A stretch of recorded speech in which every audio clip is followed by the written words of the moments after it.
I call to order the regular meeting of the Assembly of the Municipality of Anchorage for December 17th, 2013. Madam Clerk, would you please do the roll call? Assemblymember Birch. Here. Assemblymember Domboski. Present. Assemblymember Steele. Here. Assemblymember Starr. Here. Assemblymember Flynn. Present. Vice Chair Trombley. Here. Chair Hall. Here. Assemblymember Gray Jackson. Honored to be here. Assemblymember Johnston. Here. Assemblymember Honeman. Here. Assemblymember Trainee. Here. Mr. Chair, you have a quorum. Thank you. Mr. Trainee, would you listen to the Pledge of Allegiance?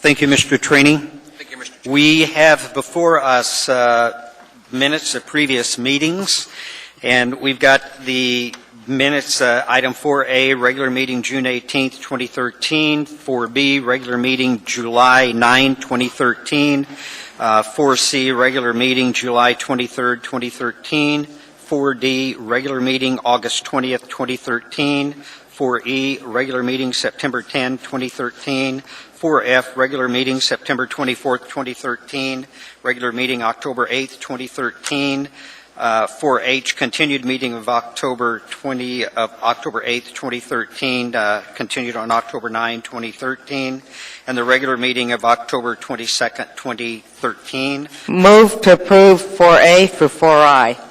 Second. Thank you. 4J. Sorry. Same thing. I'm sorry, I need to read that final one in. 4J, regular meeting November 5th, 2013. Thank you. Are there any corrections, errors, omissions that need to be addressed? Seeing none, please vote.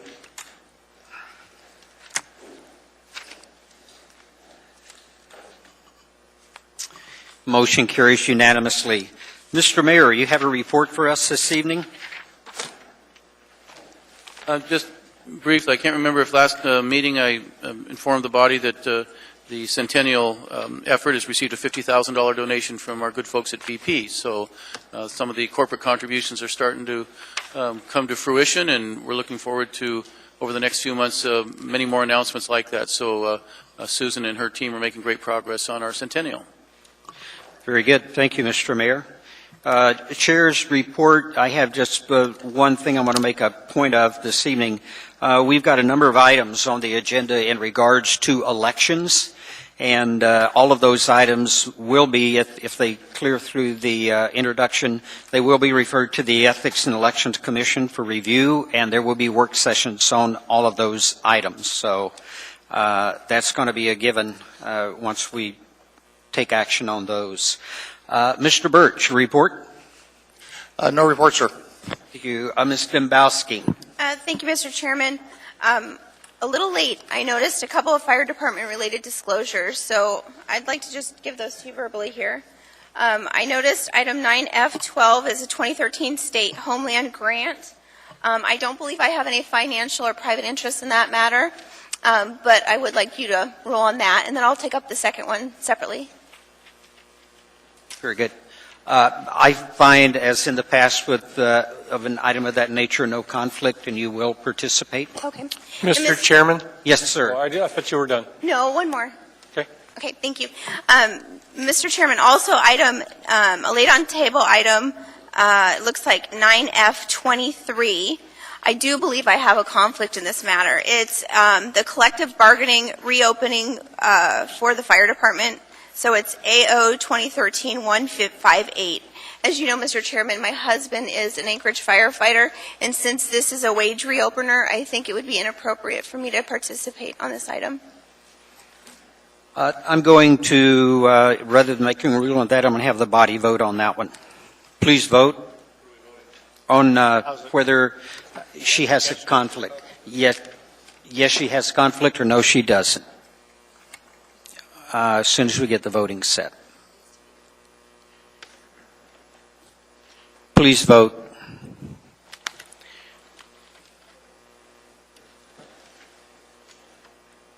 We've got a vote of 8-2 that you do have a conflict, so you will not participate in that, Ms. Dembowski. Thank you, Mr. Chairman. That's all for tonight. Thank you.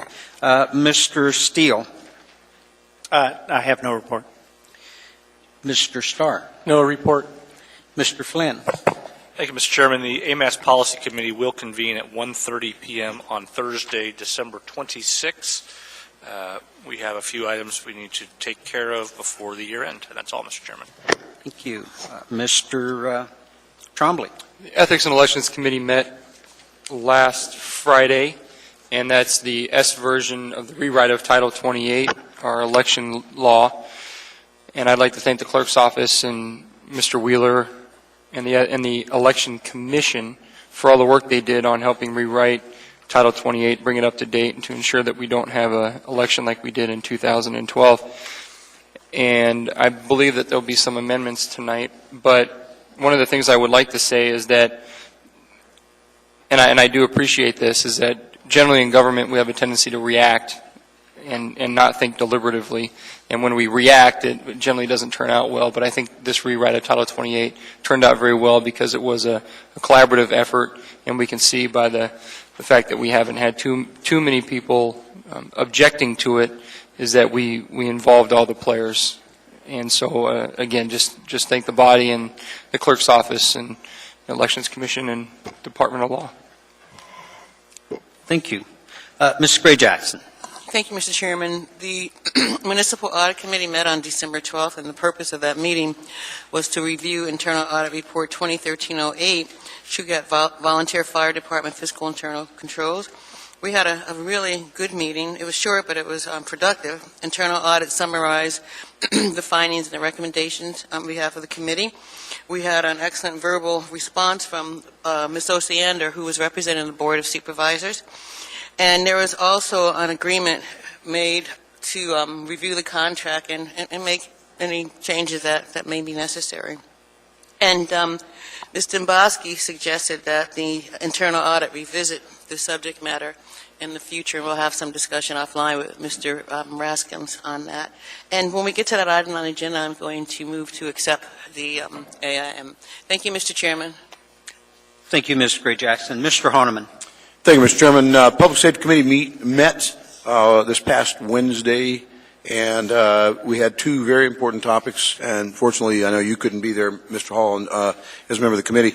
We had the administration's legal department, the law department, actually briefed us on two very important matters. Both will be before this body here. I'm thinking, if not by the next meeting, sometime real soon before the deadline for a possible charter change on the community service officers and the law that pertains to their being able to write citations, parking citations outside of the downtown business area, the central business district.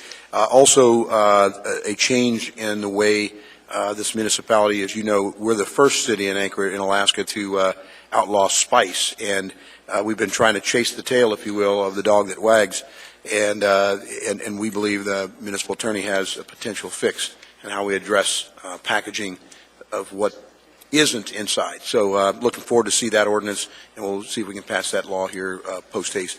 We can start enforcing that law almost immediately upon their saying. So excited to get the information, looking forward to the full ordinance. I would be remiss if I didn't say happy holidays, everybody, Merry Christmas, Happy Hanukkah. Thank you, Mr. Honeman. Ms. Johnston. No report, thank you. Mr. Trainee. Thank you, Mr. Chairman. The Rules Committee met this week, and we dealt with a couple of issues. One was the Uri Park issue. And our recommendation is, Mr. Chairman, that you reopen the public hearing. There are people that came that wanted to testify. They were not able to testify at the last assembly meeting. So if you'd please reopen the public hearing on that, we'd appreciate it. It's our recommendation to you. And then we've got some policy changes coming down from the Citizens Task Force. And Ms. Gray-Jackson is having our attorney put that into code format to be introduced to the Assembly. Very good. Thank you, Mr. Chairman. Thank you. Mr. Honeman. Mr. Chairman, I'm sorry. It is on our addendum to the agenda, the change in the way we handle spice in the community, so I'm looking forward to having a discussion. Thank you. Okay. Thank you. And I believe Mr. Steele is going to address that Uri Park. I am at the appropriate time, I think. Very good. Thank you. Thank you. Thank you for your reports. We've got an addendum to the agenda and laid on the table items. I take a motion to incorporate. Move to incorporate. Move to corporate. Any objection?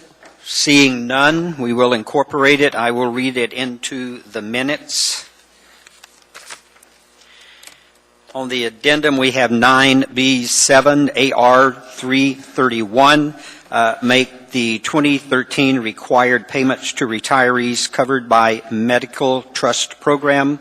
We have 9, and accompanying that, we've got a AM number 729. We've got 9.8, which is AR 332, funding of independent legal counsel in the defense of Sullivan versus Anchorage Municipal Assembly. We have 9C1, and that is AM 730. It's a triple combination pumper fire apparatus. We have C2, AM 731, water disposal, four-wheel drive front-end loader. We have 9D13, waste disposal. I stand corrected. We have 9D13, AM 732, provide a custom automated web-based transportation improvement program. 9D14, AM 733, management of the Anchorage Senior Center. We have 9E3, which is AIM 145, executive appointments and compensation. 9E4, AIM 146, October 2013 expenditure report.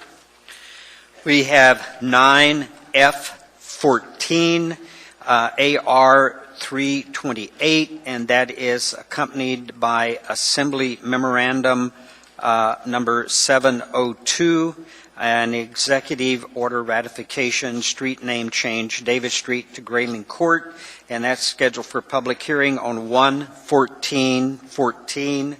9F17, AO 152, require reasonable advance public notice and voter approval to change the date of regular municipal elections, scheduled for public hearing on 1/14/14.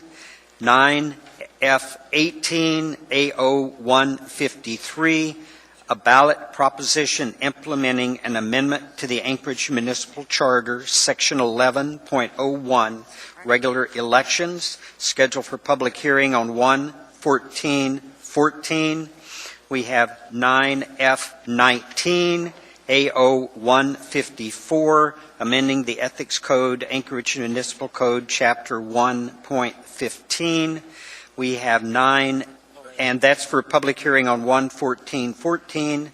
We have 9F20, AO 155, waiving approval of Anchorage Municipal Code 1.15.025G, restrictions on employment after leaving municipal service for William A. Earnhardt. Public hearing on 1/14/14, and that's accompanied by AM 727. 9F21, AO 156, prohibiting illicit synthetic drugs such as spice, K2, and bath salts. Public hearing 1/14/14, and that's accompanied by AM 728. We have 14G2, AM 671, and AO 135, one ballot proposition to provide for the issuance of general obligation bonds for educational capital improvements. 14K3, AO 130, an S1 version, amending Municipal Code Title 28, Elections and Related Code Sections in Title 14, Administrative Enforcement, and that's accompanied by AM 725. And laid on the table, I've got 9 A1, AR 333, recognizing the life and services of Nelson Rolihlahla Mandela. And we've got 9D15, AM 734, professional legal services contract relating to Sullivan versus Anchorage Municipal Assembly. 9F22, AO 157, amending the Ethics Code, Anchorage Municipal Code, Chapter 1.15, allowing incumbent assembly member sponsorship and participation in the change of the election date. Scheduled for public hearing on 1/14/4, and that is accompanied by AM 735. We have F23, AO number 158, International Association of Firefighters, Local 1264, Collective Bargaining Agreement, Wage Reopener Increase for 2014. Public hearing on 1/14/14, accompanied by AM number 736. F24, AO 159, Police Department Employee Association Collective Bargaining Agreement, Wage Reopener Increase for 2014. Public hearing 1/14/14, accompanied by AM 737. And 11D5, AR 256S1, Alaska State of Alaska grant in Senate Bill 18. And we've got 12A, appearance request by Jennifer Jen Clark regarding the ongoing flooding of homes and condos along Chester Creek and Valley of the Moon, where the creek goes under Arctic Boulevard. That's all of the addendum and laid on the table. Any item or a motion to approve the consent agenda? Okay. Any items to be pulled this evening, starting with you, Mr. Birch? Yes, sir. On the addendum to the agenda, I would like to pull item 9F, as in Foxtrot 19. 9 Foxtrot 19, and that's because it has been replaced by an item that's on the laid in the table list. Thank you. Thank you. Ms. Dembowski. Mr. Chairman, I can either pull it or just do it now, but I missed a disclosure for the fire department, 9C1. Why don't you go ahead and do the disclosure? Mr. Chairman, this is for a triple combination pumper fire rig. My husband, again, is an Anchorage firefighter. I don't believe I have any financial or private interest to disclose, but this is an AFD purchase, so I would like you to rule whether I can participate or not. As in the past on an item of this type, I find that you have no conflict with that. Does the body concur? You will participate. Thank you, sir. I have no items to pull. Mr. Steele. Yes, Mr. Chairman. I do want to make sure. 11D? That would be under old business. That's under old business. Yes. I don't have anything in the front of the Okay. agenda. Thank you, Mr. Steele. Mr. Starr. 9 Echo 4. Mr. Flynn. Mr. Trombley. 9 Bravo 8, 9 Echo 1.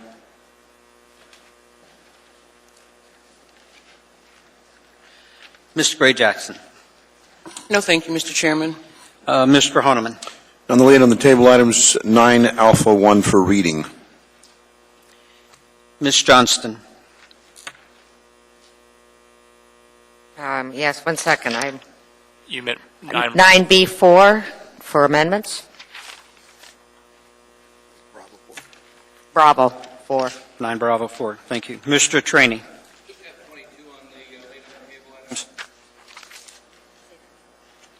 F22. F22, sir.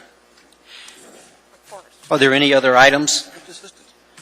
I'm going to read these off. I have shown that we have pulled A1, B4, B8, E1, E4, F19, and F22. Did I get all the items? Okay, then I would like a motion to approve the consent agenda less the, I didn't see. yeah, we need to vote to approve less the items that we pulled, 19, the ones that I called out. So a motion to approve the consent agenda less the items that have been pulled. Move to Please approve. vote. It's done. Second.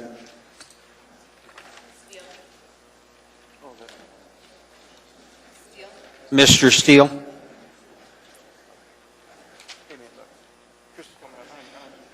That carries unanimously. We now have before us item A1. Mr. Honeman? Mr. Flynn? I'm sorry, Mr. Flynn? Just thought we might allow those who were appointed to boards and commissions to come and appear before us and introduce themselves. Thank you. I appreciate that. Anyone that's appointed to a board or a commission this evening? You can send a thank you card to Mr. Flynn. I think he'll be getting it personally. Very good. We need you to introduce yourself. That would, yep. Really? My name is Lucy Flynn Zuccotti, and I'm a candidate for the Library Advisory Board.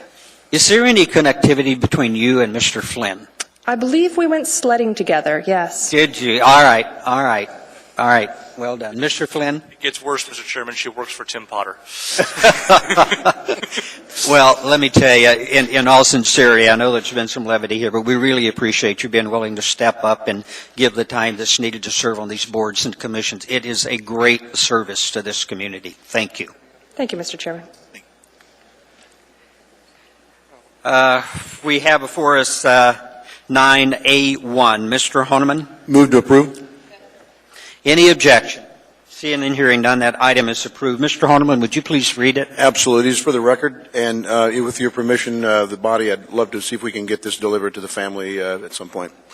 This Anchorage resolution, Assembly Resolution 2013-333, a resolution of the Anchorage Municipal Assembly recognizing the life and service of Nelson Rolihlahla Mandela. Whereas Nelson Rolihlahla Mandela was born July 18, 1918 to the Thimbu royal family in Mavezo, Cape Province, in the Union of South Africa. And whereas Nelson Mandela was the Xhosa people of South Africa, the third largest population ethnic group of Southern Africa. And whereas Nelson Mandela and the Xhosa people were treated as second-class residents of South Africa under apartheid, a period of racial segregation from 1948 to 1994. And yet the history of the Xhosa people have had many successes in the face of such adversity, with some historians crediting South Africa's wage economy, the success of trade unions, and many political leaders of the African National Congress are Xhosa people. And whereas Nelson Mandela was educated in the University of Fort Hare, the University of South Africa, and the University of Witwatersrand, later becoming an attorney and social activist and member of the African National Congress. And whereas Nelson Mandela was arrested many times of seditious activities from 1956 through 1961 and was convicted of conspiracy to overthrow the government in 1962. And he would serve over 27 years in prison before an international campaign of anti-apartheid activists arranged for his release in 1990. And whereas Nelson Mandela would become South Africa's first black chief executive, becoming elected president in the country's first fully representative, multiracial democratic election in 1994, and served for 5 years.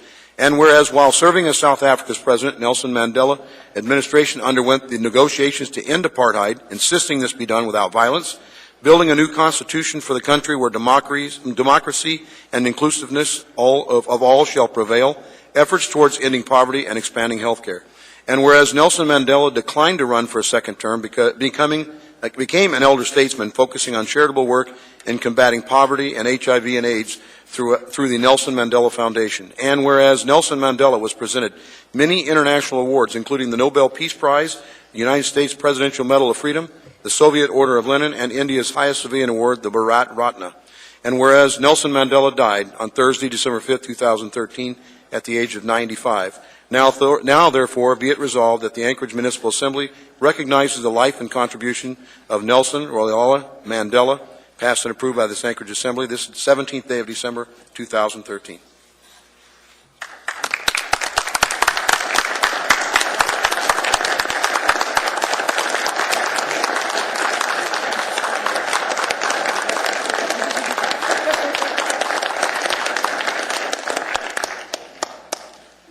Ms. Gray-Jackson. Thank you, Mr. Chairman. I just want to thank Mr. Honeman for having the insight to bring this resolution forward. And not to worry, we'll get it to his family. It's not rocket science. Thank you, Mr. Chairman. Thank you. Mr. Honeman. Thank you, Mr. Chairman and my colleagues. I know we all have had our challenges recently of how to best serve the public in public hearings and public process and participation. And I can't think of a person who epitomizes inclusiveness and democracy for all. So it's an honor to have written it, and thank you for my co-sponsoring the resolution. And as once was said, Nelson Mandela belongs for the ages. Thank you. Thank you, Mr. Honeman. We now have before us item 9B4 AR number 322, the 2014 legislative program. Move to approve.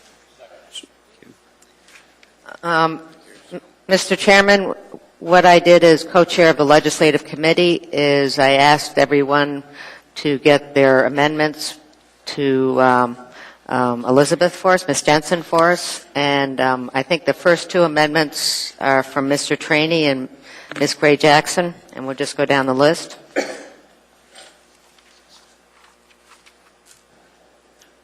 Thank you, Mr. Chairman. I'm happy to address these two amendments. Yes. Okay. These amendments are being obviously brought forward by Mr. Trainee and I, and they are from our Airport 109, Airport Heights Community Council. They didn't have an opportunity through the process, and they asked us to please make sure that we brought forward these amendments, and probably the first meeting next year we'll be bringing forward an amendment to amend the capital budget to reflect this change. Thank you, Mr. Chairman. Thank you. We need a motion and a second. Move to approve adding to Kishla Park safety improvements for in the amount of $50,000. Thank you, Mr. Chairman. Okay. Any discussion? Seeing, hearing none, please vote on the amendment.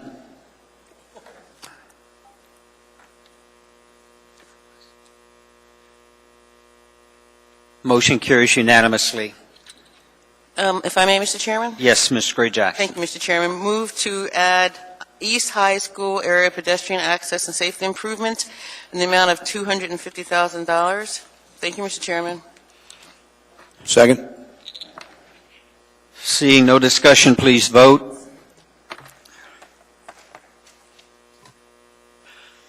Motion carries unanimously. Ms. Johnston? Actually, the next amendment's from Mr. Steele. Yes, Mr. Chairman. The next amendment is to add Arctic Boulevard at Chester Creek Bridge replacement. It's $2 million.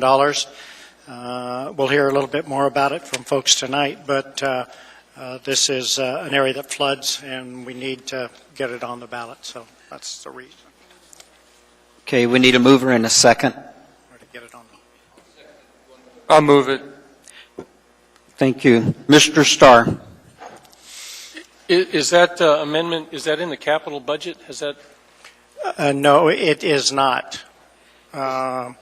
It's an added for legislative program. So what's in the budget is a study, and you're going to see that that it's almost an emergency situation because of flooding there. So just an addition. Through the chair, Ms. Mahoney, typically when we are adding to the legislative priority packet, we also have accompanied with a capital budget amendment. Is that what you'd like to see us do again?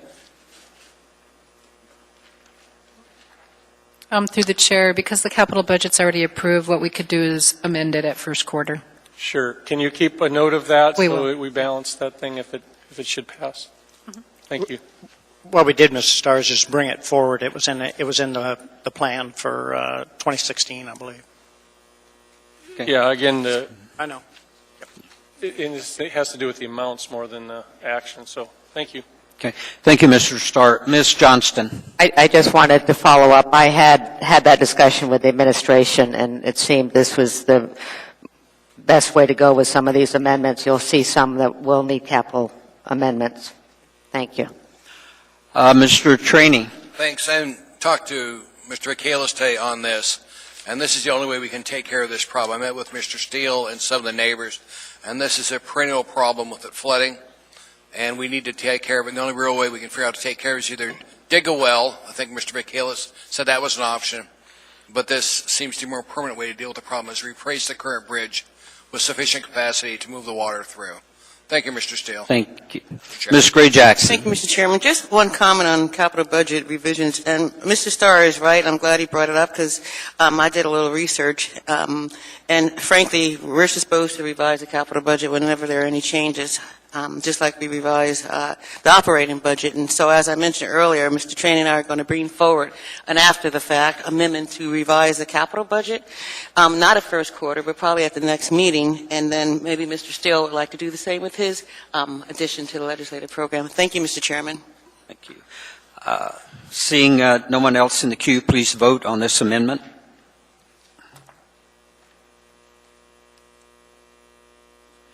Motion carries unanimously. Ms. Johnston. I don't know. I didn't hear that. Actually, the next are Mr. Flynn's. Yeah, thank you, Mr. Chairman. Move amendment number 5, please.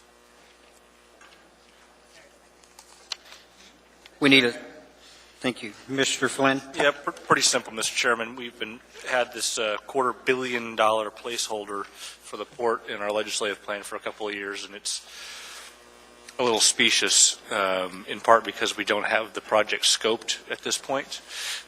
So I agree we do need a placeholder in there. We do need to continue the conversation with our legislative delegation, but it's a little embarrassing that the thing at the top of the list when I walk into a legislative office is something that isn't really practical. So I just like to get this down to a more reasonable number.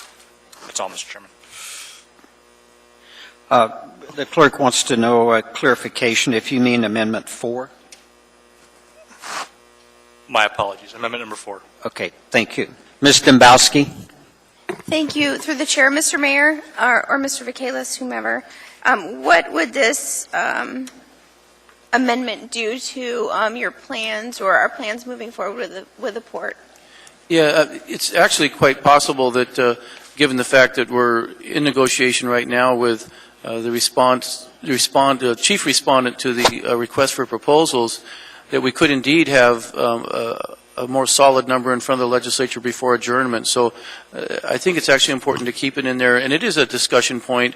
We're hoping to meet with the governor, with his key staff, with key legislative leadership, and with ADA and AHFC and everyone else that is very good at finding financing methods here in just the next couple of weeks to talk about the path forward. So with the body's indulgence, and with all due respect, I think Mr. Flynn makes a good point, but I do want to keep it as a discussion point. You could move it elsewhere in the priority list, I guess, but we're hoping to develop a real action plan here before legislature adjourns. Okay, so Mr. Mayor, you would recommend not supporting this amendment, correct?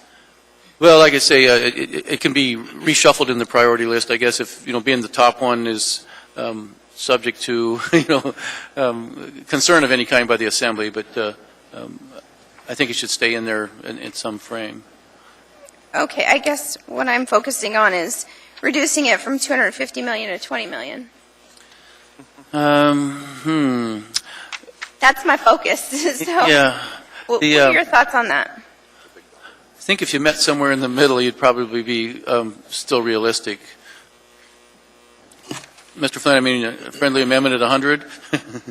We're not going to get it anyway. Yeah, but Mr. Flynn, they're actually talking about another bond in the next election. So we were successful in getting $50 million in the last bond proposition when we didn't even have a project scope. So we'll be much further along this time. Mr. Chair, if Mr. Flynn's amenable, I would be happy to go up to $100 million from 20. You need to make a motion to amend his amendment. Okay, so it's not a friendly. I move to amend Mr. Flynn's amendment and propose the amount be $100 million. Okay, we've got a motion and a second. Any discussion on the amendment to the amendment? Just a final point, Mr. Chair, if I could. That does match what we did receive in 12 through both the bond, and we had got a $50 million grant as well. So, the $100 million mark is probably more appropriate. Okay. Mr. Starr? No, on the main question. Oh, okay. Fine. Okay, so if no one else to speak to the amendment, please vote.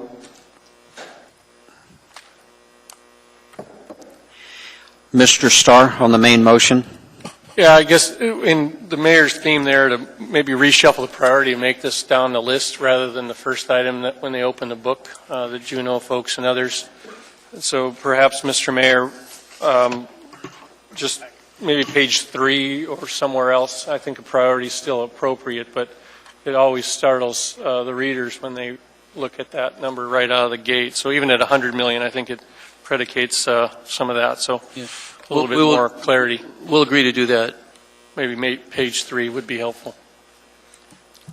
Do you need an amendment for that, or do you want to just take care of it? You have our commitment. We'll do that. Thank you.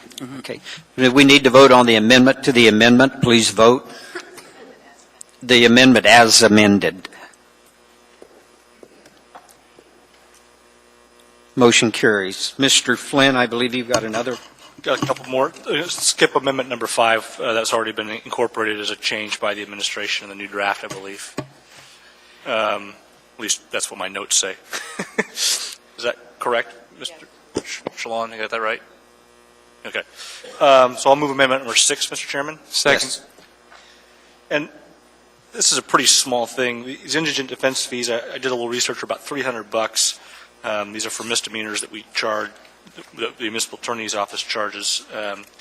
And I just am uncomfortable with telling the courts that it has to be a mandatory fee. I'm sure that the justices who adjudicate these particular matters have their reasons for why they charge it or don't charge it, and I'd just like to leave them that leeway. That's all, Mr. Chairman. Thank you. Mr. Wheeler? Mr. Chairman, just a note, later on your agenda is approval of the indigent defense contract for $1 million, whatever it is. This fee is charged to those that are convicted, not just to defendants that are charged. So the idea here is that we recoup some of the costs of the program from those that are actually convicted of the misdemeanor crimes. Thank you. Mr. Starr? Through the chair, Mr. Wheeler, how many collections would that be? Do you have any estimation? We process something in the range of 10,000 cases a year. We're not going to collect 100%. We typically get our collections through permanent fund dividend garnishments in October. We do okay with those. I don't have an exact percentage on what that number is. Any position on the amendment? Well, to the extent that there's a cost here, and the cost is a cost cause or cost payer concept, it seems like people that are convicted of committing a crime should bear the cost of prosecuting them, and so my thought is that they should pay for the program. Thank you. Mr. Honeman?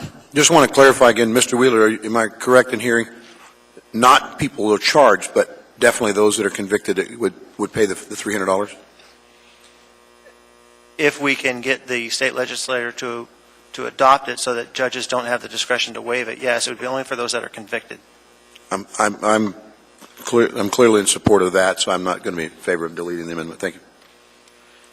Mr. Flynn? Just to wrap up, Mr. Chairman, obviously these are misdos, these are low-level crimes, these are people who probably are not in the best circumstances in their lives. $300 is not a lot of money to us. It may be a lot to them. My understanding is if a judge chooses to waive the indigent defense fee, it is because they believe that's in the best interest of the rehabilitation of the offender. Thank you. Seeing no one else in the queue, please vote on the amendment.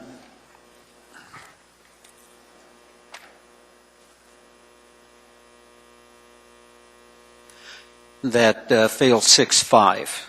Mr. Flynn? Thank you, Mr. Chairman. Move amendment number 7. Yeah, Mr. Chairman, this is just a repeat of something we've asked before, which is simply that to the extent the state is collecting an increased alcohol tax dating back to the early 2000s, and those funds have not been used for rehabilitative services, we would appreciate that they are dedicated to rehabilitating those who need additional treatment. That's all. Seeing no one in the queue, please vote.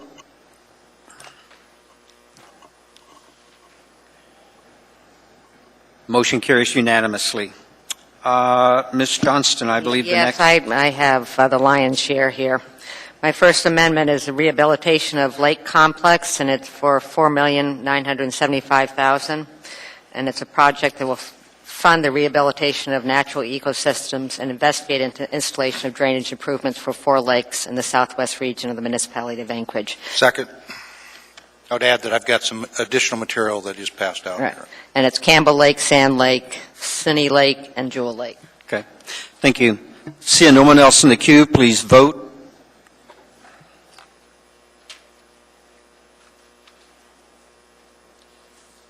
Motion carries unanimously. Ms. Johnston. Okay, now I'm going to the Girdwood amendments. Just for clarification, I was down there last night with the Board of Supervisors, and they were very interested. They wanted to have their wording for this next amendment, which is on the Girdwood Multipurpose Community Building. And so we just changed some words that were in the legislative program. And take a second. Okay, we have a second. Okay. Seeing no one in the queue, please vote.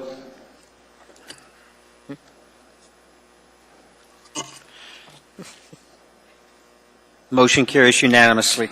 Ms. Johnston? The next is, we carried forward from last year to replace the Glacier City Hall and Little Bears facility for $1,500,000. And Girdwood doesn't want this in because they hope to have that part of the multipurpose community building. So we'd like to delete this. Need a second? Thank you. Seeing no one in the queue, please vote.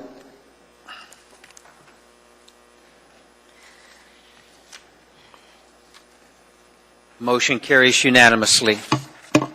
The next is East Platte Road area drainage improvement. I think we all saw the presentation during the public time, and this is for $1,145,000.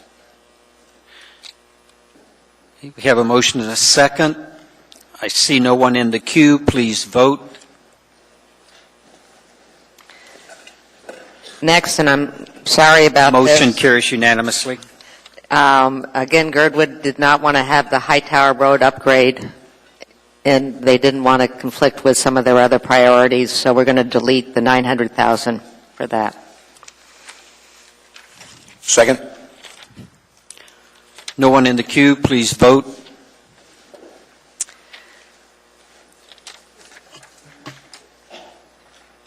Motion carries unanimously. Ms. Johnston?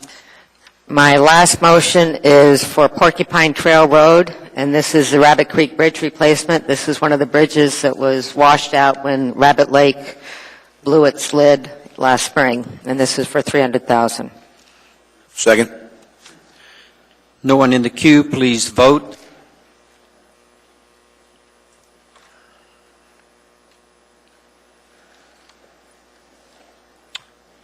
Motion carries unanimously. Any more amendments, Ms. Johnston? Nope, that does it. Okay. We are voting on the document as amended. Seeing no one in the queue, please vote. Motion carries unanimously. We now have before us item 9B8, AR number 332, funding for independent legal counsel in the defense of Sullivan versus Anchorage Municipal Assembly. Move to approve. Just have an amendment to make to line 13. The clerk's office noticed that counsel is spelled wrong, so I need to amend it to the proper spelling of counsel in this situation would be COUNSEL. If I get a second on that. Okay. Mr. Flynn? Yeah, just a quick question. How does this one comport with 9 Delta 15? Because 9 Delta 15, when I read it, appears to indicate we've already spent $30,000. So I'm confused as to which amount is which and what we're doing. 9 Delta 15 appropriates another $19,000 for the same case. It says we've already spent 30. Correct. We have spent 30 and we're allocating another 19, Mr. Flynn. So we're now paying for what we already spent with this one. It's a transfer. Ms. Mahoney, can you help me on this? Well, she's the one we're suing. What was Well, the question, Mr. Trini? Mr. Hall? Mr. Flynn was asking about this fee. The 30,000 that we're dealing with in 9B8. I recall that you requested a fund balance appropriation from our working capital to fund this $30,000 legal expense. I'll let it go, Mr. Chairman. Okay. Seeing no one else in the queue, please vote.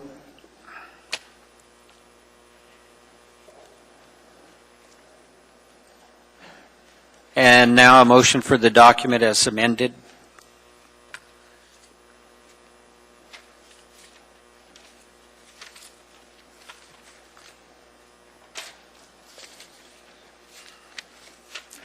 That motion carries unanimously. We now have before us 9E1,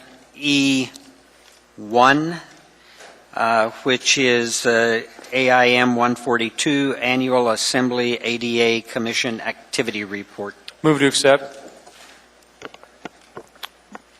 We have a 5-minute presentation that was requested on this item, so I'd like to. Yes. Who's coming up?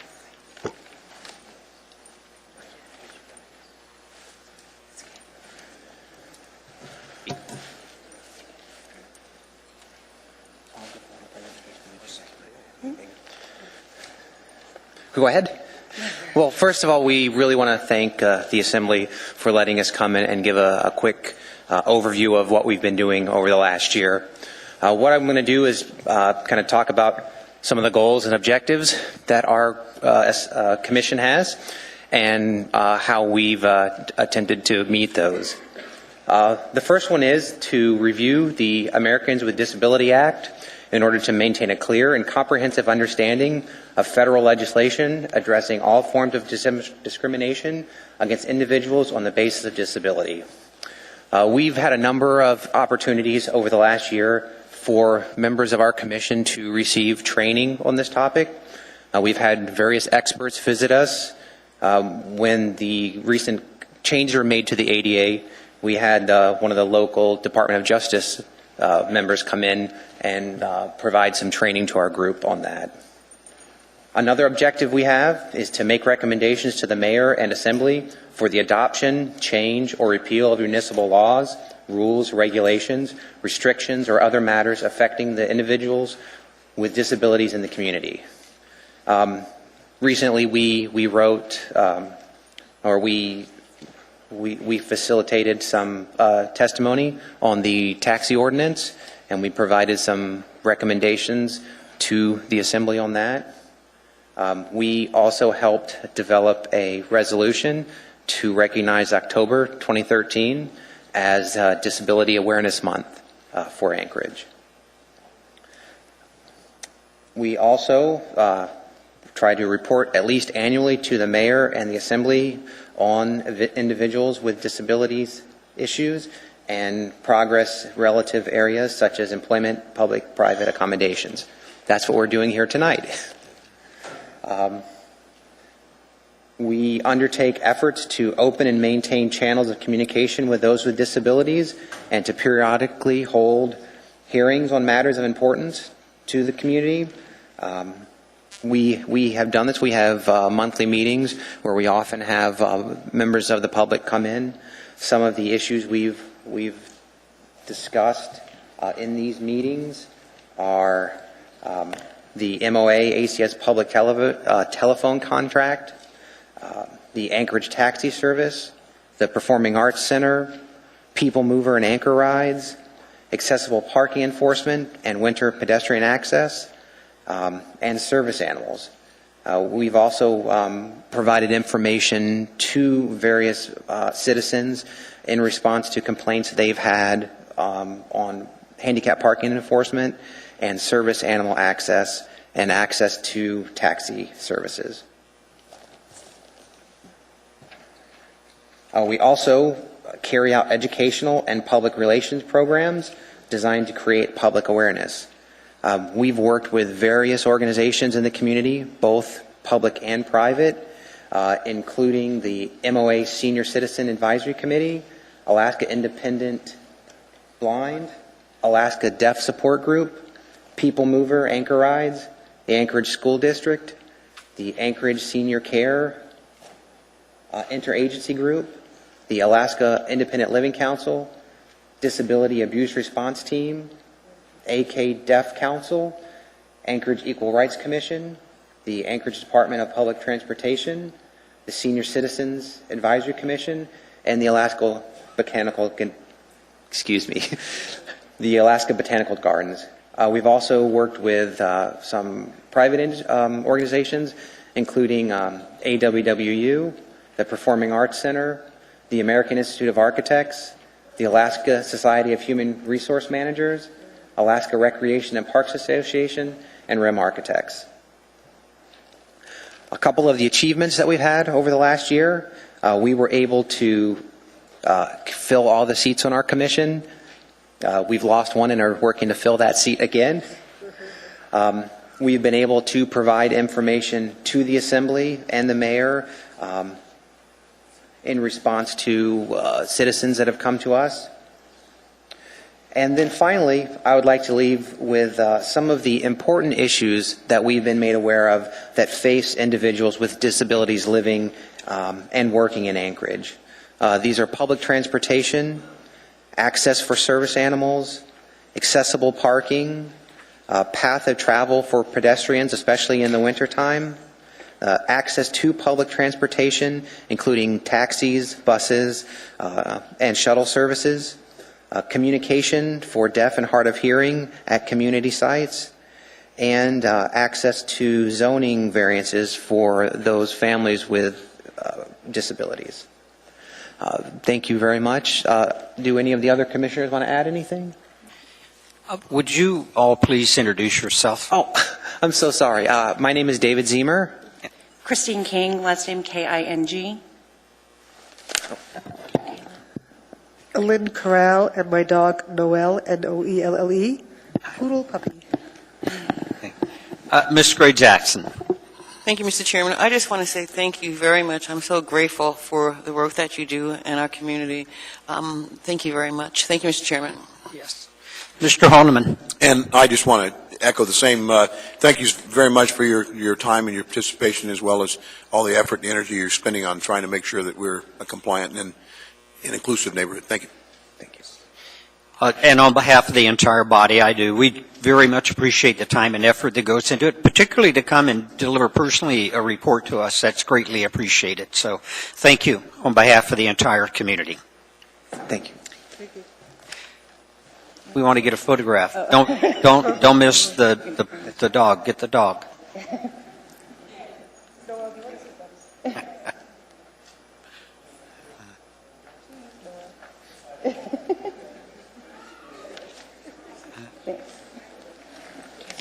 Thank you. Thanks. We now have before us item 9E4, AIM 146, October 2013 expenditure report. Move to accept. Second. Mr. Starr. Through the chair, Ms. Mahoney, I have a couple concerns and a couple questions. The questions can be answered offline, most likely, with the exception of this dates through October 31st with some overtime exceedance specific to the fire department and a couple others. If you could flash forward to the end of November, perhaps, in your working knowledge, we're not likely to exceed the overall fire department budget based on the extra overtime that we're seeing incurred, are we? It's very possible. My challenge in doing that is a couple things, is the anticipation that we've exceeded the fire department budget. Wouldn't you be required to come back to the Assembly for additional appropriation by that department? Yes, we would, but it's very difficult to estimate as of this point in time. We might be able to, we might not. It's really hard to say. And I guess my point is also then, does the actual spending then become the continuation budget level for the budget that's approved? No, the budget that's approved for 14 was based on 2013, and we use that as our continuation budget. So to the extent that we have adjustments in first quarter based on 2013 actuals, we will incorporate that at that time. Could you perhaps study it, and if you think that we're going to exceed by, say, $500,000 before the end of the year, do you think you could calculate that? I'd rather not be surprised by $1.5 million correction come first quarter. Is there a way to do it? The challenge with the fire department is an accrual that they do based on the Kelly shift. And, we'll know really close, here in probably another week, but it's really the reverse and rebook of that accrual that will determine whether we're on budget. And in regard to, there are other departments, or if there are other situations where we overrun the budget, we would bring you an amendment in January, and that's practice. We've done that in the past. Well, as I requested, if you can kind of study it so that we're not having to wait till first quarter of April, perhaps as some of the ending numbers come in, I'd feel a little bit better knowing how we ended the year, specific to fire, if there's a need to do that, and perhaps why it exceeded, and if there's a need, we'd like to study up before first quarter that we've got their next year's budget under control. Sure. Thank you. I had some other questions, and you can bring them offline later. When we approved the budget, we anticipated a fund balance contribution because we hadn't incurred road clearing dollars, and I think we adjusted. Did we leave that adjustment in your anticipation that we were going to have a fund balance contribution of $400,000 out of Public Works due to limited snow clearing? Do you remember that? No, I'll have to get back with you on that. I guess I believe we did an S-version correction that you anticipated it was going to be less spending. If that's really still the case, I'd like to know that, considering what kind of snowfalls we've had in the last couple weeks and into November. Okay, through the chair, is that question for a specific service area or I public believe work? you had a $430,000 anticipated fund balance contribution through under budget spending this year in Public Works as related to road maintenance. Okay. The next one would be, and this is Mr. Thompson can answer me directly. You've got a $2.2 million non-labor encumbrance in Public Works Department, and I don't know why we would encumber $2.2 million left. I'm a little naive as to what that encumbrance would reflect. Yeah, we would have to get the detailed contracts. If you could, why we have that encumbered through this? There's only a quarter left to spend. And then, is it possible to get a budget to actual expense for ML&P? Yes, it is. Is it something that would require additional labor? Or No, how? I currently get one on a monthly basis. The most recent one that I have is through October. I suspect the November one I'll receive any day, and so I can just forward that to you. Forward it to all, if you wouldn't mind, for the ML&P. Is it similar formatted to budget to actuals as you see this one? It is not. Is it going to be easily understood, or will it raise a lot of questions? It is in FERC accounting reporting style, so it captures costs by production, generation, et cetera. But if you would like to see labor, the natural chart of accounts, we could request that. Or maybe a management summary, if you wouldn't mind putting a cover attachment to what you see based on it. Okay. Thank you. That's all. Thank you. Mr. Honeman. A quick question on the budget actuals and labor, non-labor through October 31st. At that point, we had, looks like 95% expended and encumbered as of October 31st. Are we going to be in some trouble there, or is that just because of grants or something that hit all at once? My report indicates that we're 78% encumbered. Am I looking at a different line item? Page... The middle page, the back side of it, 2013 budget to actuals by department, labor and non-labor through October 31st. Am I on the right page? May not be on the right line. Let me look so I can line it up. It's pretty small print. The schedule immediately behind the narrative is the one that I'm looking at, which indicates we are 78% spent / encumbered through the year. Is that what you're looking at? No, I could show it to you, and we can talk about it offline, I suppose. It could be IT, but I'm thinking it's Health and Human Services as I run the line across, the last line. Maybe it's the non-labor. I would be more than happy to get with you at the break. Thank you. Seeing no one else in the queue, please vote on acceptance of the report. Okay, you can get. That motion carries. We now have before us item 9F19, AO 154, amending the Ethics Code, Anchorage Municipal Code, Chapter 1.15. Mr. Chairman, it's my intent not to introduce this item as we have updated it with item that was laid on the table this evening, item 9F22. Thank you. Okay.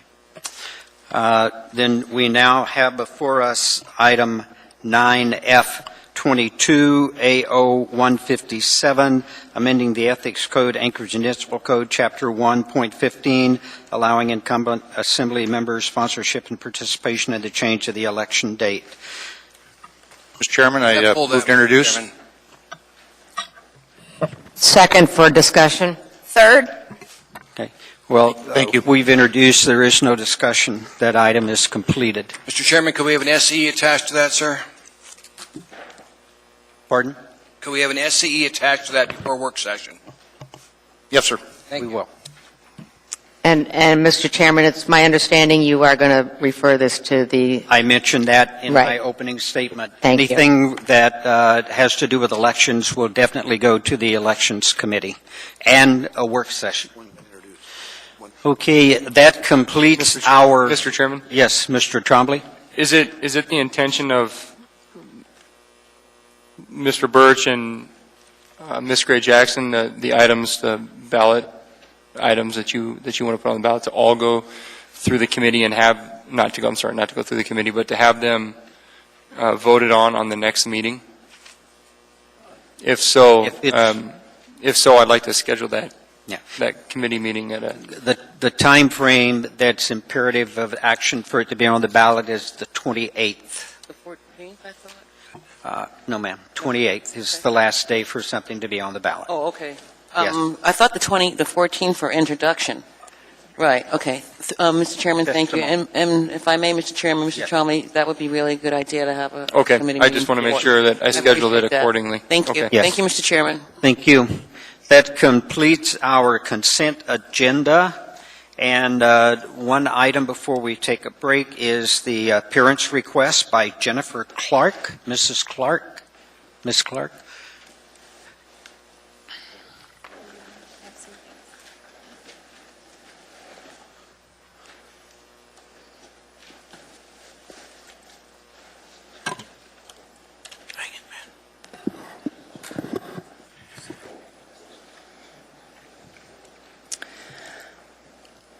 Yes, ma'am. You've got 3 minutes. All right, great. Good evening, Mr. Mayor and members of the Assembly. I want to thank you for the opportunity to speak to you tonight. My name is Jen Clark, and I live at 717 West 18th Avenue along Chester Creek at Valley of the Moon Park. And I would like to take a moment to ask everyone who's here tonight, due to the flooding at Arctic and Chester Creek, to please stand. My family and I moved into our split-level 3,000 square foot home in August of '08 and first had Chester Creek flood our second level in January of '09 after 3 days of rain overwhelmed the culvert under Arctic. That flood left our second floor and 1,500 square feet of our home uninhabitable. After that flood, the city funded a rain flood study, which was conducted by HDR, and their recommendation at the time was a bridge be put in over the creek to replace the 2 small culverts. Instead, the city put in 2 overflow culverts to direct water onto Chester Creek Trail when the floodwaters rise. December 3rd, 2013, we once again had water in our home, and it took days for us to remove the water and dry out the second floor. This flood was caused by frazzle ice collecting in the creek and clogging the culvert. The North Star Community Council has made this issue its #1 priority for the last 3 years, and I'm here tonight to ask for a few things. Number one, a streamlining of the process of a new study by having HDR expand its 09 rain flood study to include flooding caused by ice. And number two, a bridge be put in under Arctic to allow the creek to flow freely as it does under A and C Street and not flood into our homes.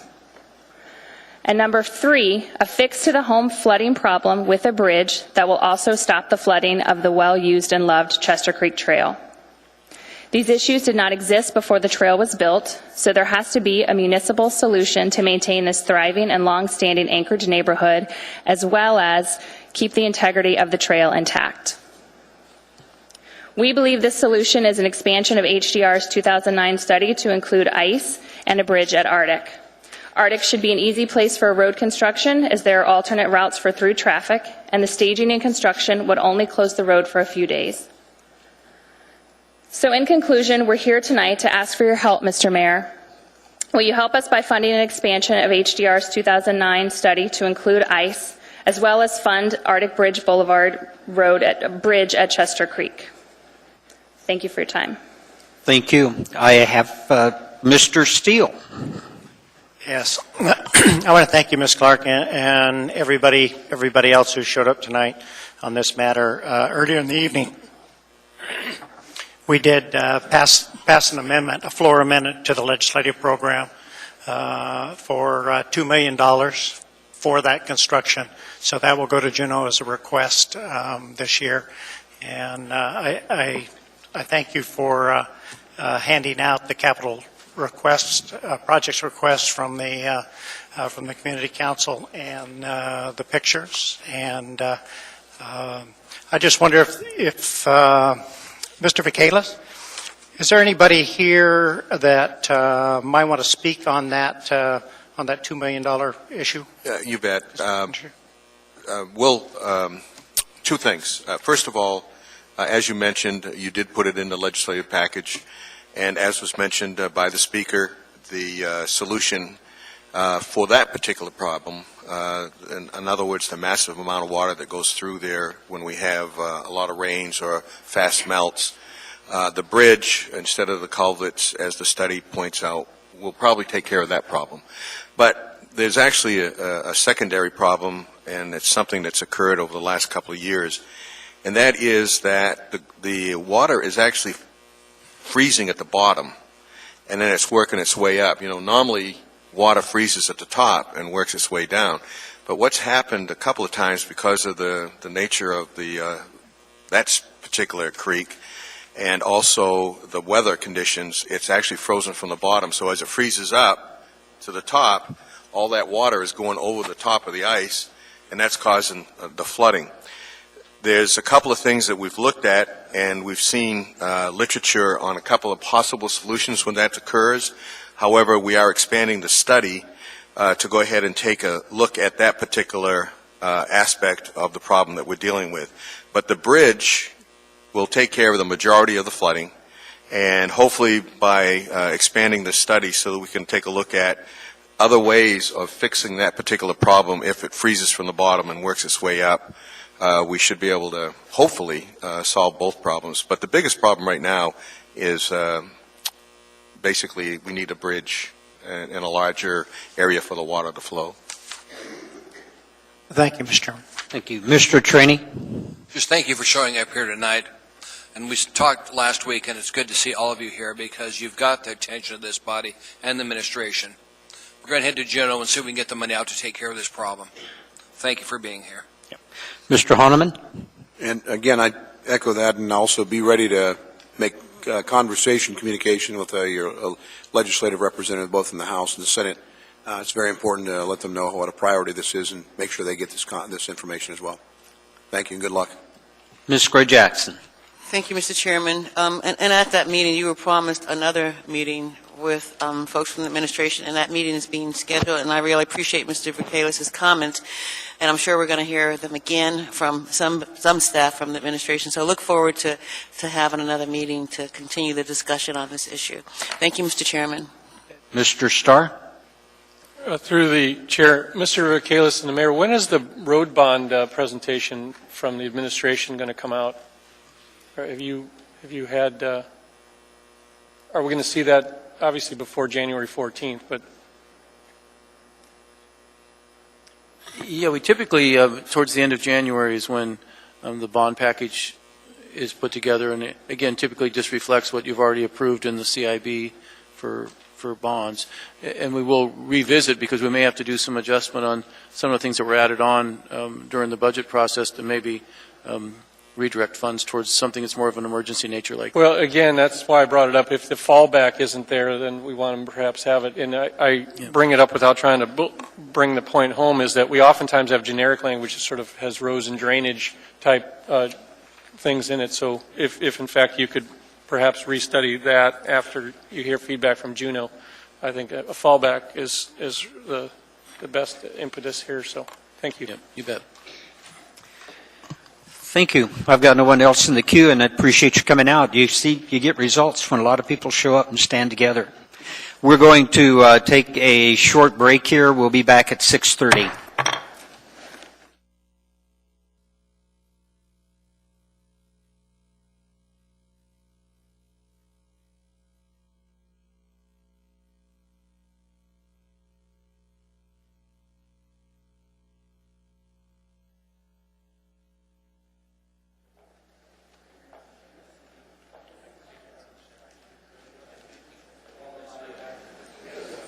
Call the body back to order.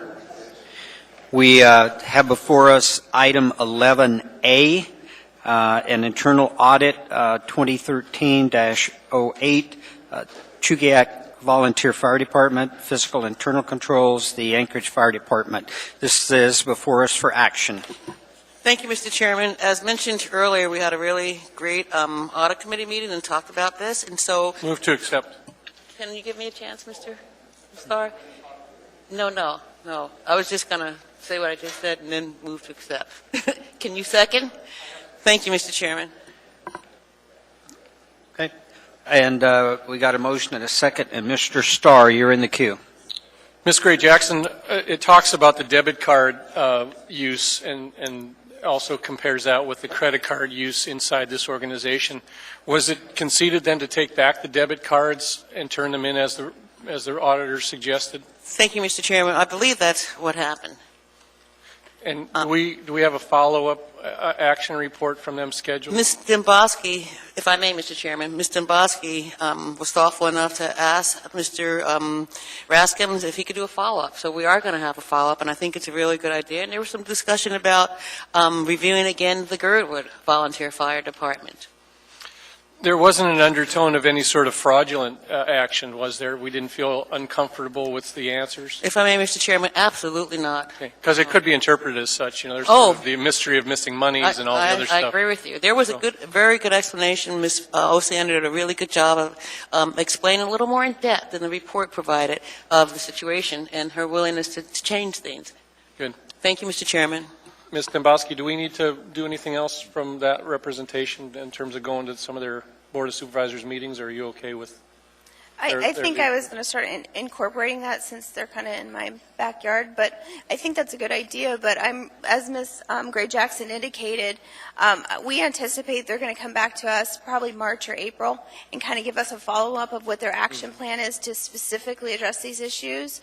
But I think all involved, from the fire department to the auditors and the audit committee, we were all pretty happy with the fact that they were very open to what the auditors had said, and they took it very, very seriously. So I think, like Ms. Gray-Jackson said, there's no undertone of fraud.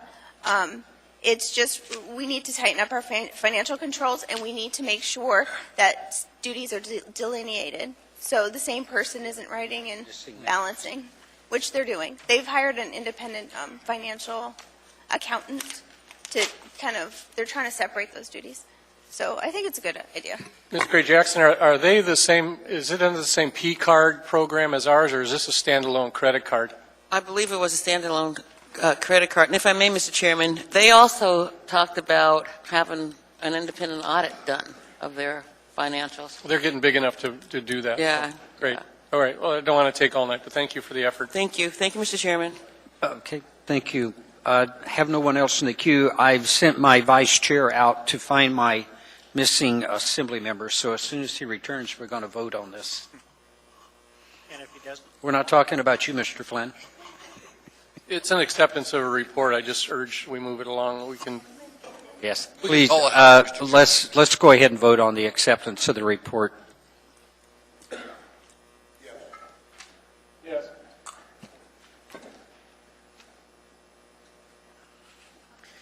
Motion carries unanimously.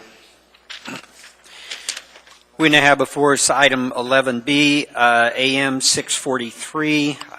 Subject is recommendation of award to the Denali Law Group to provide indigent defense counsel to for the municipality of Anchorage Department of the Municipal Attorney in the amount of $1,139,800. This item is before us for action.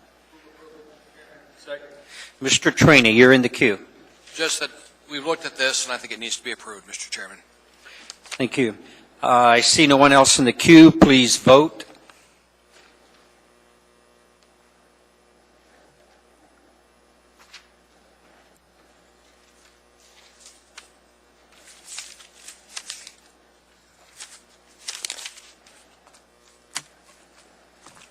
Motion carries unanimously.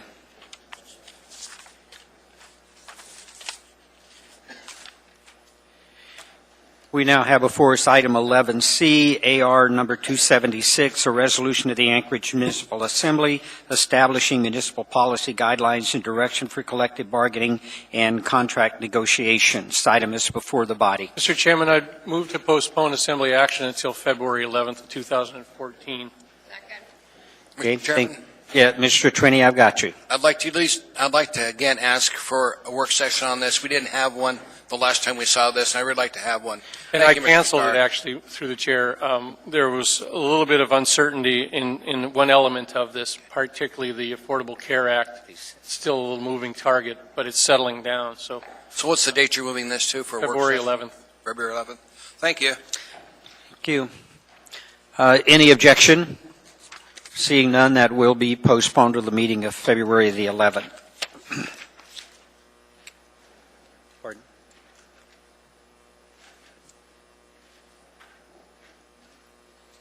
Now the messy one. We just did a motion to postpone and unanimous approval. We now have before us item 11D, AR number 256, a resolution of the municipality of Anchorage, State of Alaska grant and Senate Bill 18 when tender for $10 million. Mr. Chairman, we need to reconsider this one before we can take action on it, sir. Right. I'm just reading the title to it. $10,500 to Public Works Department for various faculty improvements. And this is a notice for reconsideration, so please vote on reconsideration.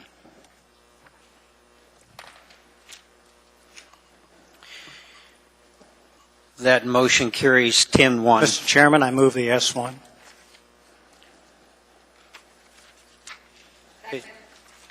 Got a motion and a second for the S1 version. Mr. Steele? May I speak on it? Yes, Mr. Steele, speak here. Yes, we've been kicking this thing around a long time now, and we've tried a number of different combinations with regards to. Mr. Chairman?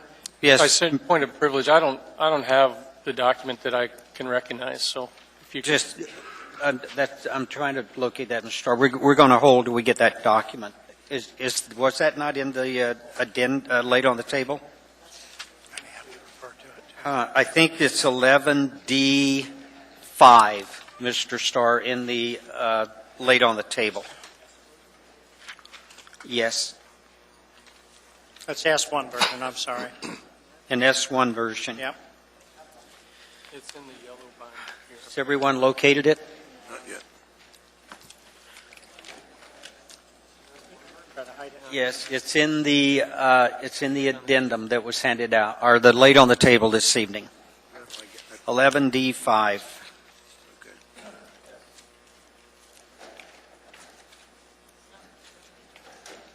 11D6 laid on the table.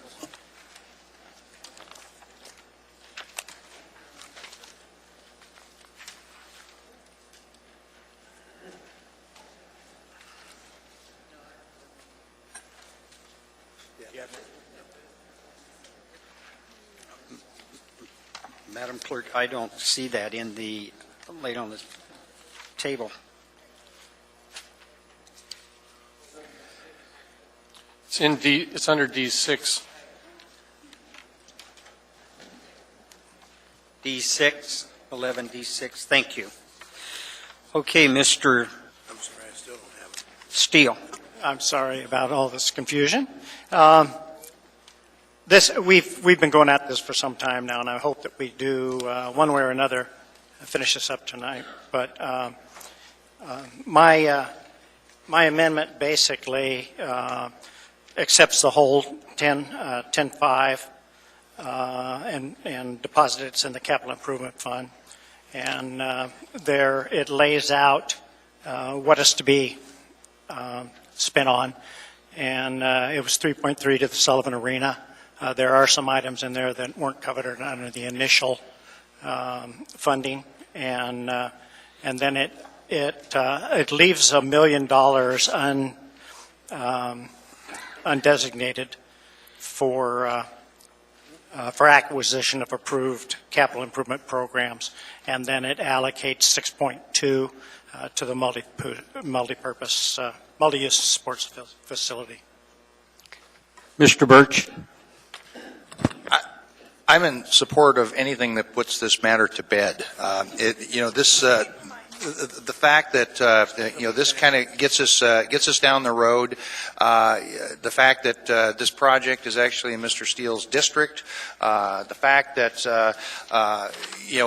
with irony, I note that we just approved a capital budget request to the legislature, sponsored by some on this and requested by some in this assembly, that includes a multi-use sports facility for $10.5 million, basically identical to the $10.5 million that we have referenced here. So I think if this will move the ball downfield and come to resolution on this, good on you, Mr. Steele. And I'm a yes vote. Let's get this thing done. Thank you, Mr. Starr. Well, I don't think there's any hurry, and to make it sound like we've been deliberating for hour after hour, it hasn't really occurred at this body. So sorry you wore yourself out, Mr. Birch, but 3 or 4 meetings of public testimony were what's caused this. We've had 2 votes, and now we're reconsidering one of those. So it still doesn't make it for me. I'm not comfortable that we've appropriated the needs of the other facilities. The Sullivan is getting addressed. They may have a powerful lobby, but I'm going to be the voice for those other facilities that are a mess. And I can't say enough that we now have this chance to do it. And when you pull $6.5 million out of the anticipated monies, it doesn't give those other 2 facilities much more than the new ice systems, and I can just tell you there's many things that are going to come and haunt us if we don't give those facilities attention, or quite frankly, we should close them. They're getting to that point. So it's a nice effort to try to put finality to it, but we haven't done it with this amount. And again, the legislative intent that we heard from Mr. Stoltz directly to us was $4 million. So I think I can't support it, and like all the efforts that we put in there, it's an attempt but a no vote. Ms. Dembowski. Thank you, Mr. Chairman. To the maker, I have a couple of questions. First, I see the appropriation for the Sullivan Arena is at $3.3 million. What critical and deferred maintenance needs are not being met? Through the chair, there are a number of items in Sullivan. I think the basics were met in what we did. Now, I don't know, based upon some of the legal opinions we've had, and we've had them on both sides of the issue with regards to the allocation of this. I don't know if the Sullivan Arena then, if we can build a separate building, if you take some of the recent legal opinions. I think it's our job to do the allocation, and I think that this will do it. We did allocate $26.5 million, so that on top of what we're doing here certainly leaves a lot. I think it's clear. I think it's clear in the legislative intent that they intended to do this. We've heard various figures from various people, but I think this gives us the flexibility. It accepts the money, and it gets us out of this loop that we've been in. So. Thank you. And if I may just follow up, Mr. Chairman? Yes. As I look at the allocation, I just simply don't think it's appropriate because as I look at the number and what's previously been allocated for the Sullivan Arena, you know, whether it's the seat replacements or fixing the sound system, upgrading it, which we all seem to concur during the tour that needs to happen, or the broken doors or the leaking roof on the west side, you can't get there with only $3.3 million. It's not mathematically possible. I know, Mr. Flynn, you look confused. Well, there is, but if you, once we get to the next version, I will clearly delineate for you how the numbers break down for each project.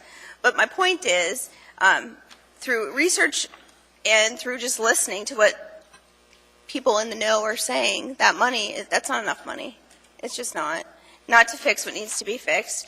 You know, as I look at legislative intent and I look at what Mr. Stoltz had indicated, I look at the legislation itself, it's pretty clear to me, you know, there was flexibility, absolutely, but the legislature really intended for it to be about $4 million. That's been, I'm satisfied with that number. So to me, when we take another $2.2 million out of other projects, I can't support it. I think it's important to maintain what we have. And going down that train of thought, I'll be a no vote. Mayor Sullivan? Yeah, just to refresh people's memories, and we did, of course, in the previous appropriation, $4.8 million for the Sullivan Arena. This brings the total to $8.1 million, which was the amount that we negotiated with the primary users of the Sullivan Arena, the ACES and the University of Alaska. And we have a letter of agreement with them that this satisfies their needs as the main tenants, which includes, of course, the new ice-making equipment, new seating, new sound system, new lighting, and various other just small miscellaneous repairs. And this is in addition to the capital account that SMG maintains to get some of those other smaller ones done as well. So this satisfies a well-negotiated agreement between the administration and the primary users. So I think if they're satisfied, they're the ones that are in their arena every day, then you know, we shouldn't try and second guess what the experts have told us satisfies their needs. Ms. Gray-Jackson. Thank you, Mr. Chairman. It has been a long, long process, and I, too, would like to see it end. And actually, I'd love to see an indoor tennis court in our community, especially for use in the wintertime when there's not a whole lot to do. But today, we received a legal opinion from the state legislature, basically giving us an opinion and clarifying the use of Project 80's appropriation. And an indoor tennis facility, it's clear in this legal opinion that it's not justified to be constructed with some of this money. And the thing that really concerned me more than anything was this evening. We're sitting in a Project 80's facility, and I'm sure everybody's seen the front of the entrance where it's being held up by 2x4s, and we got fans in the back room drying the carpet. And nowhere on this list is fixing this library. And it's really, really difficult for me to support a tennis court when we have the front of our building being held up by 2x4s. Thank you, Mr. Chairman. Thank you. Mr. Starr? You know, and the mayor does speak to the fact that we've appropriated some money earlier to the fact, and that $3.3 million added to that may suffice the needs as the users for the ice primarily do. But the other action in this is to again to shortcut those other facilities, and inside the $26.5 million mark, which I wrote and submitted to this group, was in fact, those were transferred from the mayor's original presentation for that. Subsequently, and you have to do your homework on this, and I look at what's coming down the pike with Ms. Demboski's presentation coming up next, and she's done her homework. It looks like she's walked the facility. She understands that the leaky roof on the west side of the Sullivan is causing leaks in their offices, and the changing rooms in the Dempsey, and some of those items that are definitely necessary beyond just new ice systems. And I can't say it enough. There's just not enough to do if we take out the $6.5 million or $6.2 million and completely move it off the table.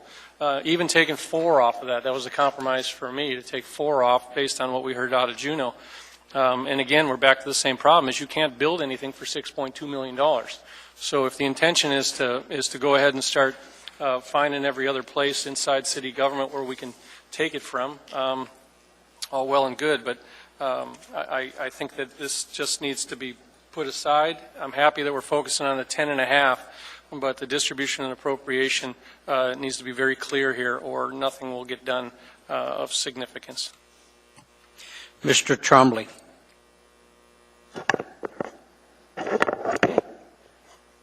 Mr. Wheeler, I have 3 letters. One from Scott Ruby, who's the director of the Department of Economic Community and Economic Development, which says the money can be spent, was intended to spend for the construction of a new facility.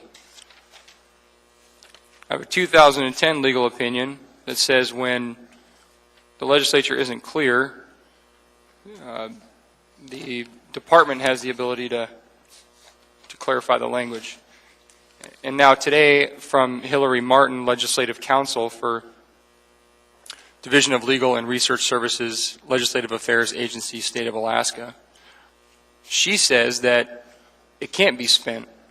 Now, I'm on the Board of Governors for the Alaska Bar Association, and we were in a 45-minute discussion on the definition of reasonable. So I know that lawyers don't always agree, but who's right? I mean, you read this, it makes sense. Yeah, can't be spent. It's clear it can't be spent on a brand new standalone facility. Contradictions. Through the chair, Mr. Trombley, you're right. The state has some contradictions it's going to need to work out.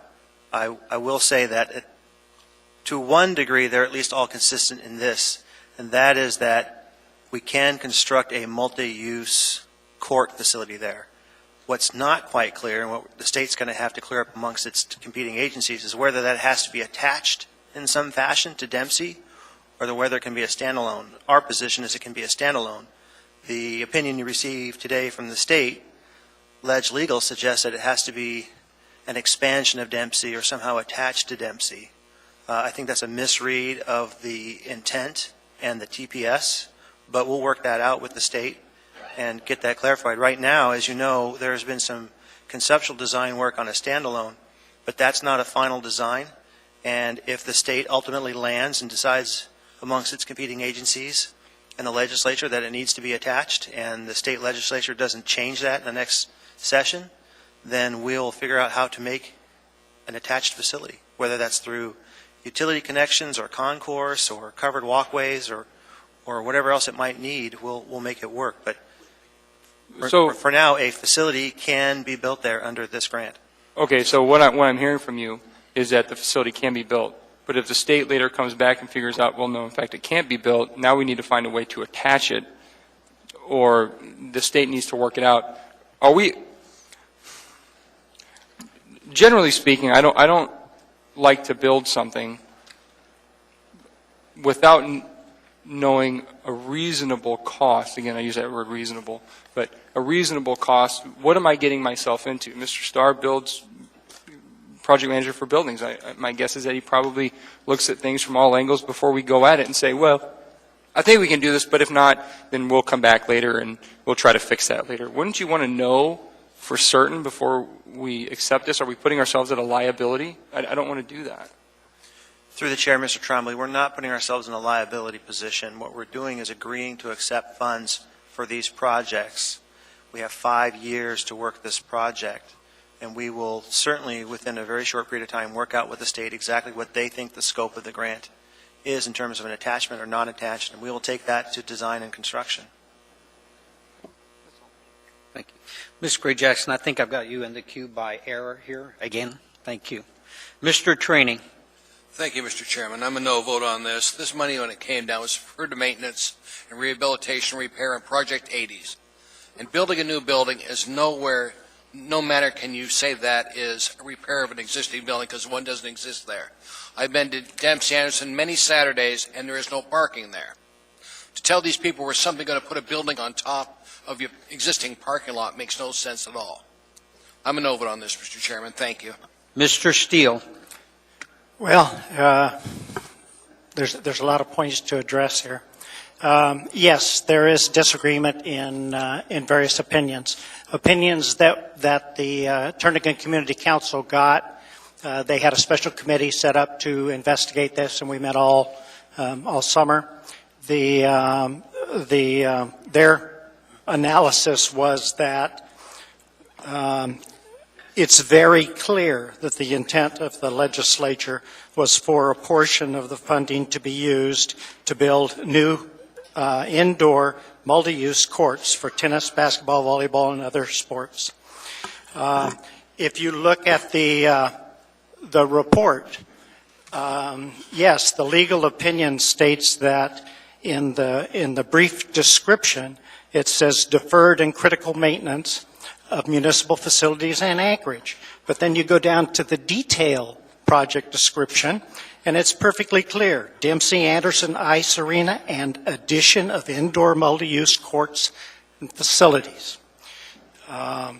In terms of cost, we've all heard testimony from the Tennis Association and others that they're willing to do some fundraising for it if we don't have enough money, and we don't have enough money, I don't suspect.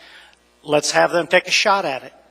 What I'm saying is it's our obligation to accept it or reject this money, and I think we accept it, and that's our job, is to do the allocation.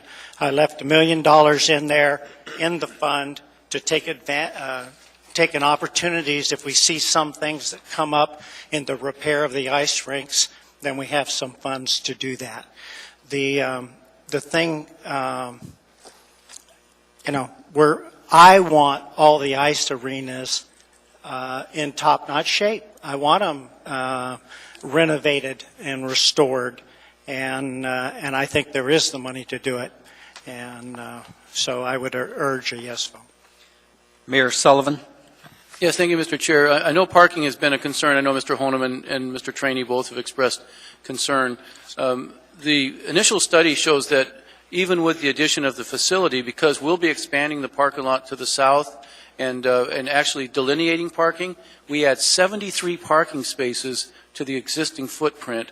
In addition, we've been working with the school district. In fact, they've asked us to draw up the agreement for a shared parking agreement with the adjacent district facilities, which adds another 100 potential parking spots. And of course, the Tennis Association has been working with the church next door, which has, I think, about 70 additional parking spaces. So even without shared parking agreements, we're adding 73 additional parking spaces, which, with good scheduling, not only enhances the Dempsey Anderson parking experience, but again, with good scheduling, you won't find conflicts because you won't schedule big events at both things on the same day.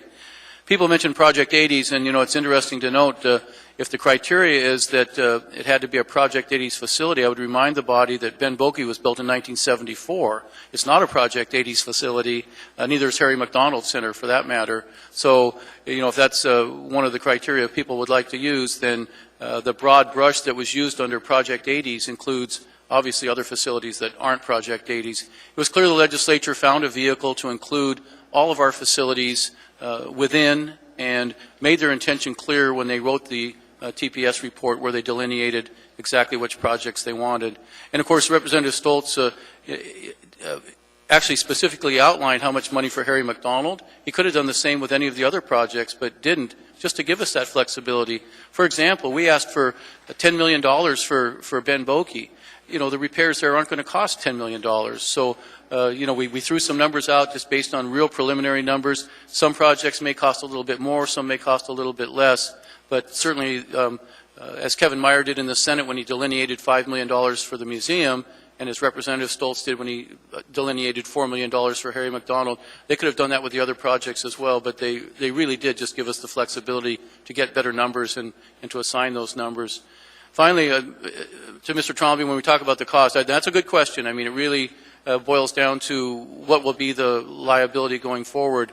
And again, based on recent construction of a very similar building, which is essentially a Butler building over a cement floor with some internal cubes, if you will, about $150 a square foot. This is about 50,000 square feet. That's about $7.5 million. That was why the 7.2 was probably a more appropriate number, but it does put the burden on the user groups to come up with the rest of the money. So I think we're pretty close with numbers, and certainly the legislative intent is clear. Project 80s, again, we'd exclude 2 or 3 projects if we use that as our criteria. And finally, again, the parking is enhanced with the addition of this project. Thanks.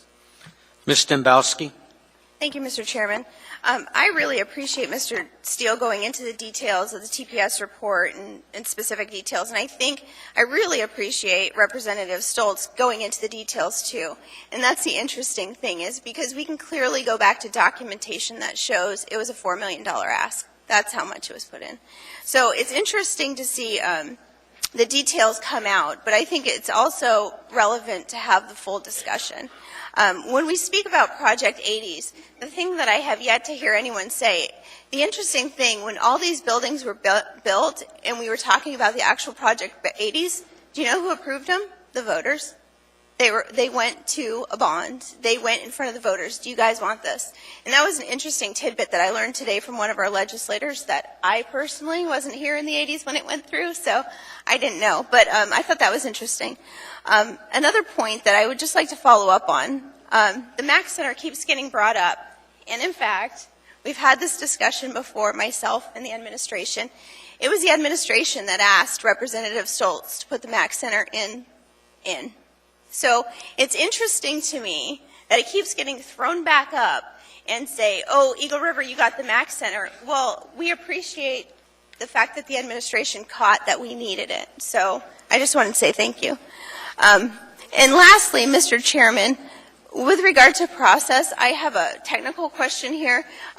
When we reconsidered this, we reconsidered 2013-256S, and Mr. Steele moved the S1 version.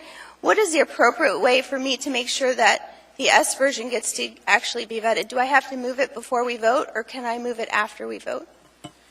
We've got a motion on the floor for this item here. We need to deal with the item that's before us. And then I can move the S version after that one's... After that one, depending on the action on that item. Okay, thank you.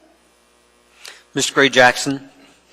Thank you, Mr. Chairman. I really appreciate the mayor reminding us of what projects qualify as Project 80 projects.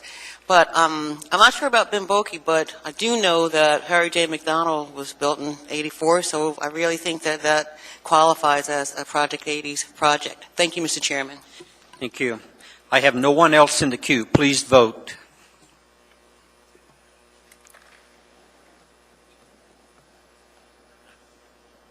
Mr. Trombley?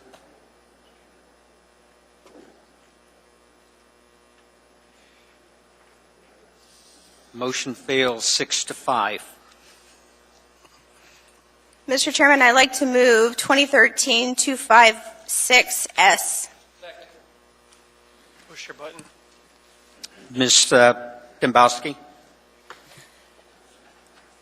Thank you, Mr. Chairman.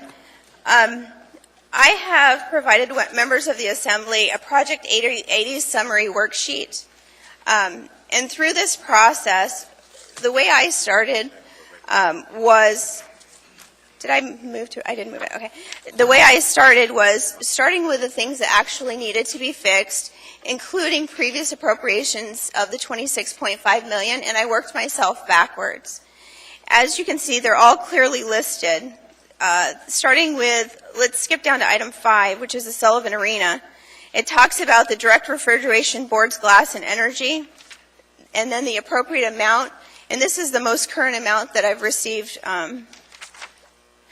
as to cost. And then it goes to seat replacement, sounds, mics, storage building, doors, west pavers. Now, the one thing I'd like to call the attention to the body on, 2 issues that I think at least one of them is critical maintenance, is the boilers in the H2O system is not included in those amounts. But if you skip down to the bottom, you can see the amount that would be left over for a possible multi-use facility would be $4,407,000 if the Sullivan boilers are fixed. So that's the basic, but then the other thing I wanted to call your attention to is potential sources of unallocated money.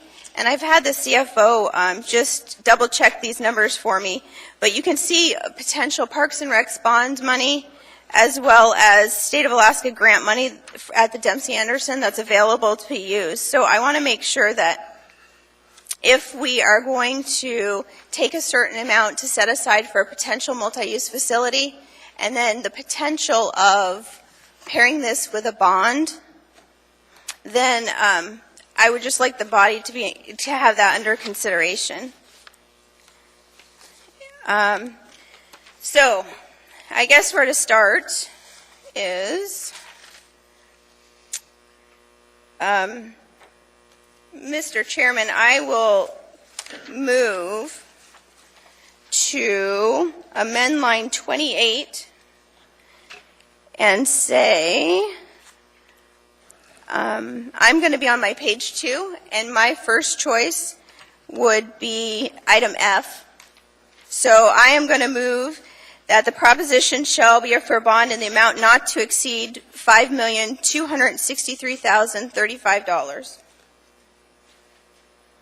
Have I lost everybody yet?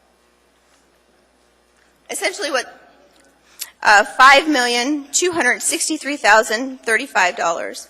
And essentially what this is doing, this is going to give an exact $4 million appropriation for the tennis facility, or the multi-use facility, excuse me.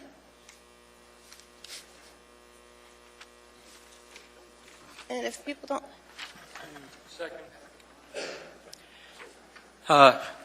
Ms. Johnston? Actually, I have another. Okay.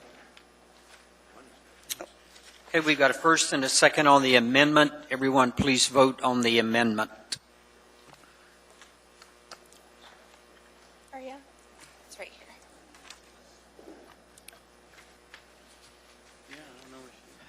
The amendment carries. Ms. Johnston?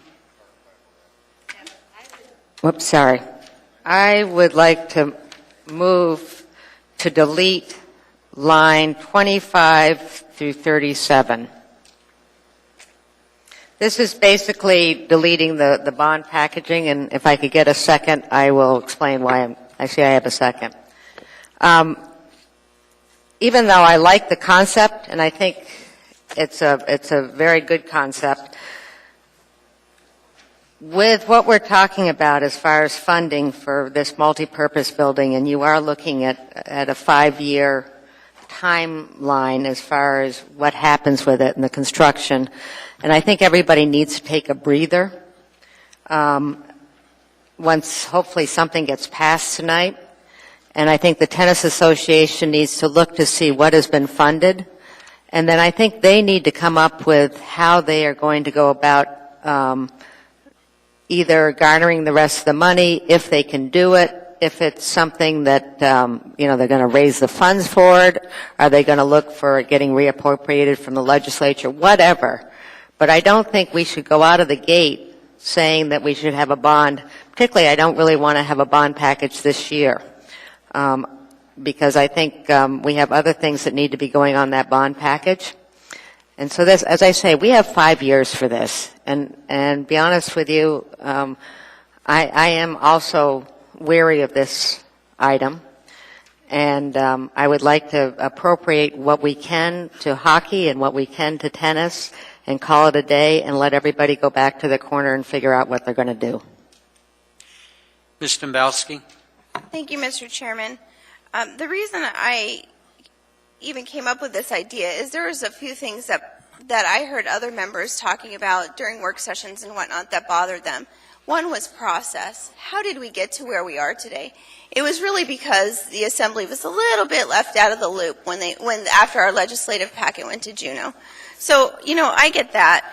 But I think by taking this facility and asking the voters, do you really want this? And are you really willing to pay for this long term? Whatever the O&M costs are, I think is appropriate. But secondly, I guess that was my second.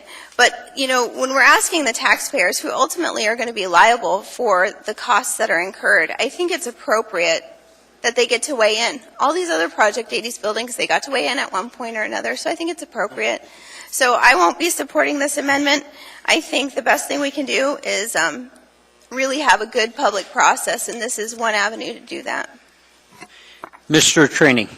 Just, Mr. Chairman, I will not be supporting this, and if this one fails, I do have another amendment that makes this a standalone bond. It will live or die in front of the voters as a standalone item. Thank you, Mr. Chairman. I'll be a no vote on this. Mayor Sullivan. Yes, thank you. A couple of things. We've heard both yesterday and today from the leadership in both the House and the Senate that putting this to the voters basically undermines the authority that they've exercised in granting this money to the municipality. They use their judgment when they pass these things, and for us to say, oh, by the way, we don't trust your judgment, we're going to do something different with it, really has a chilling effect on our relationship with the leadership. We've had direct conversation with the top leadership, and they're getting very, very irritated with our inability to appropriate the grant that they so graciously gave to the municipality. The other thing is that if it's uncertain until an election in April whether or not we're going to be able to appropriate all the money, we can't sign the grant agreement. The grant agreement is for $37 million. You can't sign it for partial. You have to sign it for the full amount. And so if you're going to wait till April, that means we can't start projects. And some of these projects are just simply too important to delay another 4 months, 5 months. Ms. Johnston. I don't usually like taking a second bite at the apple, but this time I just have to remind everybody, seriously, let's get out of the sandpit. Let's take a breather. Let's appropriate these funds. And I think Ms. Dombowski's done a wonderful job of laying out the fund allocations. And let the association, the tennis association, figure out what they can do with the funds. And if they might come back next year and say, we can't do it, and then it goes back to the legislature. They also might come back with a wonderful benefactor that builds it for them. I don't know. Or they might want to come back and see if they can get a reappropriation from the legislature to buy the tennis club north. I don't know, and I don't want to be presumptuous on what they're going to do, but please, let's just allocate the money and go on with our business. Ms. Dombowski. Thank you, Mr. Chairman. This proposal that's puts this before the voters does in fact allocate all of the money to public works. So I've actually discussed this with legal. I've actually discussed it with others in the administration. And the fact is, it says clearly it will appropriate $10.5 million to the capital improvement funds for various facility improvements. So it does get allocated. The question is, after it's allocated, are we going to spend it on deferred and critical maintenance, or are we going to spend it on a tennis facility? And that's what the voters should decide. So that part of it aside, I think it's a little disingenuous to say it's not getting allocated and we can't sign for the grant, because we certainly can. That was the legal opinion that I received. Secondly, when we're talking about legislators getting annoyed with us or getting angry with us, I can't speak to other people's conversations, but I've had multiple conversations with members of both finance committees as well as other legislators that aren't on the finance committees. And I've heard comments like, this idea is brilliant, this is a great idea, this is a win-win for everyone. So, you know, I'm not going to fall victim to fear-mongering. I'm going to just ask you to just look at the items before you and just vote your conscience, because I think, honestly, for me, it's a great idea to put it before the voters. Thank you, Mr. Chairman. Mr. Horniman. At the risk of being controversial here, I'm a little irritated myself. At every turn lately that I've talked to the members of the Alaska legislature for funding priorities in my district anyway, their comments in return to me was, where's your skin in the game?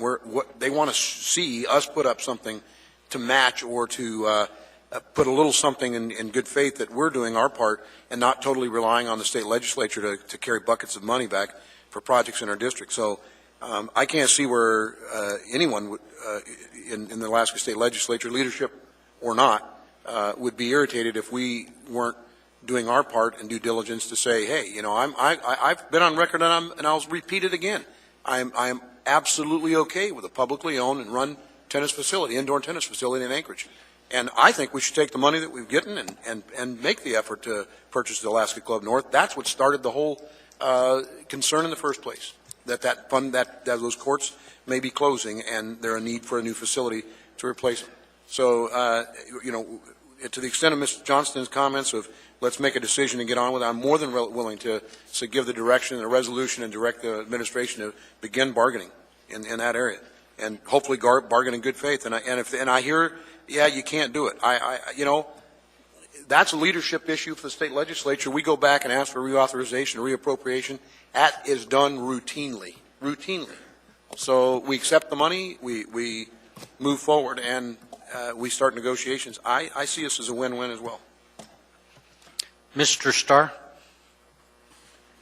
Well, the skin in the game is in fact a matching fund concept, and I think it's an appropriate solution, and it provides certainty on the way forward. It also is closer to a number that's realistic to get built, and it may be that we can throw up a tin structure and some concrete and call it a tennis facility, but that's typically not our style, and it isn't best served to build that type of facility. You know, I've built those stand-up metal-clad buildings, and they are just that, a useful life of 10 or 12 years of that, and they're usually not geared to handle that. So, you know, the $150 a square foot thing, we could bare bones it perhaps and maybe come into that, but there's no certainty tonight if we don't. What's in front of us now is to remove the all-in concept that the municipality is saying we'll match some funds, we'll go to the ballot, and we'll get some voter authorization to go into debt for this. I find that to be a good solution. And if it doesn't work out, the fallback is a redistribution into the Project 80s. It's pretty clear, and I think that the opportunity to sit down and speak to the legislative group about that, it hasn't been some mucked up, unorganized conversation. I think it's been a little bit challenging with the number of items that have been put in front of us for consideration. You know, the administration's on number 5, and we're on number 2. Mr. Steele's got an S1 and an S. That has been somewhat confusing, but I think this body can understand it. There isn't any hurry yet, Ms. Johnston. We need to just do this right. Your interest to drag it doesn't provide the certainty to the tennis community that we have an action plan. By taking out the all-in and the matching funds and the bond language, we'll just have uncertain funding, and that's not a good plan forward. I urge no on the amendment to take out that bond language. Mr. Trombley. Well, one of the things I've always supported since I've been on the body is making sure that we retire or we don't put more on the bond package than what we're retiring in debt. That's been one of the things that we have a AAA rating. Our last budgetary discussions, as we put together our package, what we were going to put forward to the voters to make sure that we are retiring less than what we're putting on the package. You know, when we look at our budget, everybody just did it. Our third largest budget item, other than police and fire, is debt service. That's a tremendous amount of money that we're leaving on the table that could be going to other facilities. And Ms. Johnson, I'll support the amendment because I don't think putting a $5 million bond on is a good idea, especially since in a roundabout way we're tying the money up to the bond. I don't agree with that. I want to see a different number that we can appropriate to the tennis facility, but tying it up with a bond package that's going to increase our debt service any more than it already is, I think is a bad idea. Mayor Sullivan. Yeah, and just a reminder to folks, we actually do have skin in the game. You know, the voters did approve the bond for parking and lighting upgrades at this facility. They did approve monies for tennis court replacement, whether they went here or somewhere else. There's at least the opportunity to use those bond monies where they could be used year-round rather than, you know, for 2 months a year. So we've got some skin in the game. And I would just remind Mr. Starr that the building I was referring to is the AT&T Center, where on a daily basis folks are playing basketball, volleyball, indoor soccer, and it's over 10 years old and functioning very, very effectively for its use, and it'd be very similar to that. Mr. Steele. Thank you, Mr. Chair. I agree that we need to slow it down, but we also don't need to rush to take the figures that Ms. Dabowski came up with, I'm sure she did a lot of work on those, but it's not any better than the estimate that the mayor came up with, 150 a square foot. We don't know what it's going to cost until we design it and put it out for a bid. And it just seems to me that we need to accept the money, and then if they can't come up with the additional, or we don't have it, like the mayor said, in terms of we have some money to redo the parking lot at Dempsey Anderson, well, that would be part of the parking, that would be the parking lot for the tennis facility as well. And we just need to accept the money, whatever allocation we do at this point, accept the money, and then get to work on doing the planning to see what is really proposed. We know what we have now. If we need to and we decide to, we can put a bond on it at a later date and complete the funding. But it just seems to me to hold it out or to allocate it based upon, again, not a bid, not solid figures, but figures that are possible, but not proven by any stretch of the imagination. And so I agree with Ms. Johnson. Mr. Starr? Well, I may speak to it again later, but, the message that we can go ahead and use $700,000 worth of Parks and Rec money that was approved in the last year's $2.5 million bond has just rattled me. And Mayor, I guess we'll need to debate whether or not that's appropriate use when, in fact, only 2 words appeared on that bond which talk about and replacement of tennis courts. Your logic seems to be that the courts that we've roto-milled up since 2005 can be replaced with indoor tennis courts. And it's time to start bringing it down so that we don't have this emotional speak back. But we didn't tell the voters we were going to build a $6 million to $10 million indoor tennis court facility when they went to the ballots last year, and I don't want to misuse that trust that they put into us in doing the right thing. So it may be not clear through my words and my passion tonight, but I feel hoodwinked on that topic as well, and I refuse to appropriate $700,000 of the bond money when we have well over $1 million of outdoor courts that haven't been resurfaced yet, and they need to be on the list as well. So, I'm all for appropriating the money. I think fine. If we don't do a bond, then we don't have that skin in the game that we're talking about. But it's going to need to be back to the $4 million mark so that we can come and do that. So, Ms. Dombrowski, I say press on. If it passes, appropriate accordingly with good legislative intent on our side, and you'll have my support. Mr. Trainee? Mr. Chairman, call the question. We're circling. We need to get this issue voted on, Mr. Chairman. Yes, on the amendment of Ms. We're voting on the amendment, which is striking lines 25 through 37. Please vote on the amendment. Push your button.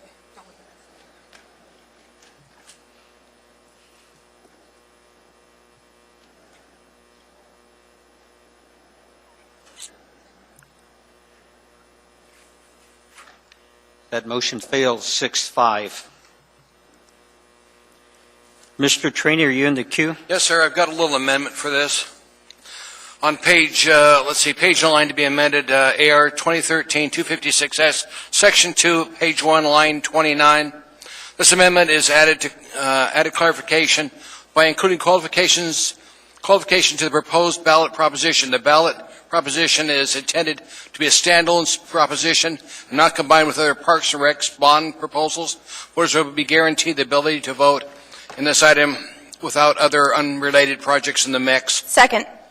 And I'll give a copy of the text I've got here to Amanda. Thank you, Mr. Chairman. It will keep the same money in here that Amanda put in there, but it says it's a standalone bond program.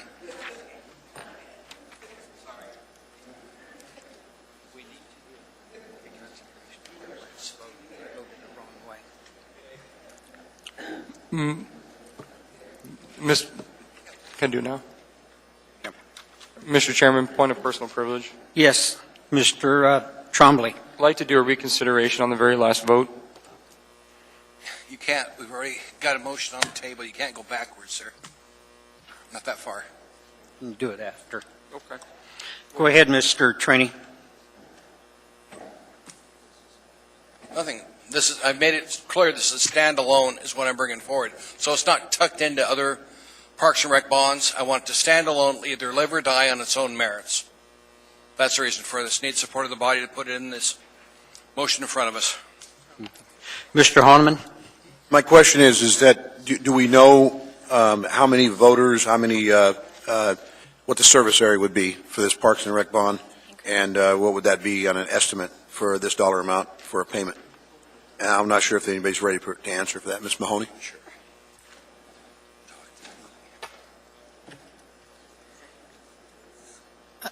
Could you please repeat the question?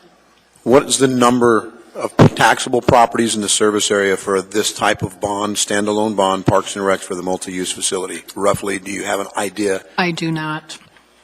Okay, thank you. Ms. Dembowski? Thank you, Mr. Chairman. I just wanted to say when I initially thought of this was my intent, that it would go before the voters so they could make a very clear decision. And so this would just be consistent with what I had intended. Thank you, sir. Mr. Birch? I just think this establishes a terrible precedent. I mean, the good people at the Tennis Association went down and lobbied for this. I mean, it happens every year. We have the blood bank goes down and lobbies. The Girl Scouts go down and lobby. They get direct appropriations. This is a routine engagement with the legislature. I think by when the legislature appropriates something, and it's not the fact that the Assembly doesn't know about that ahead of time, I don't know that there's a duty and an obligation on the part of the legislature to announce it to and ask permission of this body as to whether or not they can pursue a legislative appropriation to the benefit of their constituents. And I think it's presumptuous of us to think that we might, require their approval prior to accepting and receiving an appropriation that they have worked through. Going to the ballot to expend an appropriation is unnecessary. I think it really compounds a problem from in the complexity of accomplishing anything. I think this is I'm a no vote on this. I think it's if you really don't want the money, send it back. Fine. I think the Tennis Association has played fair and square. I think they've got a project. Mr. Steele made a reasonable proposal, and I'm not going to support this. I think it just establishes a terrible precedent. Thank you. No one else in the queue. Please vote on Mr. Trainee's amendment.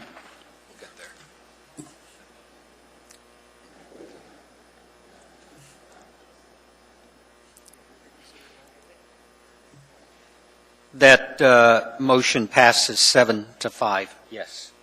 Mr. Chairman, I'd like... 6-5. Just reconsideration on the amendment made by Ms. Dembowski. Mr. Chairman, I'd like to reconsider the amendment made by Ms. Johnston. Okay, please vote on a reconsideration. Yes. Pardon?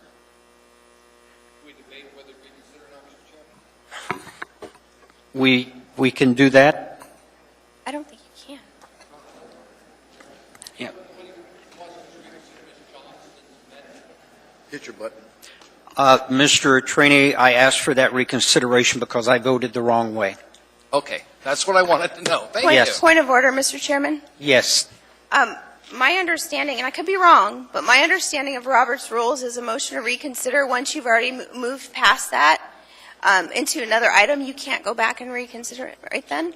If it's a motion, is that right or is that wrong? Am I wrong? Okay. Okay. I withdraw my comment. Thank you. Okay. Please, Jennifer, please vote on the reconsideration. You're a little bit behind.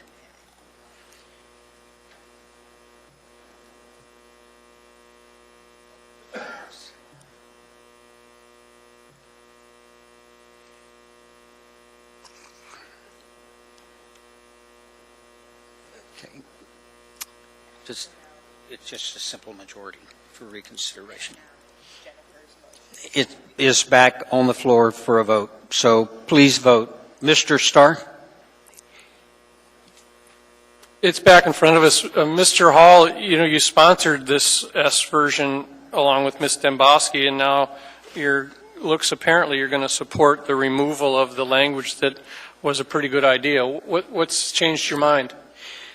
Ms. Dembowski and I had a conversation about this, and I wasn't comfortable with that language, and we were going to look at amending it tonight, is what had happened on the floor by Ms. Johnston. If we take out the funding stream of the bond, what's the mechanism that we have to produce additional funds? It may very well be a bond in the future, Mr. Starr. We're just not prepared to do that at this point. Somewhat along the lines of what Mr. Trombley said, we tend to try to sell less bonds than what we pay down. And I'd like to keep it below that. We're at that margin. Actually, I believe with some of the amendments that we made during our amendments to the budget, we probably are teetering on the edge of selling more bonds than we're paying off this year already. Well, that's a target. That's not a policy that we've ever adopted. It's just kind of what we've done. So I think the school district is much more firm on that policy than we ever have been. So I've not tracked bonds by debt service before. And so much of it is based on the interest rates that we get for our bonds, so it's hard to know just what your debt service payment's going to be, and that's, I believe, the true measure of what Mr. Trombley referred to. But your prerogative, I still think is a good solution to produce certainty, and so we could all get on with it come April. Thank you. Mr. Traney? Urge the body to vote no on this item. Let's get this thing done tonight. Mr. Horniman? I echo Mr. Traney on this comments here. I'm not even opposed to perhaps doing it with a revenue bond or something where we can raise the funds from the users as they use the system and the facilities over a period of time, and that way we wouldn't be hitting on any exceeding our general obligation bond debt. So I'm going to vote no. Ms. Dembowski? Thank you, Mr. Chairman. I'm a little challenged, and Mr. Starr, if I may address your question that you asked the chairman, at no time was I told that the bond language was a challenge. All I was told is we might add some revenue stream where the ATA could raise their own funds and put a little skin in the game. In fact, the conversations that I recall said putting it before the voters was a great idea, and it was probably the best path forward. So, Mr. Starr, that's how I recall the conversation, just so you know. But I really, what Mr. Trombley says resonates with me. I am challenged by putting bond debt in front of the voters because it's ultimately their decision, but we do have to be fiscally responsible of how much we're retiring and how much we're putting forward. Personally, I think we put this before the voters. I have yet to be convinced that this is a public want or need. I personally, if I was guessing, I would guess this bond would fail. And then the money would go back to critical and deferred maintenance, where I think it should be. But it's not my decision. It's ultimately not my money. It's the taxpayers' money. And in the long term, you guys are the ones paying for it. So shouldn't you have a voice in this? I think you should. So I would just urge the body to move forward with a little bit of courage and let the voters speak. I think this is a fair solution. I think it's an appropriate solution, and I would urge a no vote on this particular item in front of us at the moment. Mr. Trombley. I would just remind everybody on the body that every year we adopt a 6-year fiscal plan, and in that 6-year fiscal plan as a policy, we say that we will not put more on the bonds on the ballot than what we're retiring. So it is, Mr. Starr, a policy statement that we accept every single year. I've never agreed. Mr. Steele. Yes, Mr. Chairman. We're picking a number out of the air to put on bonds.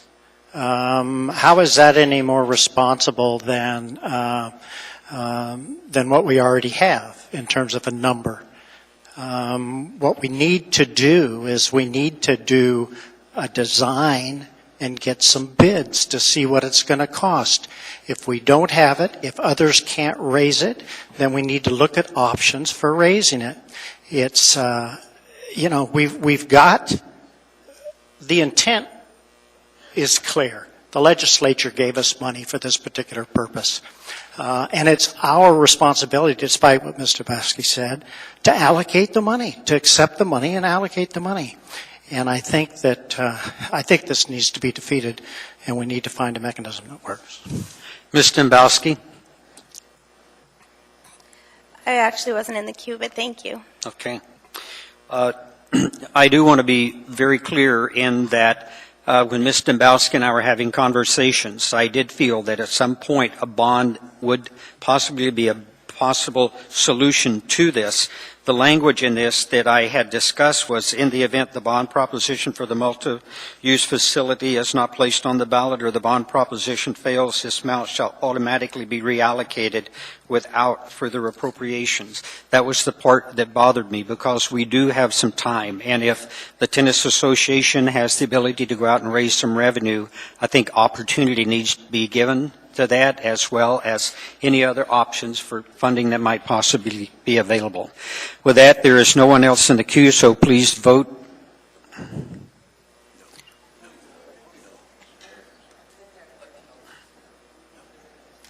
No, we're voting on the amendment. No, we've already voted to reconsider. Okay, Mr. Chairman, there's been a lot going on, a lot of conversation. Would you please restate what we are voting on? Thank you, Mr. Chairman. We are voting on Ms. Johnson's amendment to eliminate the language between 25 and 37 in this document. Thank you, Mr. Chairman.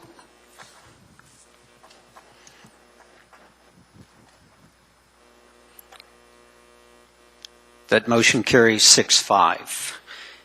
We're now back to the document as amended. I see no one in the queue. Okay. Ms. Dembowski? Or Mr. Trombley? I've got names bouncing all over the place. Yeah, I'm a little bit, I'm just for clarification, we deleted lines 25 through 37. Well, on line 23 it says facility improvements as indicated in the attached table for 2013-56S. The attached table has no dollar amounts for 2013-56S.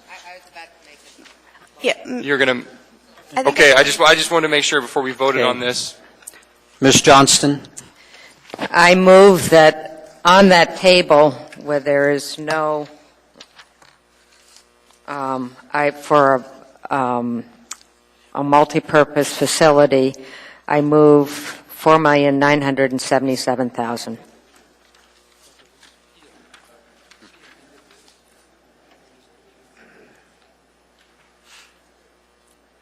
I'm sorry, Ms. Johnson, I got distracted. On the table, which right now I can't put my hands on because I got so many tables. Yes. I would like to, it's the fourth block, future multipurpose facility at Dempsey Anderson site. I would like to allocate the amount of $4,977,000.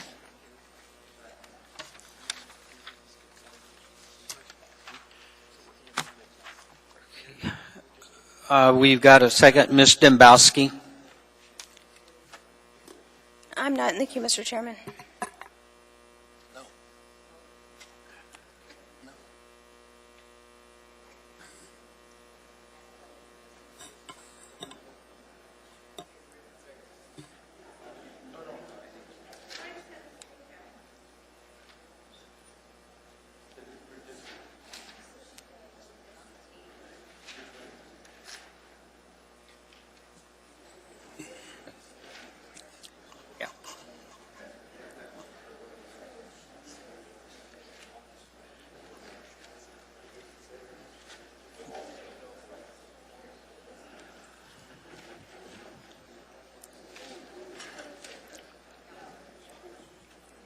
Ms. Dembowski?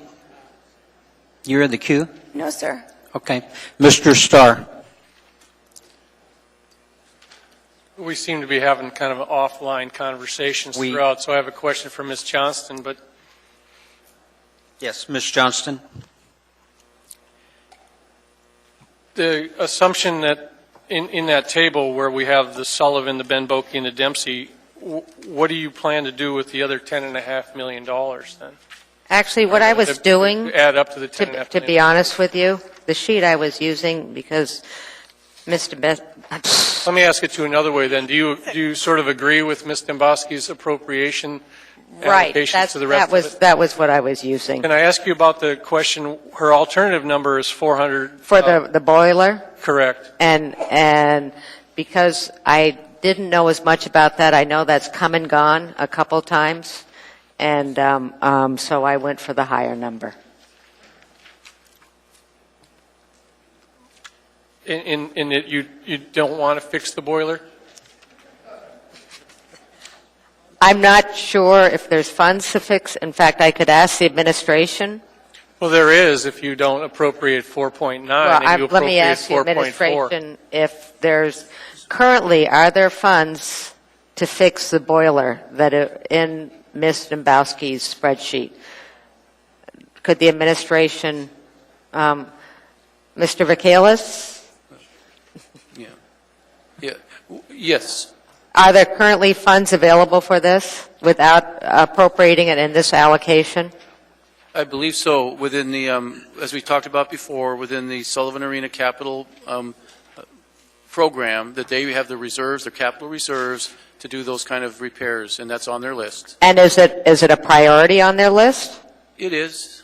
And Mr. Vacalis, you're behind it 100%? Absolutely. So if I don't include in this allocation the boiler, will Mr. Starr's concerns be met? They will. Thank you.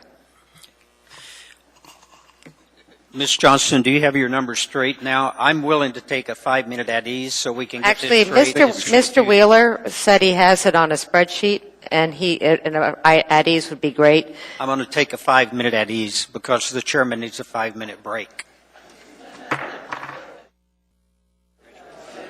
Okay, Ms. Johnston? Okay, I'm going to move the appropriation and we now, each of you should have this in front of you. Out of the $10,500,000, $3,868,000 goes to Sullivan Arena. Ben Boke, Ice Arena, $1,135,000. Dempsey Anderson Ice Arena, $520,000. The future multipurpose facility is $4,977,000, and this should all total up to $10,500,000. Second. Mr. Chairman? Yes. I'd make an amendment to two of the items on the line, dollar amounts. The Sullivan Arena would be 4.238000. That would cover the cost of the replacement of the boiler system at Sullivan, which would put the future multipurpose facility at 4.407000. Okay, we've got a motion and a second on an amendment that Mr. Honeman just made. Any comment on that amendment? Yes. I just have a question of as to whether that is actually necessary to do that at the Sullivan to affect the changes that were proposed. It's a critical item that was identified. I know the administration said that they might address it, but it's not. There's no fund certain for that, and so we're making sure the money's there to replace the boiler. I guess through the chair to the administration, is that factual? Thank you. The question was asked earlier. We told you that we did have money set aside. The money was set aside for the water heaters, which have to be replaced right away. We've taken that out of the capital for that. The boilers do not have to be replaced right away. They will have to replace at some point in time, and the bill for that at some point in time would be around, well, at today's dollars, would be around $700,000. They don't have to replace right now, but they will have to replace sometime in the future, and they are on the list to be dealt with at a later date. In that case, I would speak against the amendment. Thank you. Anyone else on the amendment? If not, please vote on the amendment. It's a Christmas.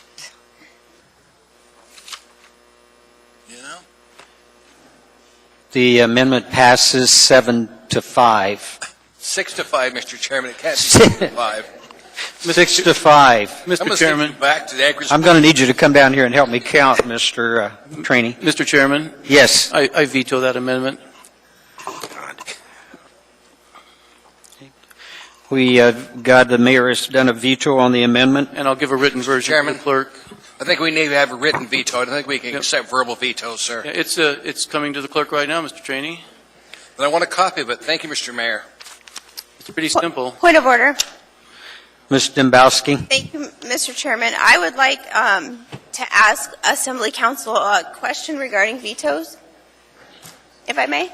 Yes, you may. Ms. Tucker, I understand the mayor has veto authority to veto legislation that's passed this. Does that include a product in work, or is that limited to something that's actually completed? Through the chair, Assemblymember Dembowski, the mayor does not have veto authority over actions that are still within the control of the Assembly, and there's a municipal attorney opinion on that was circulated to the Assembly, first by Mr. Wheeler and then by myself, that looked at that question in the context of a motion to reconsider, and it's the same principle here. Also, Mr. Birch pointed out to this body that and referred us to the Fairbanks Borough, and I checked with them, and in a general non-home rule organization assembly like the Fairbanks Borough, which a different section of Title 29 applies to, even those boroughs do not, like Fairbanks, doesn't interpret it to mean that the mayor can interrupt assembly action and control legislation from within. And so that amendment, which Mr. Birch is on record as approving, said that inserted the word in Fairbanks to say final, to make it clear that it was final actions of the Assembly and not interim actions like amendments. Thank you. Mr. Chairman, in light of comments from Assembly Council, I object to the executive branch's attempt to interfere with the legislative process of this body. Mr. Chairman, I recognize that the mayor has the ability to veto a final piece of legislation that is passed by the body. However, I think it is a clear violation of separation of powers when the executive branch intrudes into the legislative branch's process. Regardless of which level of government we are in our country, whether it's federal, state, or local, there's a clear separation of powers. The governor, the president, never go to the floor of the legislative body and interrupts specific motions or works in process. Only passed legislation is eligible for executive branch veto. This body is responsible for legislative action, and the executive branch is allowed to interfere with that process. It could be argued that the executive branch controls 2 of the 3 branches of our government. Mr. Chairman, I believe the mayor is out of order and does not have standing. However, for expedience sake, I will make a motion to override the mayoral veto of the previous motion, provided that the record clearly reflects that I believe the mayoral veto is unlawful. Therefore, Mr. Mayor, I move to overturn the mayor's veto. Second. We've got a motion and a second to override the mayor's veto. Please vote. Mr. Chairman. Yes. Mr. Chairman. I think the municipal attorney I'm is in the queue. I'm in the queue as well. Mr. Wheeler? Mr. Chairman, I don't want to miss an opportunity to put on the record that the municipal attorney's office does not agree with Assembly Council's position that the mayor cannot veto a motion. The state statute provides the mayor can veto an ordinance, a resolution, a motion, or other action of the governing body. The veto power is a power that is legislative in nature and granted to the mayor through the charter as approved by the people, including a general veto power and a line item veto power. So he does have the authority to veto. This is the same conversation we've had on other occasions. And in this particular context, I'd point out that the mayor has a line item veto power, so he can reduce the amounts appropriated under herewith anyway. So just keep that in mind. Thanks. Mr. Chairman. Yes, I'm going to recognize Ms. Tucker. Thank you. The The passage in state code that Mr. Wheeler has just recited about the mayor's veto does not apply to home rule. Specifically doesn't apply to home rule, and is for general rule municipalities like the Borough of Fairbanks. And as I've stated, even in that case, they don't interpret it the way Mr. Wheeler does. I do agree that the mayor has line item veto power and can, in the context of a budget resolution, line item figures after it's passed, but the mayor cannot amend legislation in the making as he's doing here by amendment. Mr. Chairman, Mr. Trainee? my light's been on for a while. I realize you've gone past that, but nonetheless, isn't that why we're in the court right now with this particular mayor trying to define his ability to veto? We don't overwrite his veto now. His veto did not exist. He has the capacity to veto this item. If the full thing, then he has the veto authority. But this is an interim process to get us to the full passage of this item. He can't veto this, sir. Thank you, Mr. Chairman. Thank you. Mr. Chairman. Mr. Flynn? Thank you, Mr. Chairman. I'm going to vote to support the override, not because I supported the amendment, but I do think that Ms. Tucker and Mr. Dembowski are correct and Mr. Wheeler is incorrect. I point out a couple other passages in the charter just for the edification of the body. Under the powers of the mayor may participate in all assembly meetings to the same extent as an assemblyman, but may not vote. Also, as a reminder, discussing the line item piece, the mayor may by veto strike or reduce items in a budget or appropriation measure. However, the mayor cannot increase appropriations by veto. And if we were to accept this veto, it would be a de facto increase of an appropriation. So I cannot support the veto in this particular instance. Okay, thank you. Anyone else in the queue? Mr. Chairman, may I just... Ms. Dembowski? Thank you. I recognize the power of veto, and I respect it. But I also respect the separation of powers, and I respect the legislative body and the executive branch equally. And I would just urge the body to consider this has nothing to do with the actual item we're discussing. This has to do with our sovereign power, our ability to legislate. And if we let the executive branch take control of both branches of government, we've just... We don't need to be here. Exactly. I think it's a bad precedent. That's why, the ideal thing would bring him to court and show him that he's wrong, but I want to get this done, so that's why I'm asking the body just to overturn it now so we can move forward. Thank you, sir. Okay. No one else in the queue? Please vote on the override of the mayor's veto. Mr. Chairman, I'll vote to override the mayor, but I don't think he has the capacity for this veto. But I'm going to vote for it, override it anyway.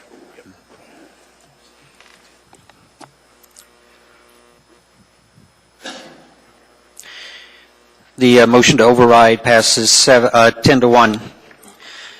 Okay, we're back before with Ms. Johnston. To be honest with you, I think we're ready to vote, aren't we? Yes. On the item as amended. Okay, anyone in the queue to speak? Mr. Chair. Yes, Ms. Dembowski. Sorry, I hate to do this, but I would like just to go double check the numbers because I may have inadvertently given Mr. Honeman a bad number. So can we just read what those changes were, please? Ms. Johnston? Well, I think you've increased the Sullivan Arena by... I simply mean Mr. Honeman's amendment. I just want to double check because the math was right before we made that amendment, and I'm coming up. Yeah. Yeah. The numbers as amended, please. Right. 4238. Right. 407. Yeah. But he increased.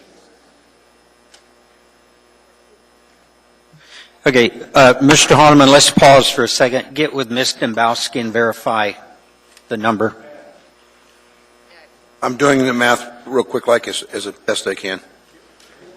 That may be off $200. I'm not sure. Yeah, I think it's $200,000. I think it should be. The Sullivan should be 4,438,000 is what I'm thinking. I accept that number as factual. I just did the calculation, and I was off $200,000 at the Sullivan Arena.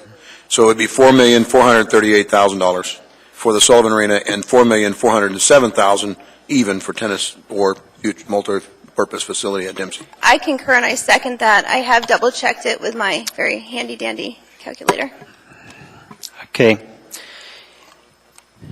We're back to vote on the item as amended. Mr. Chairman, Yes. could you recite those numbers, top to bottom, as amended? I'd be glad to, Mr. Chairman.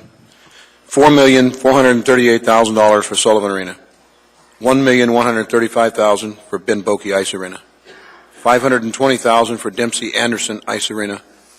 And the future multipurpose facility at Dempsey Anderson site, $4,407,000. Total of $10,500,000. Thank you. Is everyone clear? Please vote. And are we voting on the amended numbers or the final amended document? We're voting on the amended numbers. Thank you, sir.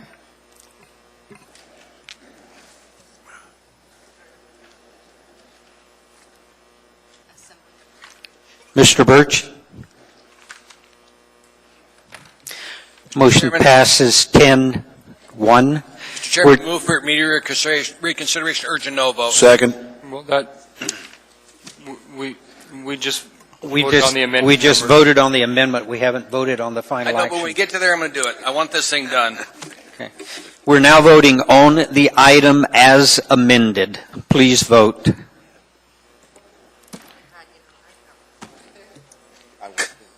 I thought we did. Motion carries 9-2. Now, Mr. Chairman, can I make a motion to move for immediate reconsideration, urgent no vote Second. on the full item? A motion and a second for immediate reconsideration, urging a no vote. Please vote.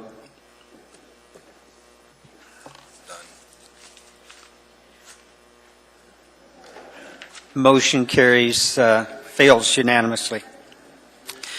We now have before us item 11E, AO number 131, an ordinance to the Anchorage Assembly amending Anchorage Municipal Code, Section 25.30.025, to revise the time required for public notice before a vote on the disposal of certain municipal parkland and shortening the notice period for a proposed lease of land in the Uri Park to the Spenard Lions Club. This item is before us. Mr. Steele? Mr. Chairman? Yes, Mr. Mayor, I move to approve, and then, Chairman, well, I'm going to make an amendment first. We want to reopen the public hearing, I think, what you want to do, Tim. Yes. I'm going to make two motions, but the first one is going to be to suspend the rules in order to reopen the public hearing on this item. Okay, so we got a motion to suspend the rules. Second. Second. Any discussion? Hearing none, please vote.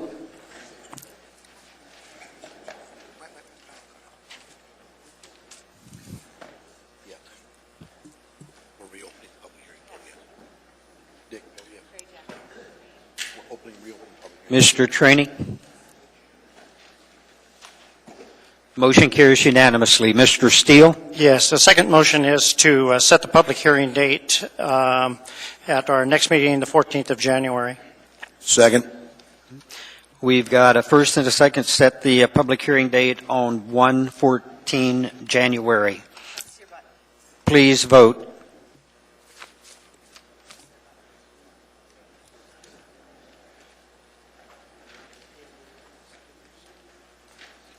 We're going to hear both sides.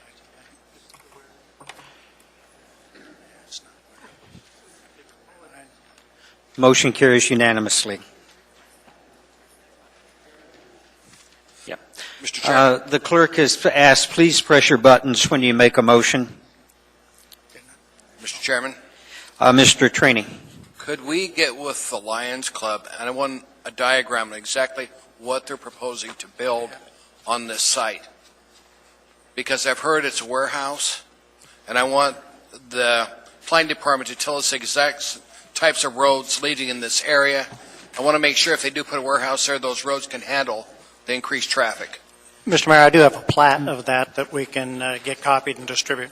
We will get all that information for you. Thank you, Mr. Chairman. Okay, we now have before us item 11F, AO number 94, an ordinance to the Anchorage Municipal Assembly amending Anchorage Municipal Code Section 8.40.040 to recognize and allow additional police false alarms within a 12-month period as no-charge events. The item is before us for action.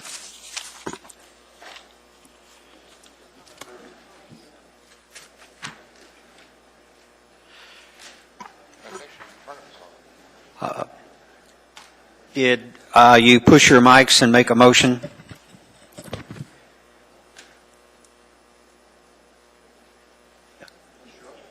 We've got it. The clerk is asking that you key your mic and make the verbal motion, so she's got it on the record.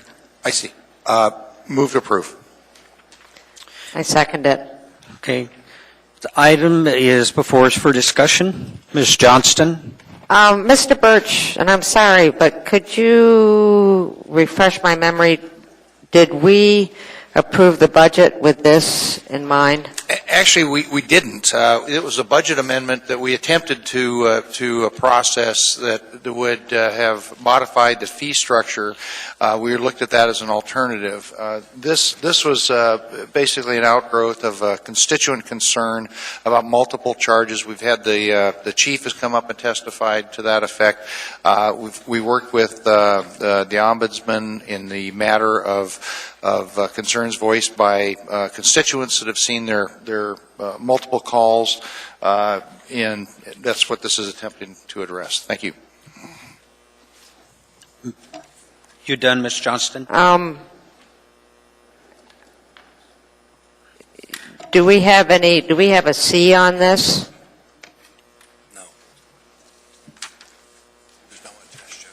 I mean, I don't see one. I'm concerned because I thought when we talked about fees, we addressed this and you actually ended up voting against it, so I'm confused. Right. Well, I as well was, thought we had kind of put this matter to bed with respect to when we were going through the budget process, because it was a proposal during our budget deliberations. It's my understanding that the ombudsman was looking at working with some of the communities, and we can come back with a fresh start on this, but we do need to address some of the unanticipated charges that we're seeing exercised. So you would be a no vote on this and come back with something? I am fine with that, or postponement. Yeah. Postponement would definitely be fine. So you move to postpone indefinitely, then I second that. Okay, we got a motion to first and the second to postpone indefinitely. Please vote.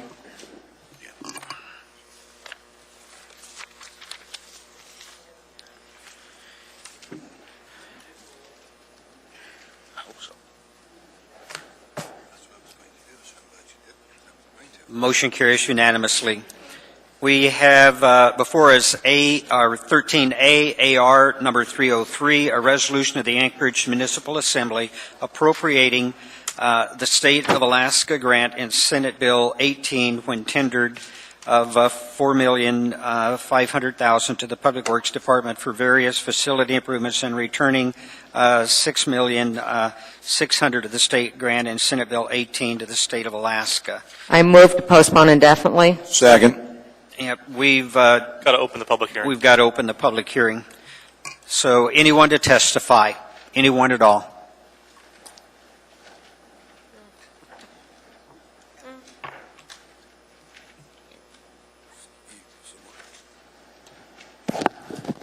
Chair and members of the Assembly, my name is Kathy Gleason. I'm currently president of Turnagain Community Council. My multiple pages of notes from what this body just went through when I go home tonight and reread it, I won't have a clue what I wrote down. It would have been very, very helpful for the Community Council, members of the public, ATA members, all of us out here to have the latest versions of what you were discussing. It's the kind of thing where when you make so many changes and consider so many different things while we're sitting out there, we have no clue what's going on. It's very difficult to follow along. So I wanted to take this opportunity to say that I would really encourage future endeavors like this to consider the public and how we have trouble following along. But maybe most people comprehended better than me what just happened. I'm going to need some direction in terms of where the community council goes from here with this proposed facility. I do want to make it clear, I jotted down some things that I heard during discussion 2 weeks ago that I wanted to address. The mayor keeps referring to a joint agreement with the Anchorage School District with regard to parking. The Turnagain Community Council does not have any information on that, so we desperately need that to be assured that that is in the works. Right now, an MOU with Turnagain Community Council and the school district is being considered, and it has words like the school district may consider opening the gate during West High varsity football games only. So clearly there's some disconnect on what's really going on with the school district, and the council would appreciate some clarification on that. We did pass a resolution at our December 5th meeting for 2 additional things that are going to be RFP-related recommendations, and they have to do with pedestrian flow in and out of the area and lighting design standards. We also included in our resolution a very strong request that a traffic impact study be done if this facility is built at the Dempsey site. Traffic going in and out of that area with the post office, cars, the gas station, the ice arena, it's a mess, and adding a new facility in there is going to be is a concern. It has been from day one. Nobody is discussing at this level, at the assembly level, when a traffic impact study is going to be done, at what stage in the process, and how it's going to be funded. We need assurances that that's going to be a key element if this project moves forward at that site. And I did have a couple more things. Mr. Horniman? Ms. Gleason, I share with you your concerns about not being able to follow along, and we do have, I believe it passed some funding to try to get an informational kiosk, or perhaps we can do some real-time changes as things are being updated. I'm not clear on how that would work so that the public can see it as we follow along, because it is difficult. It's even difficult for us to follow up here when we're not doing it all electronically. We're having to, as you see, run up and down and distribute papers. Yeah. Secondly, I understand you had some other questions? Can you Yes. briefly answer? Yes, thank you. And I would appreciate that be very briefly. Certainly. Because I know there's another public hearing opportunity at the very end of your agenda, so I could hold off on the rest of my comments until then. Thank you. There's another item up before you with regard to the same issue. So Thank you. Thank you. Items before the body. Yeah, and the public testimony is closed. Item is before the body. I move to postpone indefinitely. Second. Okay, we got a motion and a second to postpone indefinitely. Please vote.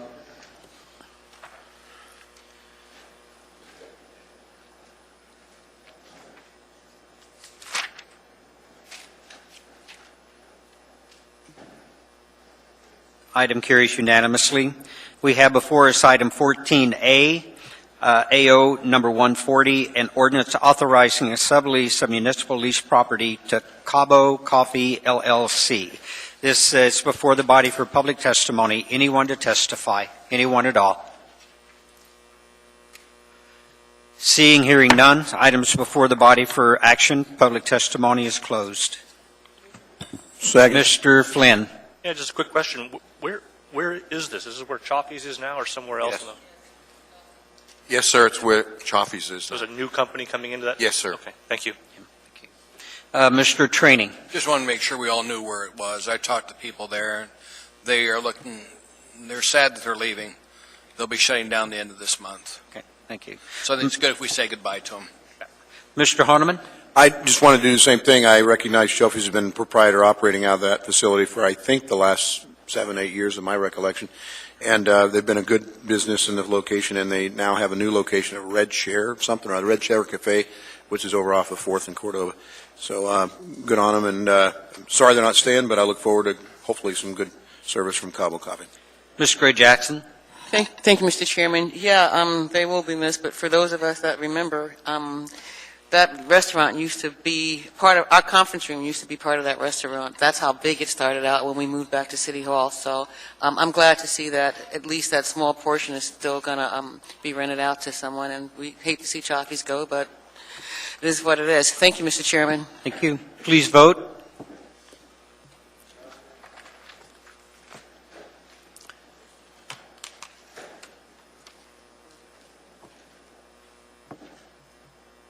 Item carries unanimously.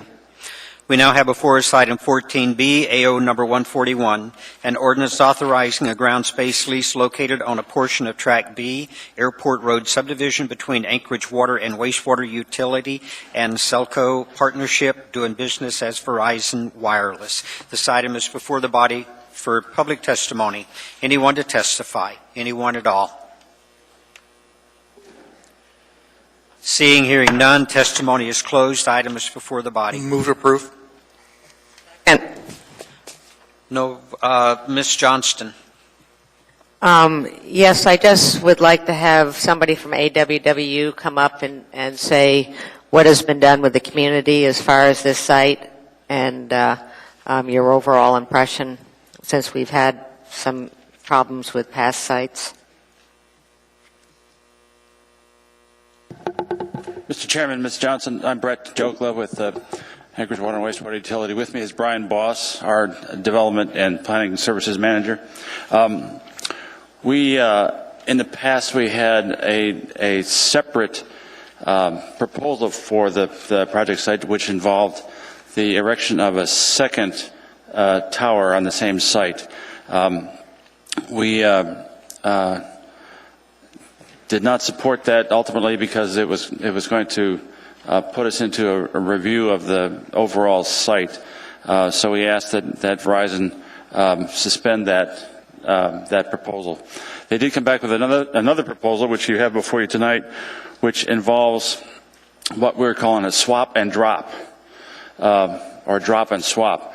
The 100-foot tower that exists on the site would come down, and Verizon would fund and construct a new 130-foot tower on the same site using the same number of other antennas in addition to Verizon's antenna would be hanging off the new tower. The proposal also provides for a new ground space lease that would be necessary to support the activities on the site. The company did visit with 3 of the community councils in the nearby area, and Mr. Boss can describe some of the particulars of that public involvement process. Brian? Sure. Verizon and AWWU attended the Mid-Hillside Community Council and the Abbott Loop Community Council in May of 2013 when we first got the proposal. And then we actually went to the HALO organization in June of 2013. And Verizon's representative presented basically mock-ups of the drop and swap showing that the new tower will be 30 foot higher than the existing tower, gained some community input basically on their proposal. I'd describe it as a lukewarm reception from the community councils.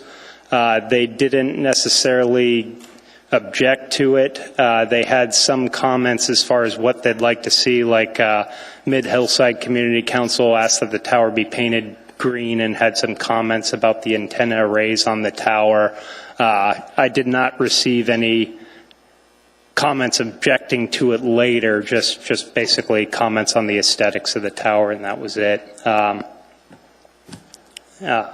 The Verizon has agreed to paint the tower green as the community council requested. So, Mr. Starr? Yeah, in our area, they're painting them various colors, and it does help. One thing that they are doing, however, though, is putting on flashing lights on the top of them, the red illustrating lights. Are they going to leave that off on this tower, do you know? Yeah, and I'll have to defer to Verizon's representative. I'm almost positive that they are not putting lights on this tower, but I'm not 100% sure. So Jim Preveno's here to respond to that. And then the lease for GCI, does that just get terminated? Have you done that? Or what's going to happen with their site? Through the chair, the lease through GCI would not get terminated. They're still putting an antenna on the tower that's being drop and swapped. So we still will have a ground space lease for GCI for their comm shack on the ground, as well as the other carriers that are on the tower. It's just we will add a lease for Verizon for their comm shack, and they will swap the tower portion of the lease. The flashing red lights that you guys like to put on Absolutely. your tower. Illumination for aircraft, pardon me. It's a little dry up here. To date, I've not received any notification to Verizon Wireless that the FAA study has reflected that it should be lit. So at this point, unless they come back finally and give us another determination, there's no intent to put it on there. All right, thanks. Sure. Yes, we need your name. Jim Preveno. Thank you. Have no other questions. Thank you. I have no one else in the queue. Please vote.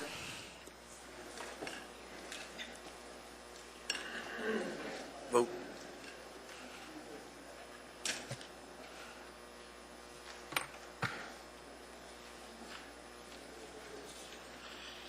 Motion passes unanimously.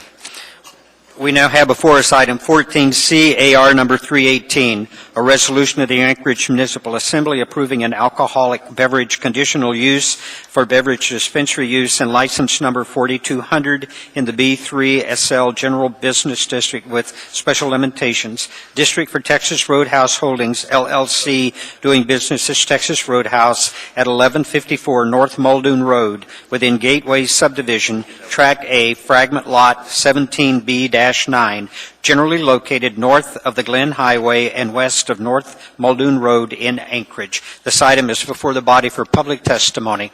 Anyone to testify? Anyone at all? Good evening. Good evening. Hello, Chair, Assembly members. My name is Nicole Kaur. I'm an attorney with Patton Boggs. I'm here representing Texas Roadhouse and just available if you have any questions. Thank you. No questions. Thank you. Yet. Anyone else to testify? Anyone at all? Seeing, hearing none, public testimony is closed. The item is before the body for action. Second. Seeing no one in the queue for voting, please vote. I guess the answer is no. We have no questions. Passes unanimously. Thank you. We now have before us item 14D, AR number 313, a resolution of the municipality of Anchorage appropriating $581,227 from the State of Alaska Department of Transportation and Public Facilities to the State Direct Federal Pass-Through Grants Funds 231 for a transfer of responsibility agreement for the Anchorage Metropolitan Area Transportation Solutions Consolidated Municipality of Anchorage Metropolitan Transportation Plan, Travel Demand Model Update Project in the Community Development Department, Planning Division, Transportation Planning Section. This item is before the body for public testimony. Anyone to testify? Anyone at all? Seeing, hearing none, public testimony is closed. Item is before the body. We have a first and a second. Please vote.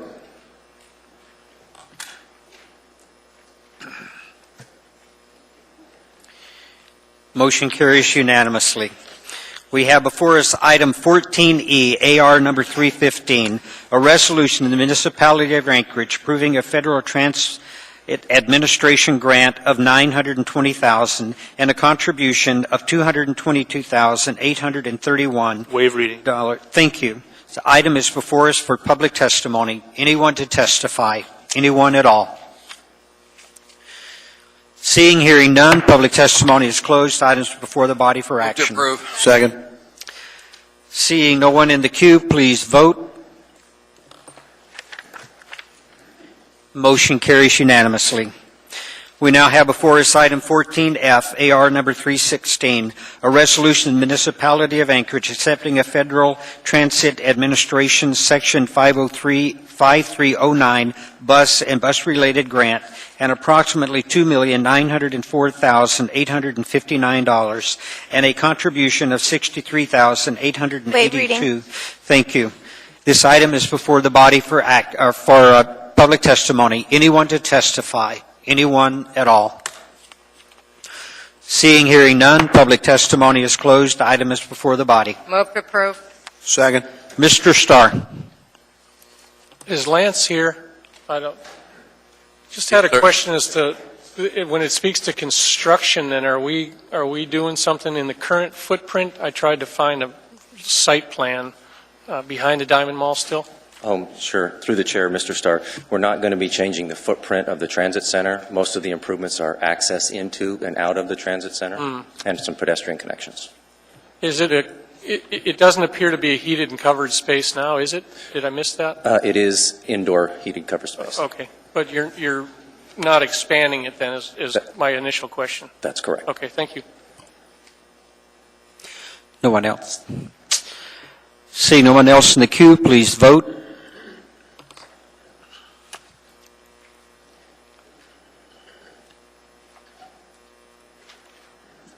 That motion carries unanimously. We now have before us item 14G, AO number 135, an ordinance providing for the submission to the qualified voters of Anchorage, Alaska, the question of the issuance of not to exceed $57,285,000 of general obligation bonds of the municipality of Anchorage to pay the cost of educational capital improvements, planning and design projects, and district-wide building life extension projects at the election to be held at the annual municipality on April 1st, 2014. This item is before the body for public testimony. You just snuck up on me, didn't you? I've been accused of worse. Chairman Hall, Assembly members, my name is Carolyn Ramsey. I'm a 40-year resident of Anchorage, a 5-year resident of Airport Heights, and I bought my home there 3 years ago.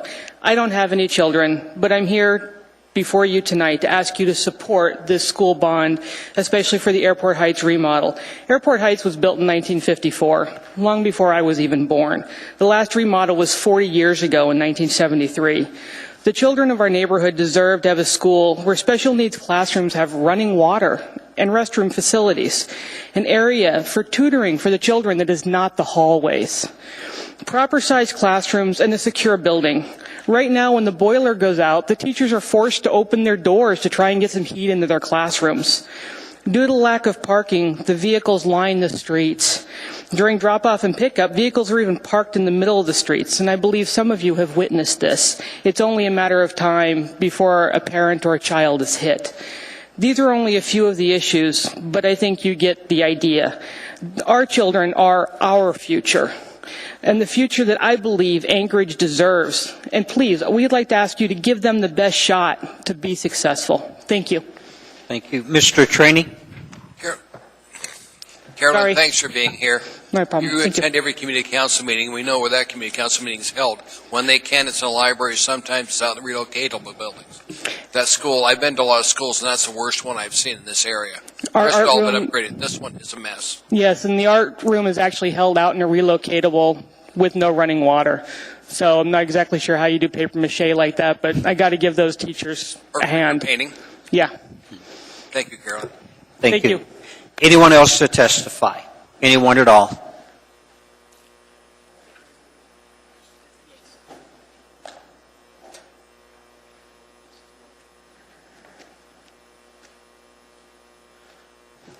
Okay, for the record, I'm John Whitlock, last name Whitlock, W-H-I-T-L-O-C-K. I am here along with Sarah Smith with the Airport Heights Community Council. And what I'm going to do is I'm going to read the resolution, and then for the remainder of our 5 minutes, Ms. Smith will will be given the remainder of the council's time. Ms. Smith has served on the Master Plan Review Committee for the school and is an active member of the PTA and is one of the most informed and up on this issue that I know. So That being said, a resolution of the Airport Heights Community Council urging the Anchorage Assembly to support the bond package approved by the Anchorage School Board on October 21st, 2013. Whereas the Airport Heights Elementary School is the oldest school in the Anchorage School District not to have a major remodel. Whereas pupil transportation at peak time is comprising student and neighborhood safety, whereas the mechanical systems of the building are no longer functioning adequately or reliably, whereas multiple main entrances into the school bypass the main office, thus compromising student and staff safety, whereas the classrooms for students with special needs lack basic necessities, whereas the kindergarten classrooms are too small to accommodate all the students, whereas student tutoring is currently taking place in the hallways, whereas lack of adequate space prevents opportunities and programs for honor students, whereas due to a lack of space, the students are required to eat lunches in the classrooms, creating additional hours allocated for maintenance and janitorial work, whereas when planning for the proposed remodel, considerations were taken to reduce the cost by using existing infrastructure, whereas a school remodel will extend the life of Airport Heights Elementary for several decades, whereas this remodel will provide a 21st century learning environment comparable to other schools in the Anchorage School District,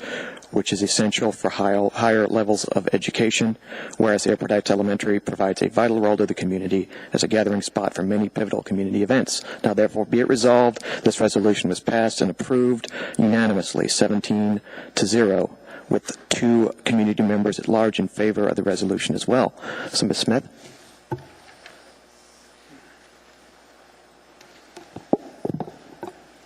Good evening. My name is Sarah Smith. I'm here tonight and to speak in favor of the Anchorage School District bond proposition to be placed on the April ballot. My husband and I have 2 children currently attending Airport Heights Elementary. I was one of the community participants on the Master Plan Review Committee for the school's renovation. I recognize that the proposed Airport Heights renovation budget is significant, comprising of nearly 40% of the bond package. The needs of elementary schools are not as evident for the general public to observe, for example, deteriorating road conditions. On a day-to-day basis, we crisscross our city and experience the conditions of our roads. As taxpayers and voters, we can gauge where new road improvements may be necessary. Elementary schools, however, are generally tucked into neighborhoods and are only frequented by a relatively small population. My participation on the review committee allowed me to gain a greater appreciation and awareness of the situational challenges that our school faces. There are known safety concerns for the pickup and drop-off of students occurring directly along the adjacent streets and congruently with neighborhood traffic. Operationally, as one systematically evaluates each of the programs at the school to the best practices of the educational standards of today, an extensive list accrues. Be it skeletal facilities for the special needs classroom, to music, health, and art being located in outpost buildings with only electricity, to shared spaces among all the support programs. I believe the facts lead one to the conclusion that Airport Heights legitimately does need to be renovated in order to provide the infrastructure to support current educational curriculum and their support programs. According to current educational standards, the Airport Heights existing infrastructure has been determined to be deficient. We as a community must acknowledge the additional strains that this bestows on the staff. I have no doubt that the professional, creative, and positive attitude of the staff at the school will continue to educate their students to the best of their abilities. Yet I also would like to offer them a facility that allows them to accomplish their mission, just as anyone would want the right tools to succeed in their occupation. I understand if the voting public determines that it's not feasible to finance the school bond at this time. However, I support this proposition that would allow the citizens of Anchorage the right to determine their financial commitment to the school district. Thank you. Anyone else?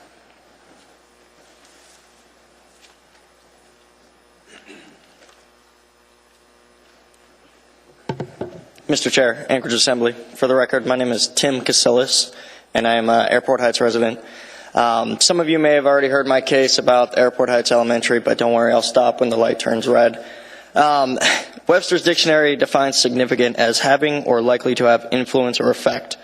Important, also of notable or measurable large amount. There's not a better word that I can describe Airport Heights Elementary as significant. It's not only an elementary school, which is a phenomenal elementary school. My wife and I have 2 young children who will be attending Airport Heights Elementary next year. It's also a community facility. It's the heartbeat. It's the bloodline of a neighborhood. And for that to be deteriorating in front of our eyes is a travesty. It truly is. We hold the community council events there. During the summer, families ride their bikes to the playground. During the winter, families drive to the playground. It truly is a significant building, and it needs your help to find the necessary means to continue its long-lived prestige. My wife went to that school 20-odd years ago, and now she goes into the same classrooms and says, I can't believe that teacher's still here. So it's just a testament of how great that community is and what a wonderful neighborhood it is to be in. So thank you. Thank you. Anyone else? He who hesitates is lost. We can't have that happen. No, ma'am, we can't. My name is Barbara Carl. I'm a resident of Airport Heights area and have lived there for over 38 years. My neighborhood school is down the road from my house. I've seen children walking there. I don't really have much more to add to what has already been articulated much better than I can. But I am very supportive of neighborhood schools, particularly the one in my neighborhood. And I urge you to support this bond, and I will urge everybody in the municipality to vote yes on the bond when it comes on the ballot. Thank you. Thank you. Anyone else? Hi there. Good evening. My name is Garen Tarr. I'm the state representative for the Airport Heights area.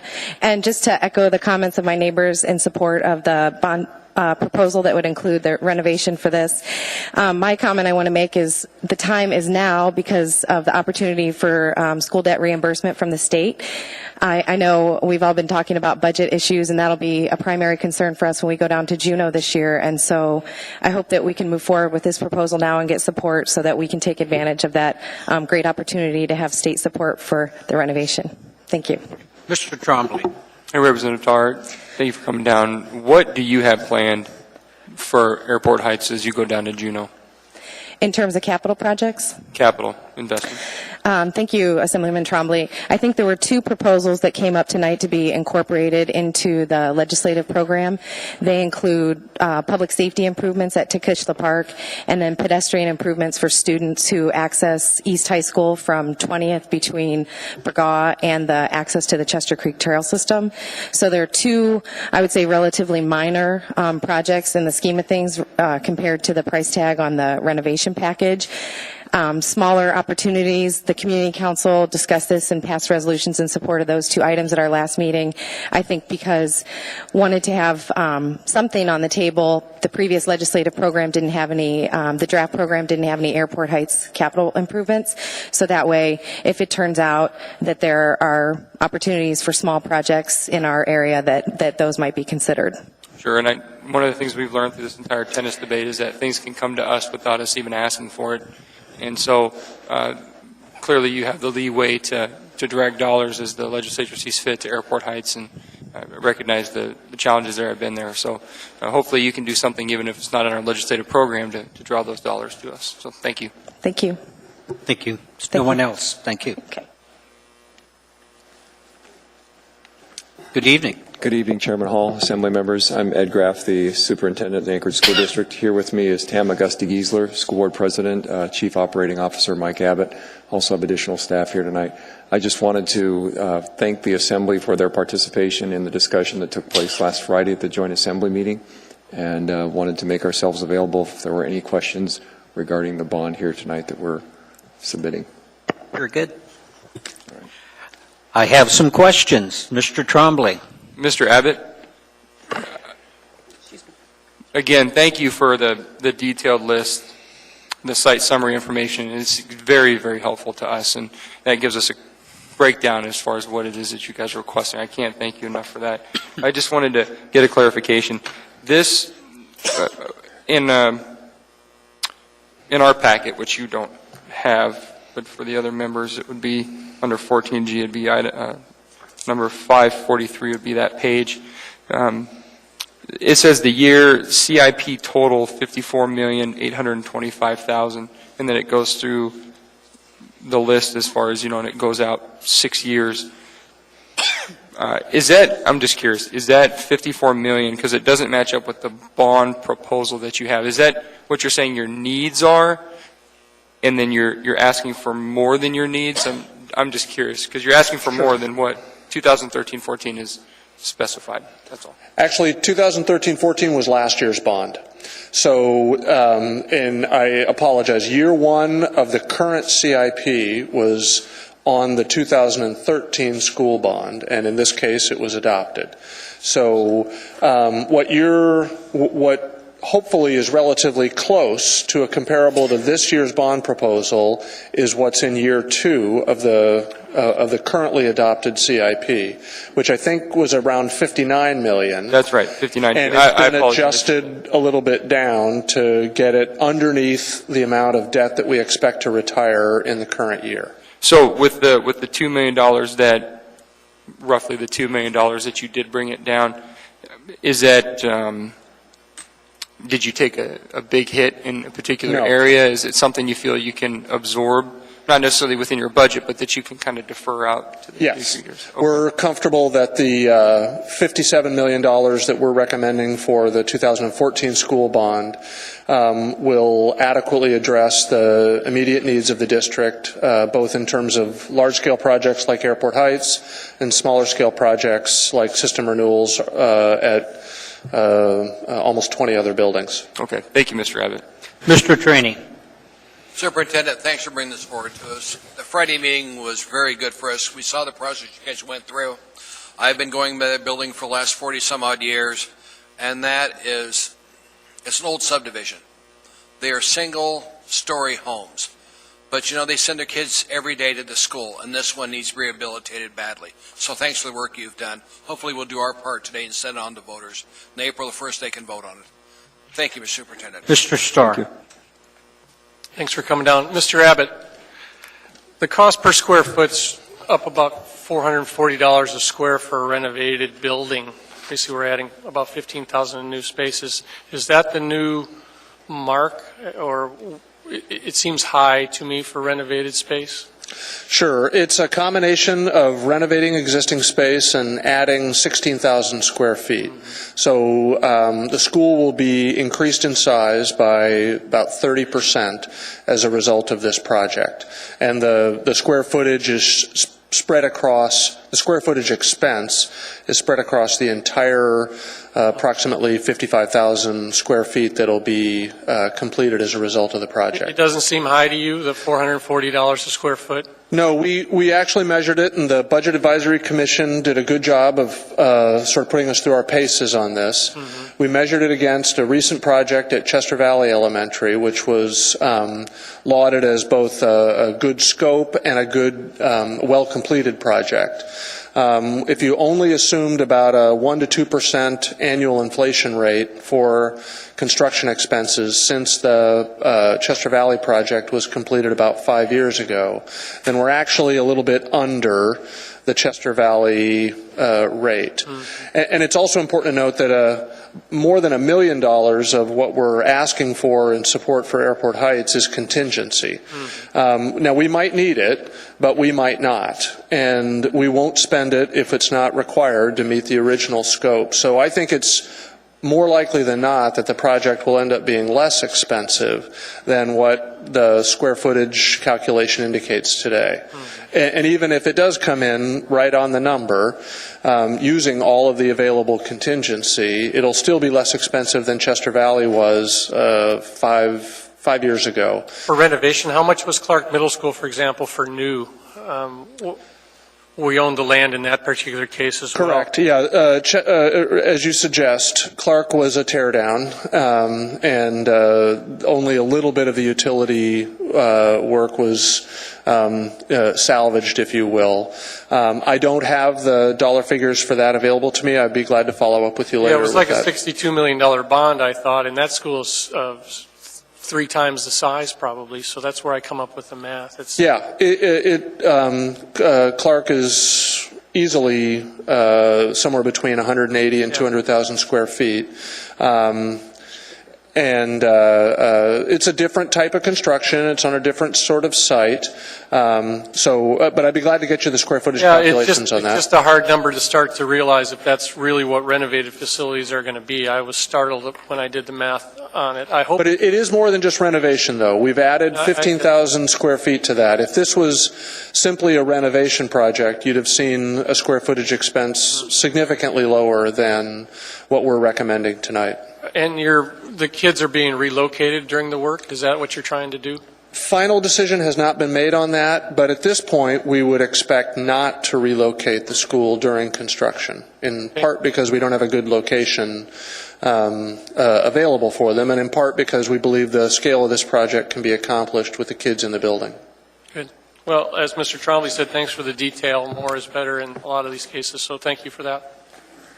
Mr. Steele. Thank you. Thank you, folks, for coming, and thank you for the presentation and discussion that we had the other day. I guess my question is, with the 15,000, does that mean you're adding classrooms? Or are you going to get rid of the relocatables? And is there also technology and or furnishings, some furnishings at least, in that figure as well, in that construction figure? The answer to both questions is yes. There's the art, music, and I believe it's ELL space that's in the relos right now will be incorporated into new classroom spaces. The other additions to the facility are the addition of a gym, which does not currently exist at that facility, the expansion of the library and the tech lab, and the expansion of a couple of kindergarten rooms, and I believe the special ed spaces as well. And that's what constitutes the relatively large addition to the building. And there are funds allocated for FF&E, furnishings, fixtures, and equipment. Right. Thank you. Mr. Birch. Yeah, thanks as well for the presentation. I guess one question that comes to mind is how often do you look at maybe revising district boundaries? I mean, recognizing that if you have an underutilized facility, does that enter into the equation? And I just don't know how what the percentages of children that are bused to school versus I mean, obviously some of us grew up with neighborhood schools where everybody walks to school, but I just don't. I've had some feedback from folks that say, well, can you move district boundaries or school attendance boundaries and utilize existing buildings? And I just wonder if you could speak to that. That's a good question, Mr. Birch. It's a process we did go through when we looked at the renovation design of Airport Heights. The last time I think we brought a boundary before the board was 2 years ago. So it is something that occurs on a semi-annual basis, and certainly consideration was given to that before we brought this bond proposal forward. Great. Thank you. Ms. Dembowski. Thank you, Mr. Chairman. I just want to really thank the board for their willingness to be candid and address some of the concerns that I had at the work session. I think, Mr. Burge talked about, redistricting, or Mr. Starr's question about cost per square foot. It was enlightening to hear from just candid remarks from some of the school board members, and I do appreciate that. Mr. Abbott, you said something that perked my ears, though. You said, if we come under and we don't need it all, we won't spend it. Really? We wouldn't spend it on Airport Heights. Oh. It would be available for, just like muni bonds are, if there are funds surplus to the needs of the individual projects that are described in the bond, those can be allocated to other capital projects at the school district. Same language is in the school district's bonds that's in the muni bonds. Yeah, I understand the language. I'm just disappointed in what you're saying now because I was excited for half a second there, thinking we could It doesn't Not borrow require the money to be spent, and it certainly could be, defeased. The bonds could be defeased or simply not ultimately sold. That'd be up to the school board at a later date. I'm less than optimistic you give politicians money, they won't spend it, but I do appreciate your comments. Thank you. No other questions? Thank you. Anyone else to testify? Anyone at all? Seeing, hearing none, this public testimony is closed. Items before the body for Move to action. approve. Seeing no one in the queue, please vote.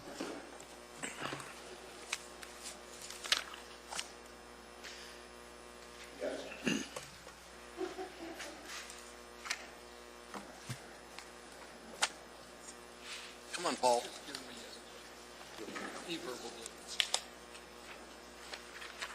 Motion carries unanimously. We have before us item 14H, AR number 311, a resolution of the Anchorage Municipal Assembly revising the 2013 general government operating budget by appropriating $384,165 from the area-wide general fund balance 101 to the Department of Assembly Fund 101 to cover the cost of the 2013 independent audit. This item is before the body for public testimony. Anyone to testify? Anyone at all? Seeing, hearing none, public testimony is closed. Item is before the body. Second. Ms. Johnston.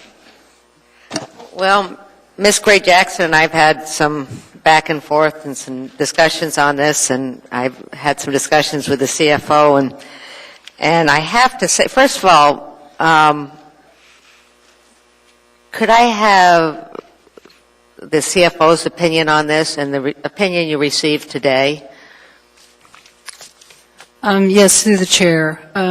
My position on this is that the methodology that we are currently using to record our audit costs is an appropriate accounting procedure. It is a very efficient procedure in that we just have to book these audit costs once, and that is as they are incurred, and once we receive an invoice. It prevents any kind of reconciliation between years, which would need to occur if we would do an accrual, which is what this AR would require, and then we would have to be reconciling between the CAFR and the budget. That's extra work that I think is unnecessary for our staff at this time. The method that we currently use is efficient and accurate and aligned with accounting methods. And did you ask others as far as this? I asked our auditor, BDO, specifically Michelle Drew, if our practice was in line with other organizations, and she said it is. And as Ms. Gray Jackson knows, I just, conceptually, it's hard for me. I know that when we, if you have a business and you pay your taxes for 2013 and you pay them in 2014, they're on your P&L statement for 2014. It's an expense that you incur on the next year. Just like this, the majority of the expense for our audit we will be incurring next year after the books are closed. So I really, I appreciate where this has been done in the past. I don't think it's great. It doesn't make sense to me, so I will be a no vote. Mr. Starr. To the chair, Ms. Mahoney, in the 2012 year that we audited, we paid that bill in 2013. That is correct. And it says here, and I believe that's the case, it's not an intended correction because we missed putting money in the forecasted budget for 2014, right? We have budgeted this for 14. However, there may be a small amount that may need to be addressed at first quarter, which would represent the contract increase. Great. Thank you. Ms. Gray Jackson. Thank you, Mr. Chairman. I'm going to start out with that it's really troubling to me that this resolution and this appropriation, our CFO and my colleague, Ms. Johnson, is making a bigger deal out of it than it really needs to be. First off, the way I am proposing that we handle paying the independent audit has historically been done, and it worked really, really fine, and it didn't cause any more work for anybody. And as stated in the AM, this appropriation is basically being brought forward to align spending in the appropriate budget year. As I said, historically, total funding for every year in audit was encumbered before the end of the year. This process provided funds to cover the interim work performed by auditors in December. Invoices that were presented in the following year were paid with funds that coincided with the audit year. And since the work is beginning in the budget year that is being audited, regardless of the amount that's invoiced, I think it's just appropriate that the funds be expensed in 2013. It just makes sense to me, let's take 2013 for example, to pay for the 2013 audit with 2013 funds. And all this resolution is doing is appropriating funds to pay for the 2013 audit in the amount that the contract has provided. We're obligated, frankly.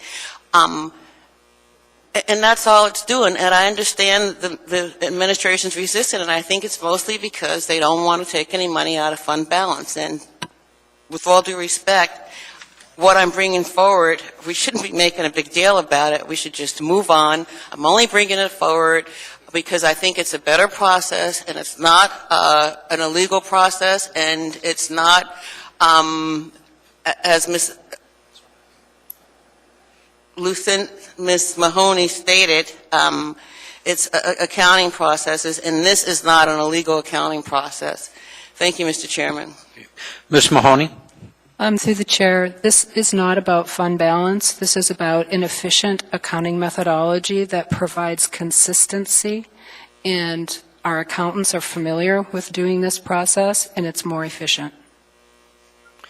Have no one, Mr. Birch? Yeah, I'll just be a no vote on this. I think, we don't need to put additional funds into this. We've actually clarified how we do this in the past. We need to continue that practice, and I'm just explaining a no vote. Thank you.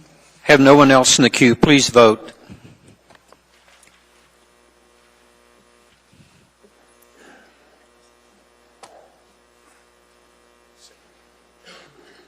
That motion fails 5-6. We now have before us item 14I, AR number 312, a resolution municipality of Anchorage adopting the 2014 to 2019 six-year fiscal program. Anyone to testify? Anyone at all? Seeing, hearing none, public testimony is closed. Item is before the body. Move to approve.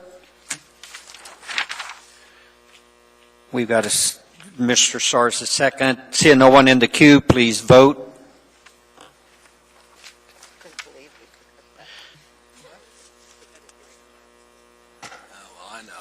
Motion carries 10-1. Mr. Trombley, you wanted to do a correction. I did. If I could get an immediate reconsideration, urge a yes vote on the 2013 item 14G. Second. Okay. We've got a motion and a second to reconsider. Mr. Trombley, would you like to express why you're wanting to do that? I forgot to substitute there on our late on a table items. There's a AM 671 2013A. I needed to substitute the A version, and the reason that is because in the version that we just passed, it says, and the clerk's office asked me to do this, is that it says Proposition I, capital improvement. You'll see that on page line 14 on page 1, and it's all through the program. But the clerk's office is the one that identifies the proposition numbers, and the clerk's office does not use Roman numerals, so that needs to be substituted. Mr. Trainee? No problem. Okay. Please vote. Just want to know why. Don't worry, Mr. Trainee, I wasn't going to sneak anything by since they left. Motion carries. Motion carries unanimously. Mr. Chairman, I move to substitute AM 671 2013A. Seeing no one in the queue for discussion, please vote.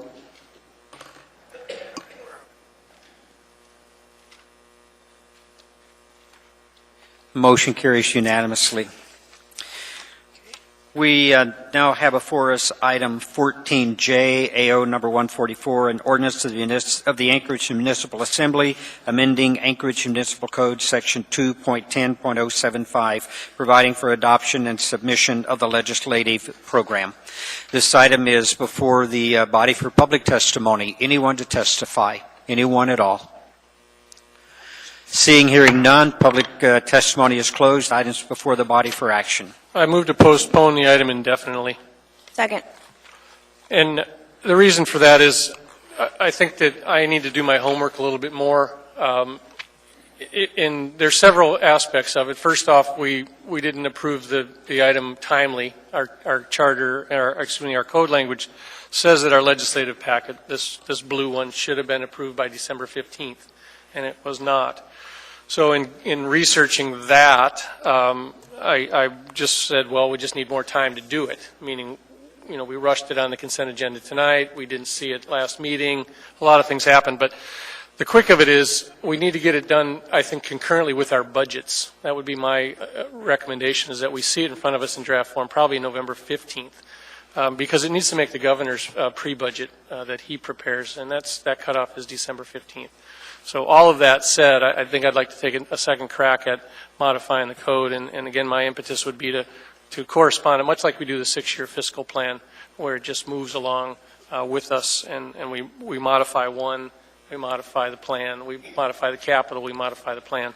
It just seems to make sense to debate it, as well as give the public a chance to see what our priorities are ahead of time. And I just don't think we do good government when we rush it, and when we did that tonight. So anyhow, postponing definitely, just urge that, and we'll bring it back. Mr. Trainee. Bill, when you're doing this, would you take a look at requiring that the administration, whoever the administration is, does not do a draft copy with our legislative program until we've actually passed it? My concern is a lot of times we'll see a draft go down to Juneau, and the legislators don't know what they're looking at, because ours may get down there after we approve it a couple months later, and they're confused. So when you're working on this bill, if you would, because I think it'll clean up the process.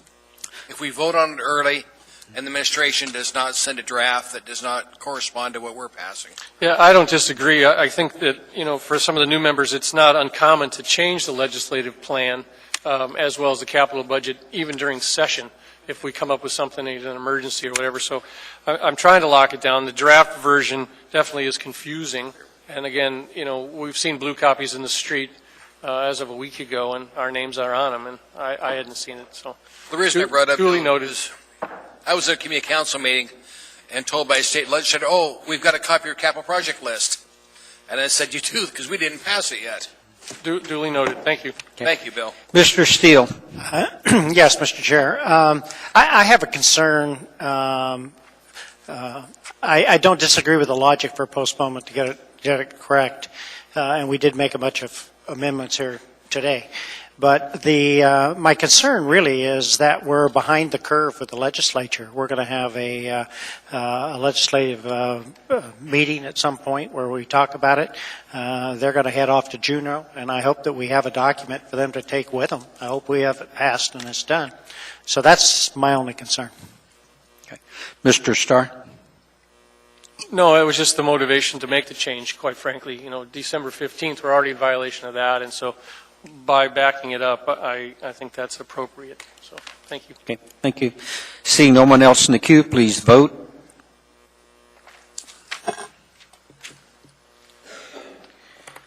Motion carries unanimously.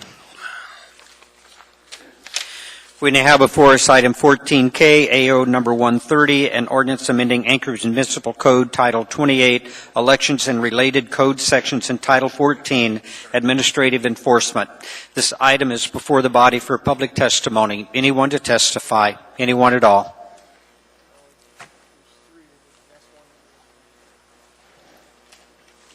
Mr. Chairman, I move to combine the public hearing on AO 2013-130, 130S, and 130S1. It's already, there's Second. already. Yep. Okay. Okay, I thought we did. Where? Mr. Stevens? Yes, Chairman Hall and Assembly members, thank you for the opportunity. First of all, I'd like to thank the Election Commission for their work on this document, and working to revise it. I just got a hold of the document today and went through the 44 pages and studied it. And I did come up with some issues that are, I think, need a little bit of attention. It seems to me in the presentation of this document there is confusion with changing some terminology from what was the election commission to election official or election officials. And it flips back and forth. And for me, reading it for the first time, it was confusing to me. So I think there needs to be maybe a little bit more thought on that to delineate what is being spoken of. In one place, the term election official is is taking the place of the municipal clerk. In another place, it's referring to election officials, but that's just nebulous. It doesn't, whereas it was taking the place of the election commission. So I think that needs work. And another issue is one that, as a former member of the election commission, I know that we had opportunities to discuss this among ourselves, how when we are considering ballots that are question or absentee ballots, we never look at those ballots. But in the terminology of it seems to reflect that we are evaluating the ballots. We only evaluate the envelopes that the ballots come in to make sure that the person who has voted either an absentee ballot or a question ballot is a legitimate, valid voter in the particular election. And so that just needs to be spelled out. A couple of places in the document, it just refers to evaluating the ballot, and that needs to be delineated to the envelope, the question ballot envelope or the absentee ballot envelope. So I just bring those up, and there was a couple other minor issues where there was a floating A in the document that I didn't see that it had a place there. But just if this is the document that is going to be approved, it needs to be looked at just a little bit more closely. Thank you. Thank you. Ms. Johnston? The document you read today, was that the S1 version? Yes. Okay, thank you. Mm-hmm. Yes. Mr. Steele. Yeah, my only comment is if you mark that up and you give that to the clerk, she would have a starting point if you could do that. Yes, I'll be glad to do that. Thank you. No one else. Anyone else to testify?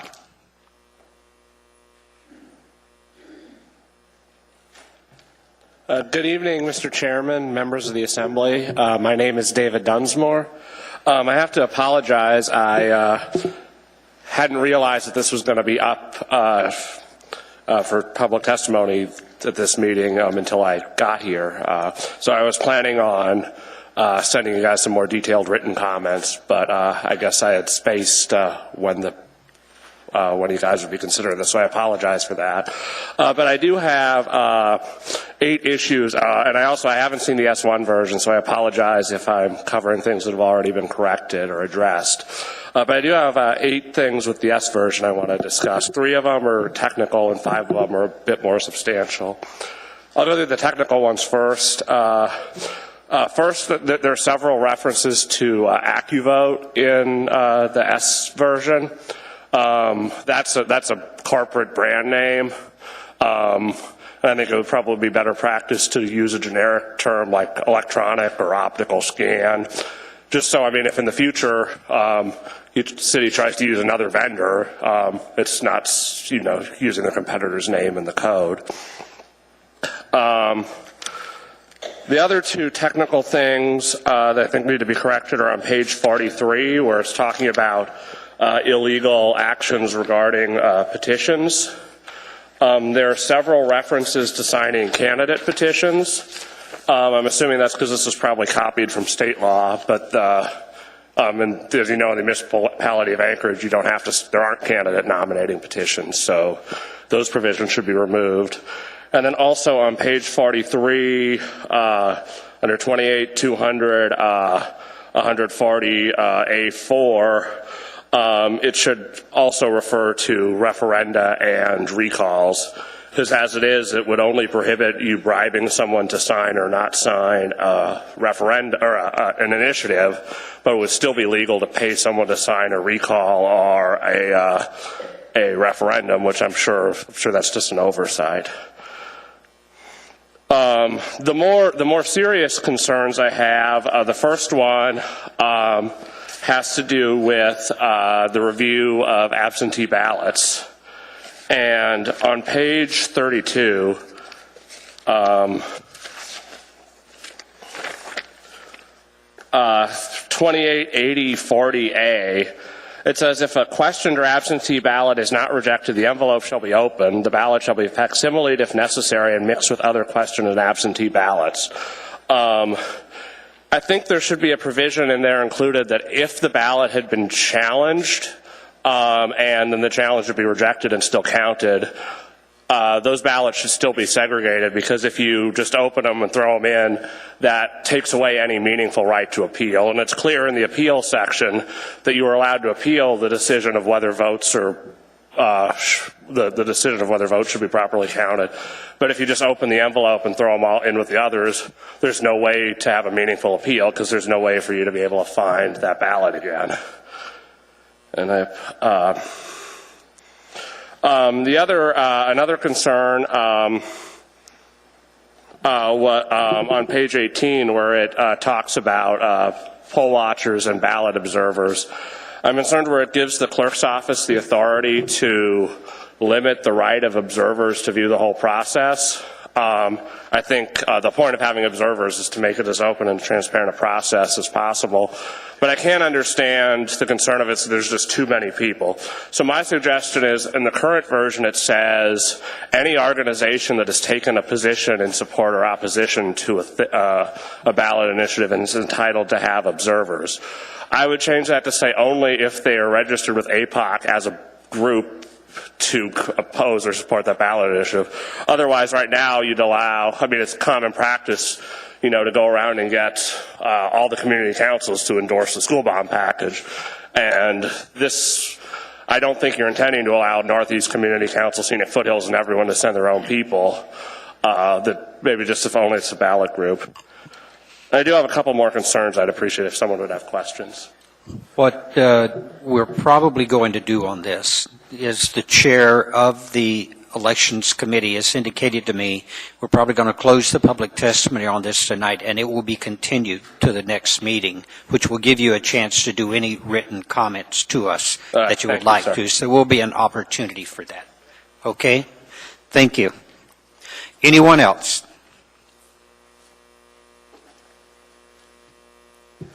My name is Phil Isley, and I'm probably not as astute as most of you on this, so I'm not sure where this comment really should go. But I've noticed on a lot of our elections that we pass something that has less than 10% of the voting registered voters. And I really think that if we want to call ourselves a democracy, that we should have at least 25% of the registered voters to vote in an election to call it valid. If we're at a point to where we can't get that many people out to vote on something, or even an individual, then maybe we should make that portion which didn't reach 25% invalid. And if we're voting for the people, maybe if we left that seat empty for 3 years, then the next time it came around, they would actually believe that they should go out and they would make a difference.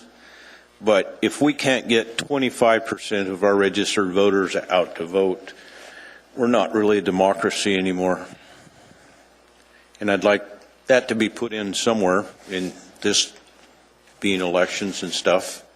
Just to validate an election, you should have 25% of the registered voters. And I know that if you guys really wanted to, you could make that happen.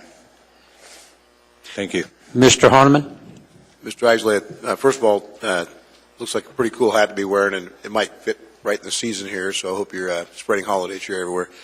I liked where you're going in the thought process. I'm not sure we're the persons that should put a check valve or a litmus test as to how many people it takes to make a vote valid. You know, I think democracy is just that. It's up to everyone to move people, to motivate them, to get them out to, or motivate them to move, I guess you'd say, to get out and vote. There's a whole host of reasons why people won't, and maybe it's that we're not trusting. I can't imagine people on this body not being trusting elected officials, but I don't know what it's going to take, but I'm with you. I'd like to see more than 50% of the people that are registered to actually vote, but I'm not sure where we get there. Thank you. You could actually make a suggestion to put it on the ballot and then see if 25% showed up to vote it in. Mr. Birch? I just had a question for you on there's some countries in the world where it's, you know, voting is mandatory, and you know, and you can argue that one way or the other, but I've had in the discussion that we've had as a community, and you know, in looking at that issue that you bring forward as far as, you know, how do you encourage more people to vote, more participation. You know, some of us have the thought that maybe a November date might be easier, but what do you think about tying it to a permanent fund dividend? So in other words, if you, and I've had that mentioned to me, and I've kind of tossed it away. There's probably all sorts of reasons you can't do it, but I mean, I'd just be interested in your perspective on that. Doesn't that kind of fall under paying for votes? It might be, yeah. In other words, you don't qualify to get a PFD unless you vote, but you're probably right. And if we really cared, should we have to tie it to that? Yeah, no. Fair statement. Thank you. Thank you, Phil. And Merry Christmas. Anyone else? Thank you, Mr. Chair, members of the Assembly. Good evening. My name is Theda Pittman. I'm looking at the S version, S1, page 19, and I have a concern about the restriction on poll watchers. While in the polling location, poll watchers shall not make or receive phone calls, take pictures, or use electronic devices. Now, my friends can tell you that I am about the least electronic person on the planet, but if you really mean to make this kind of restriction on poll watchers, then I suggest the language would more accurately say, while in the polling location, poll watchers must use only paper and pencil. And I really don't believe there's anyone in the room who wants to go back to that. I did meet the chair of the Elections Commission out in the hall, and we had a brief chat. She mentioned two things. I could step outside if I was a poll watcher and use my electronic device. And there was a concern about confidential information like Social Security numbers. Pardon me. So I note at the top of page 19 that poll watchers are required to affirm that they will not disclose any confidential information they happen to hear or see. And I would also say, since polling places are widely different, being able to step outside probably defeats the purpose of being a poll watcher. Thank you. Mr. Attorney? Rita, sorry to bother you. Oh, hey. As we get into line 43, they deal with the issue of not making phone calls. How about we just make that into not making verbal phone calls? A lot of people text, and text makes no noise. But I want them to be able to take pictures and use electronic, because a lot of what happens there is better if we document it with a photo. Thank you, Mr. Trainee. There's a lot of language here which is cautionary about keeping poll watchers from interfering with the process, and we certainly don't want them interfering with the process. That's the exact opposite. I decided to testify tonight because I want you all to think about this before you take it up again. It is a very serious matter, and the word transparency was used. I don't know if that's the right language or not. I did note earlier in the evening that behind me there were many people on electronic devices, and that apparently wasn't bothering you all. And yes, I don't text, but you know, that might be a place to start with language. I don't know. Thank you. Thank you, Theda. Thank you. No other questions. Anyone else? Before I take my one and only shot, are you guys definitely going to continue this, or is it only a possibility? think it's the intention of the chair to continue this to the next meeting. My intention is to get through public testimony, absorb the comments, any more comments that you guys would like to see, changes, edits. We'll take this back into committee, make the changes, review everything that you and anybody else has said, and then we'll bring it back before the body for the first meeting in January. Okay, then I will submit mine electronically and come back and do the verbal then. Thanks, appreciate it. Mr. Chairman, if I may address Mr. Trombley's comments, just for clarity. So are you saying that we'll close the public hearing and then take action at a later meeting? Yes, Mr. Thank you. Gray-Jackson. So the public hearing will be closed, so you need to testify tonight. Okay. Thank you, Mr. Chairman. But your written comments can still be accepted at any time. Okay. Yes. Then, under those circumstances, my name is Carolyn Ramsey. We've already been through the other stuff before. I have one note on page 25, section 6, 287010, item number B, and it is a wording change. And I did speak with Ms. Amanda Mosler and Ms. Barbara Jones and informed them that I was okay with it perfectly the way it was, as long as the two of them promised to never retire, move, or die. And since they couldn't confirm any of that happening, I would like to submit this word change. That the counting process shall be available for public viewing to the extent that the municipal clerk ensures that the observers have the ability to see the ballots or ballot envelopes in a manner that does not hinder the election officials in the performance of their duties. And I went through the whole 2012 election debacle and on through, and we as watchers there or observers there, we're not there to collect information. We have no tools in order to do it with.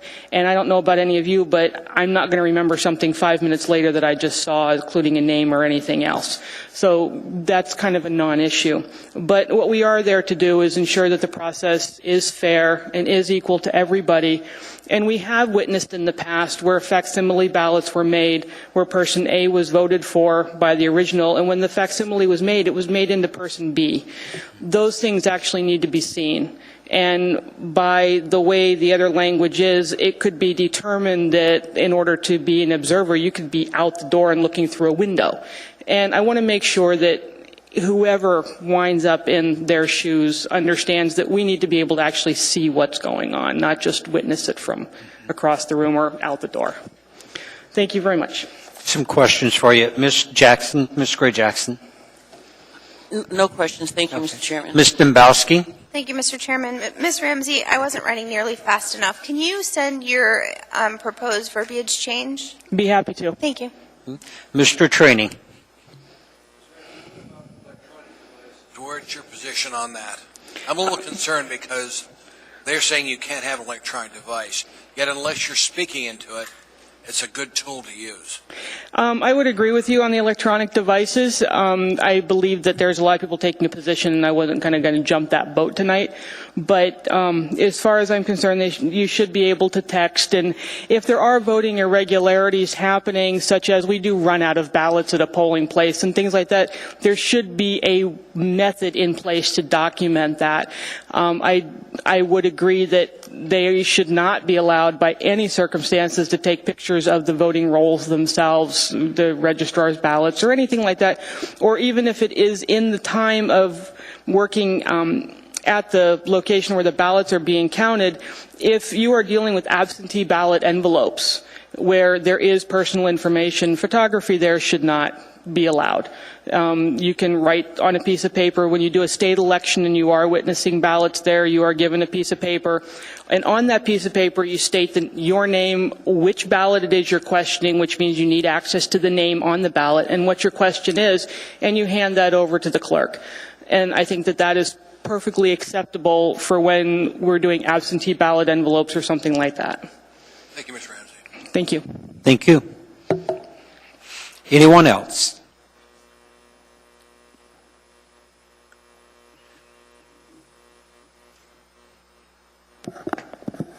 Mr. Chair, members of the Assembly, my name is Barbara Carl, K-A-R-L. A couple of things.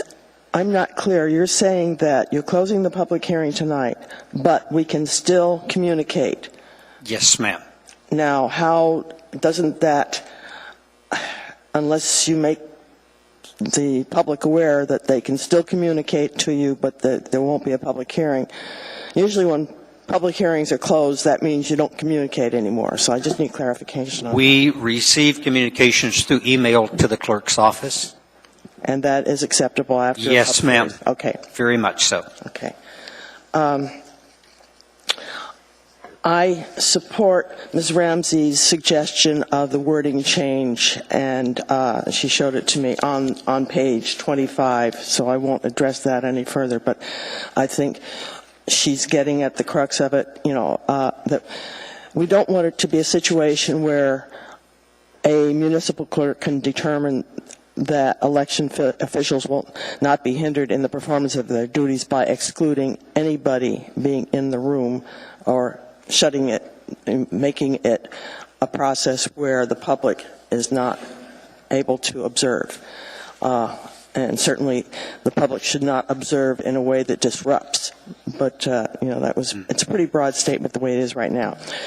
The other concern I have has been addressed, and it has to do with electronic devices under Section 2850 300C3A.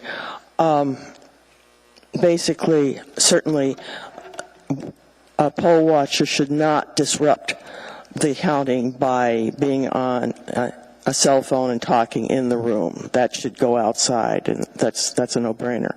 But texting is a valuable tool. This is an electronic age. I mean, I don't know how to text, so I won't be able to use it if I'm a poll watcher. But the reality is, in this electronic environment, that's the way so many people, particularly ones younger than I, communicate, and that's the only way they communicate. So prohibiting that, I think, is a disservice to the public. As for taking pictures, most of the time they should not be allowed, but if you added language about prohibiting taking pictures of any confidential or personal information, that might be a way, because there might be a situation where, and we've had experiences in the past in our election history where something really strange might happen, and you don't want to end up in court with he said, she said, when you had an opportunity to document something highly irregular.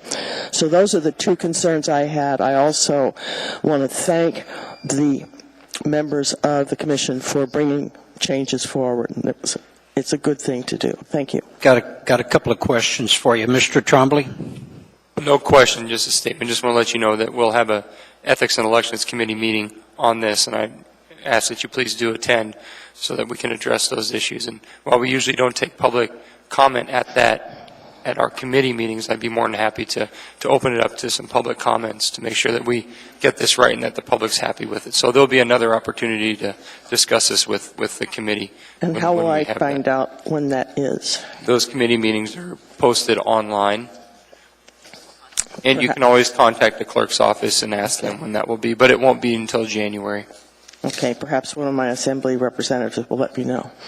Okay. Thank you. Ms. Dembowski? Thank you, Mr. Chairman. Ms. Carl, I have just a question. Sure. When we're talking about poll watchers and them not interfering, I can understand the premise. Do you agree with that? Do you agree with the premise of poll watchers not interfering? Oh, God, yes. Okay. Yeah. So my second question, and we're in this technology age, so we have to define where we draw the line. So one of my concerns with using technology, if you're a poll watcher and you're standing there all day long and you're snapping pictures of people as they're coming in, I can see how somebody would feel intimidated or they would feel like that would be maybe misused. Do you have any of those concerns? Do you think that could be a valid concern? I mean, what are your thoughts? What you point out, I think, is a valid concern. My thought was, I've worked elections, but I've never been a poll watcher. I can't imagine a poll watcher taking pictures of every person coming in. I suppose that could happen, and I would be against it.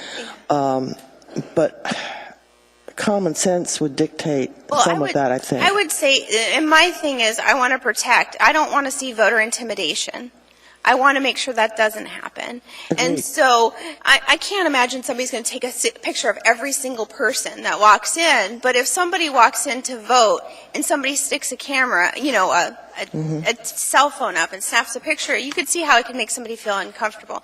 Now, if I'm an average person walking in, nobody's going to stop me from doing it, right? But if you're a poll watcher there all day, I think there is a different standard that they should be held to. That's just my thought. And, to me, it's about protecting people's, ability to go in and vote unfettered, essentially. Yeah, I would agree with you on that. Okay. I would, and I'm not sure what language should be used, but there certainly should be language that electronic devices should not be used in a disruptive manner. Sure. And the voters' ability to vote should be protected. Great comments. Thank you. Mr. Traney. Just a question, Mr. Trombley, are you where'd he go? He's gone. There he comes. Mr. Trombley, are you envisioning an S2 version coming back? Are we going to hold public hearing on that? Or I'm trying to delineate, is this our last chance to deal with the S1? I know we can take testimony, but are you looking at S2 and then we would not open that back up for public hearing, Adam? Or what are you looking to do? What would you like to do, Mr. Traney? I'd like you to come with an S2 version and have a public hearing on the final document going to the public. Okay. So they would all know what's in front of us. Okay, I'm fine with that. Thank you. Appreciate that. Anyone else? Okay, thank you. Thank you. Anyone else at all?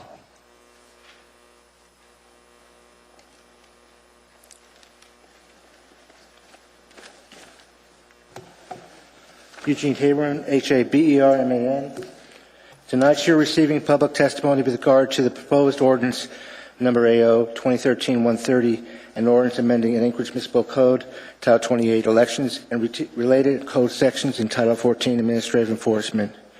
Including this hearing, you are receiving public testimony for ordinance AO 2013-130S and ordinance AO 2013-130S1. During my testimony tonight, I will address the public process you use when introducing this ordinance and scheduling this proposed ordinance for public hearing. In reviewing a copy of this proposed ordinance, it is noted this was prepared by the Department of Law, introduced for public reading during the Anchorage Municipal Assembly meeting on Tuesday, November 19, 2013, and submitted by the Chair of the Assembly at the request of the Anchorage Assembly Ethics Election Committee. Prior to this being introduced for public hearing, the Anchorage Assembly Ethics Election Committee held a meeting on Wednesday, October 16th, 2013, starting at 9:30 a.m. Alaska time. At this meeting, a draft of Title 28 revision was introduced by City Attorney Dennis Wheeler and discussed with members of the committee. This committee did not vote at this meeting on a final version of this draft. Instead, the chair of this committee issued instructions at this meeting to City Attorney Dennis Wheeler that when he has finished his final version of revisions for Title 28, that he submit that final version for introduction for public hearing by the Anchorage Municipal Assembly with a note that this is being submitted by their committee. The result of these instructions by the Anchorage Assembly Committee Chair Adam Trombley and carried out by City Attorney Dennis Wheeler was that the introduction of this ordinance for public hearing was in violation of Alaska's Open Meetings Law. The violation of Alaska's Open Meetings Law was caused by the failure of the Anchorage Municipal Assembly Ethics and Elections Committee to hold a public meeting to approve the final version of this document, and in order for the name of this committee to be noted as being submitted for introduction for public hearing by the Anchorage Municipal Assembly. Another violation of Alaska's Open Meetings Law occurred when the meeting held on October 16, 2013 by the Anchorage Municipal Assembly Committee on Ethics and Elections had a public notice of this meeting with a date indicating that it was first published on October 4, 2013, when in fact it was not published until on or after the date of Tuesday, October 8, 2013. With regard to Ordinance AO 2013-130S version, this had been first placed on the agenda for tonight's Assembly meeting of Tuesday, December 17, 2013, and held for public hearing for that same date. The result of this action was another example of Anchorage officials being in violations of Alaska's Open Meetings Law. With regard to Ordinance AO 2013-130S1 version that had been first placed on the agenda as an addendum to the agenda for tonight's Assembly meeting of Tuesday, December 17, 2013, and held for public hearing for that same date, the result of this action was another example of Anchorage officials being in violation of Alaska's Open Meetings Law. Regards to the review of this ordinance and the S and S1 versions by the Anchorage Election Commission, this commission is in violation of Alaska's Open Meetings Law. I request for 2 more minutes and for... No, you don't get 2 more minutes. You get 3. You allow time for members to even... You get 3 minutes, and I have no one in the queue to ask you a question. You don't even give a chance for members this body to... If they want to ask a question, Mr. Haberman, we're done. Thank you. Anyone else to testify? Anyone at all? Hearing none, the public testimony on this is closed. Mr. Trombley. Mr. Chairman, I request that you keep the public hearing open because I'd like to extend the public hearing to the next meeting as agreed to with Mr. Traney on an S2 version. I heard what you had said, but we were going to open testimony on a new version. You were going to do a new No, because then that would require a new ordinance. So if we're doing an S2 version, we can Okay, do it. fine. We'll continue the testimony. Thank you. Okay? Now you need to make your motion. Move to Continue. public hearing. Move to continue the public hearing to January 14th. Second. Okay. Please vote.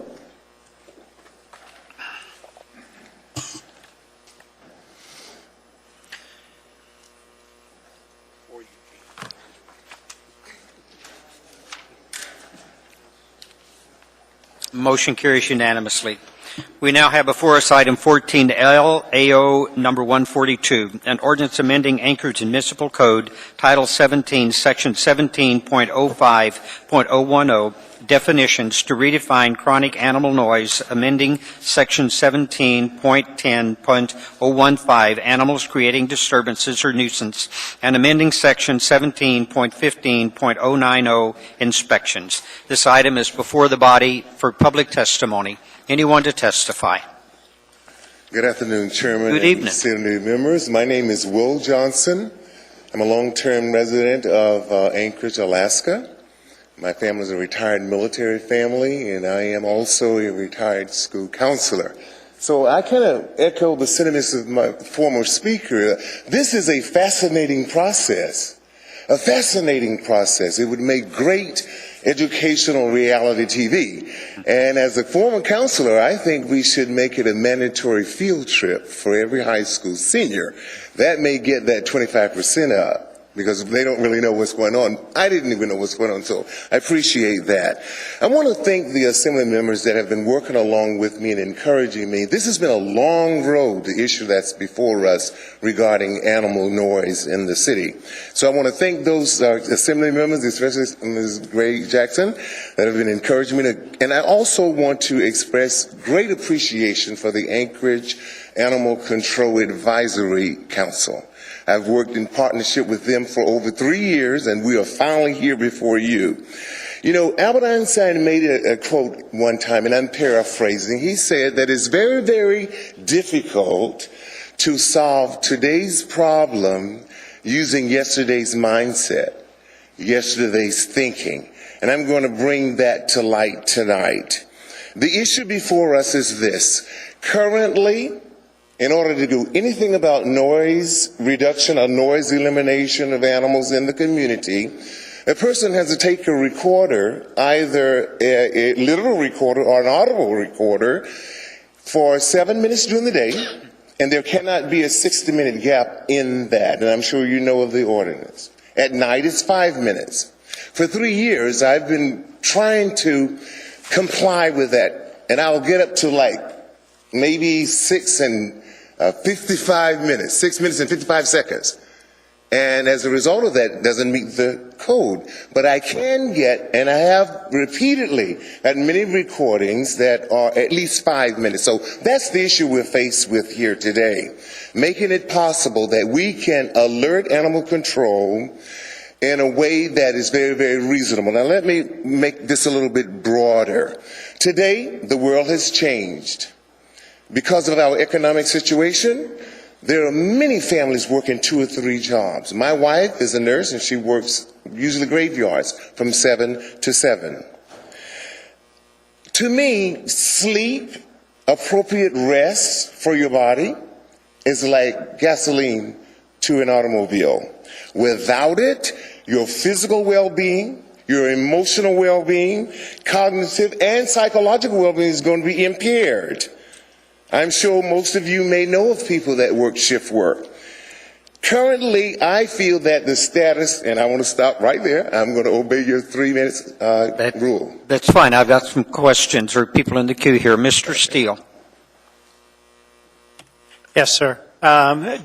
would you like to go ahead and finish your statement? Yes. Don't. And it's just short. All right. I'll do another minute. And then- What I wanted to say to the Assembly today, under the current ordinance, I think there's some injustice with people that work nights. Under the current ordinance, you're saying that, okay, 5 minutes is sufficient for those that sleep at night and need to get up and go to work tomorrow. But what about those that work at night and the daytime is their night? But you're yet requiring 7 minutes of a recording to justify this ordinance for day sleepers. So I think we need to, open our thinking and broaden our thinking that, we're living in a society that there are diverse working situations. And I think we should at least give those day sleepers the same opportunity you're giving the night sleepers, 5-minute limit on noise. Yes, sir. Mr. Trainee? Sir, over here, thanks Yes. for working on this. We get calls all the time on this. Yes. What did the Animal Control Advisory Board say? I know they brought this forward. They were sympathetic with your point of view on this? Yes, they were very sympathetic. Good. Very sympathetic. Thank you, sir. Yes. Mr. Birch? I just wanted to say that's one of the best structured and well presented pieces of testimony we've had all night. And, Educational. well done. I think your point's well made, and it makes a lot of sense here. And I appreciate you being here tonight Thank and sitting through the rest of the early part of the meeting. Thank you. Thank you. Ms. Gray-Jackson? Thank you, Mr. Chairman. Thank you very much for coming out this evening, and I'm really glad that the chair allowed you to continue, considering the fact that you've been dealing with this issue for 3 years. Yes. And we finally come to fruition, if you will, and I'm just really, really pleased. So thank you, and thank you to the chair for letting you finish after 3 years of dealing with this. Thank you, Mr. Chairman. Thank you. Mr. Steele? Yes, sir. I'm a dog owner. Okay. And I'm concerned that there are a lot of details not left unsaid in the ordinance. It doesn't say where you record it. Do you record it at a fence line? Do you record it? Can the dogs be in the house and you can if you can hear it, then it's disruptive? Is there a decibel level that it has to be? So those are questions I have as an owner. If my dog's in my house barking because something disturbed him, is that a violation? And I understand. Right.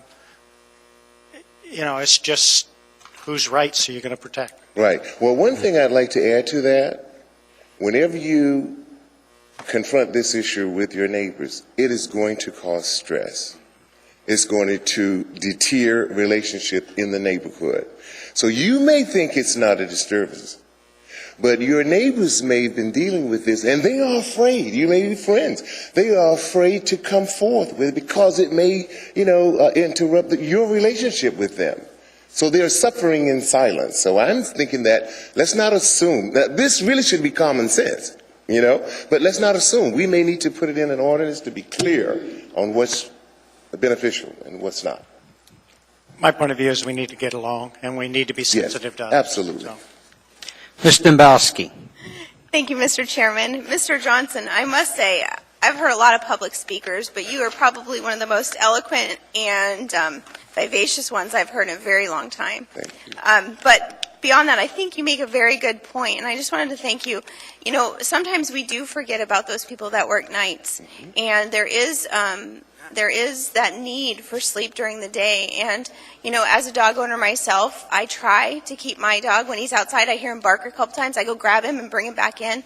But I have to say you're right about the community relations, because I had a beagle once, and it wasn't until after I got rid of the beagle that all my neighbors came and thanked me. And I didn't realize he was barking all day, and that was one of those things he never did when I was at home. But, and I think you're right on with this. We need consistency. Absolutely. And this proposal it creates consistency. Absolutely. So I appreciate your comments. Thank you. Mr. Trombley? I just think that you should become a storyteller for children. Because just a just to lighten things up. But thank you for coming down. Thank you very much. Thank you. No other Thank you. questions. Thank you very much. Anyone else?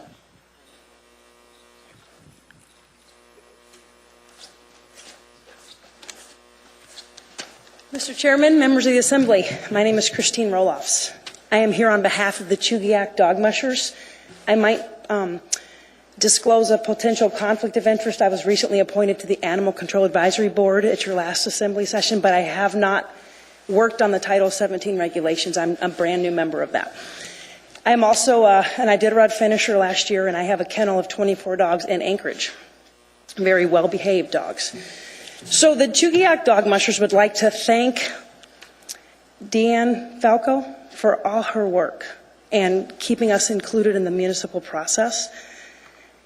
Many members of the Chugiak Dog Mushers have moderate-sized kennels, maybe between 10 and 30 dogs, not like the 100-dog kennels out in the valley.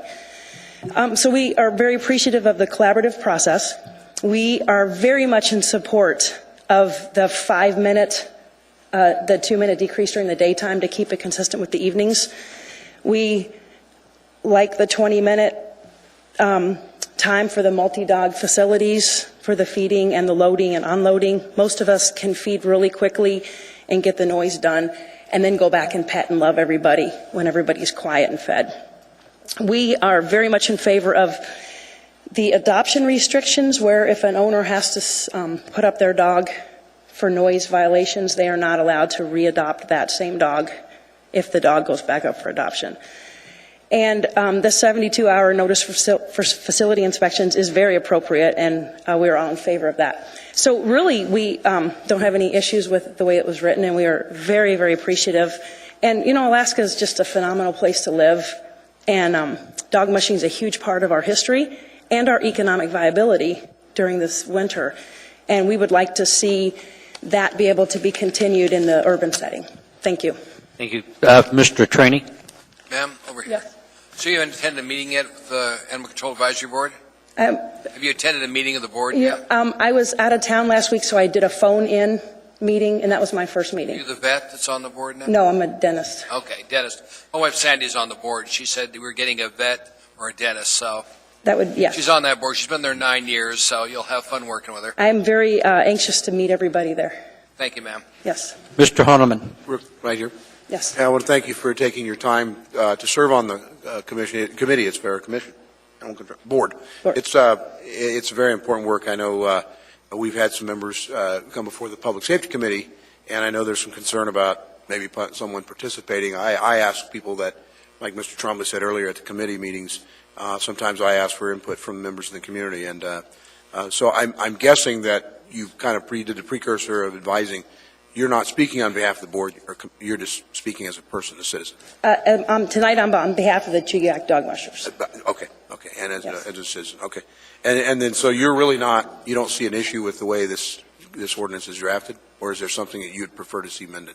You know, actually, I find it very adequate as a musher and as an urban dweller. On a personal note, I have a neighbor with a couple of dogs that make far more noise than my dogs, and I'm afraid to bring it up because I don't want to start a war. So I understand all those issues, and I don't know if she just doesn't know. I think she works nights, and she just doesn't realize they bark all night. And I'm really worried somebody might think they're my dogs, so I have protection in place to prove they're not, should that become an issue. But the ordinance as it stands, I think, is very enforceable if somebody really wants to take the time to make that point. Okay, thank you. Yes. Thank you. No other questions. Thank you. Anyone else?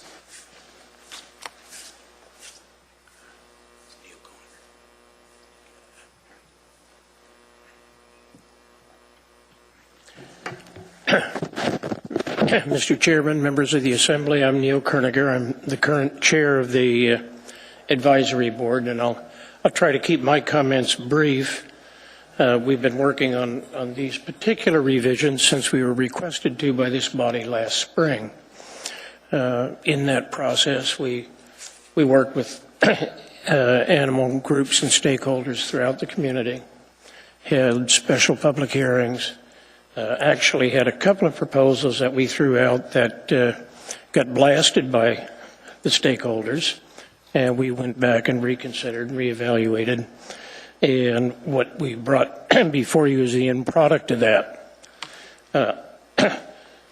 As Mr. Johnson testified, one of the things we did recognize and we strongly recommend is the reduction of the daytime noise period from 7 minutes to 5 to give day sleepers the same privacy rights as night sleepers.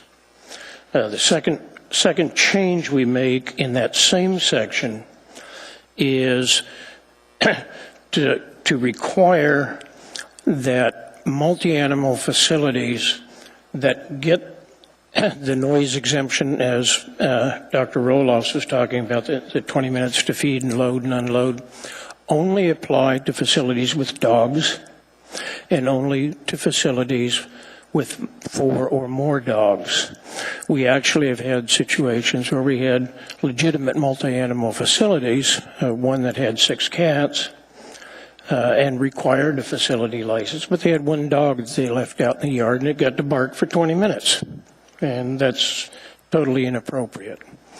What we found in the public hearing process is the horse people didn't need the exemptions, the cat people didn't need the exemptions, the bird people didn't need the exemptions.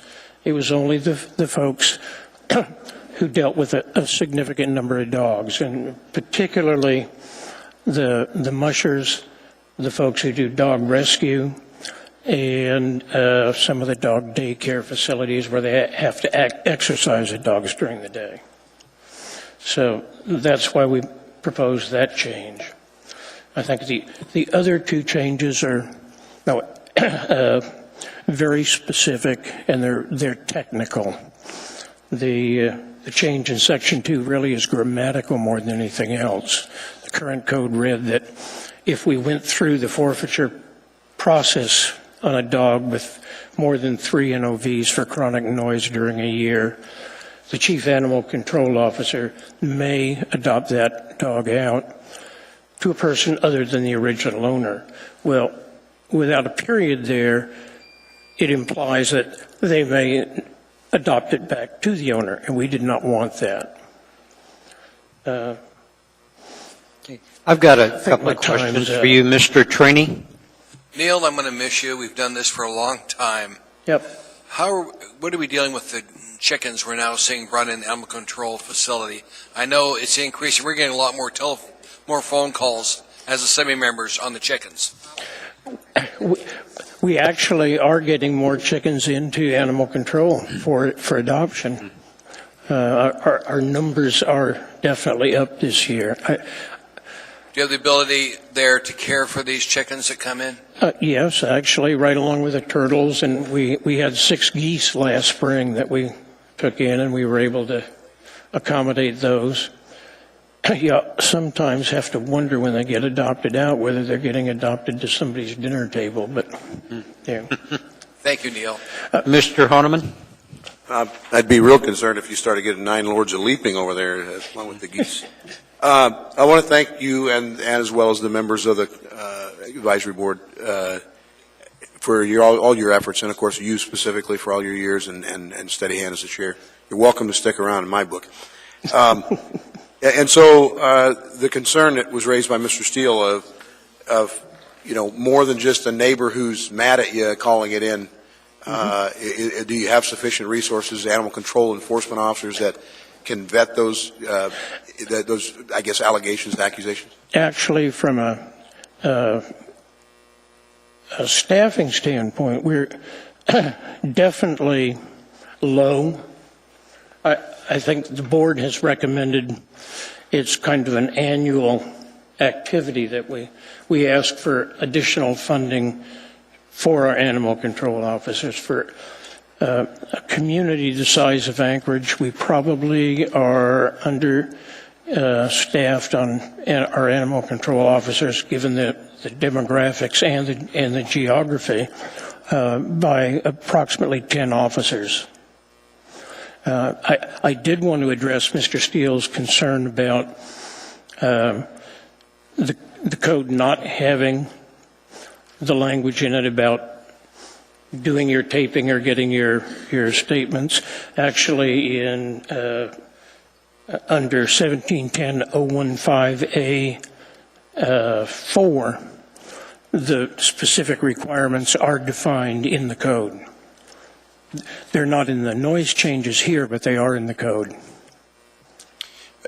If I might, Mr. Chair, just, you're welcome, members of any of the public safety entity committees are welcome, or commissions or boards are welcome to our public safety committee meeting anytime. We need to have information on an ongoing basis in order to get the resources available to you. So I just want to extend that to the chair, and please pass it along to your successor. Thank you. Certainly. Thank you. No other questions? Anyone else? Anyone at all? Seeing, hearing none, testimony is closed. Items before the body for action. To approve. Ms. Gray Jackson.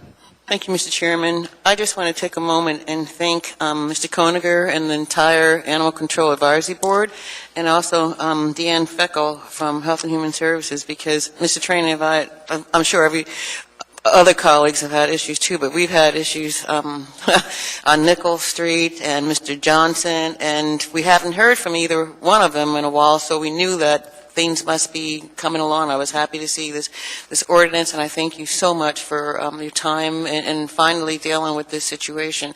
Thank you, Mr. Chairman. Thank you. Please vote.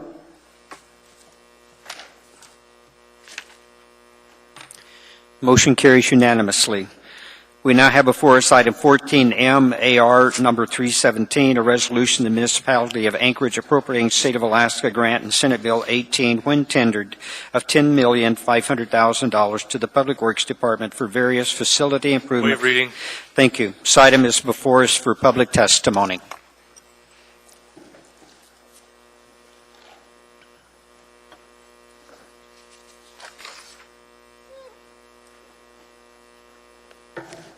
Last time.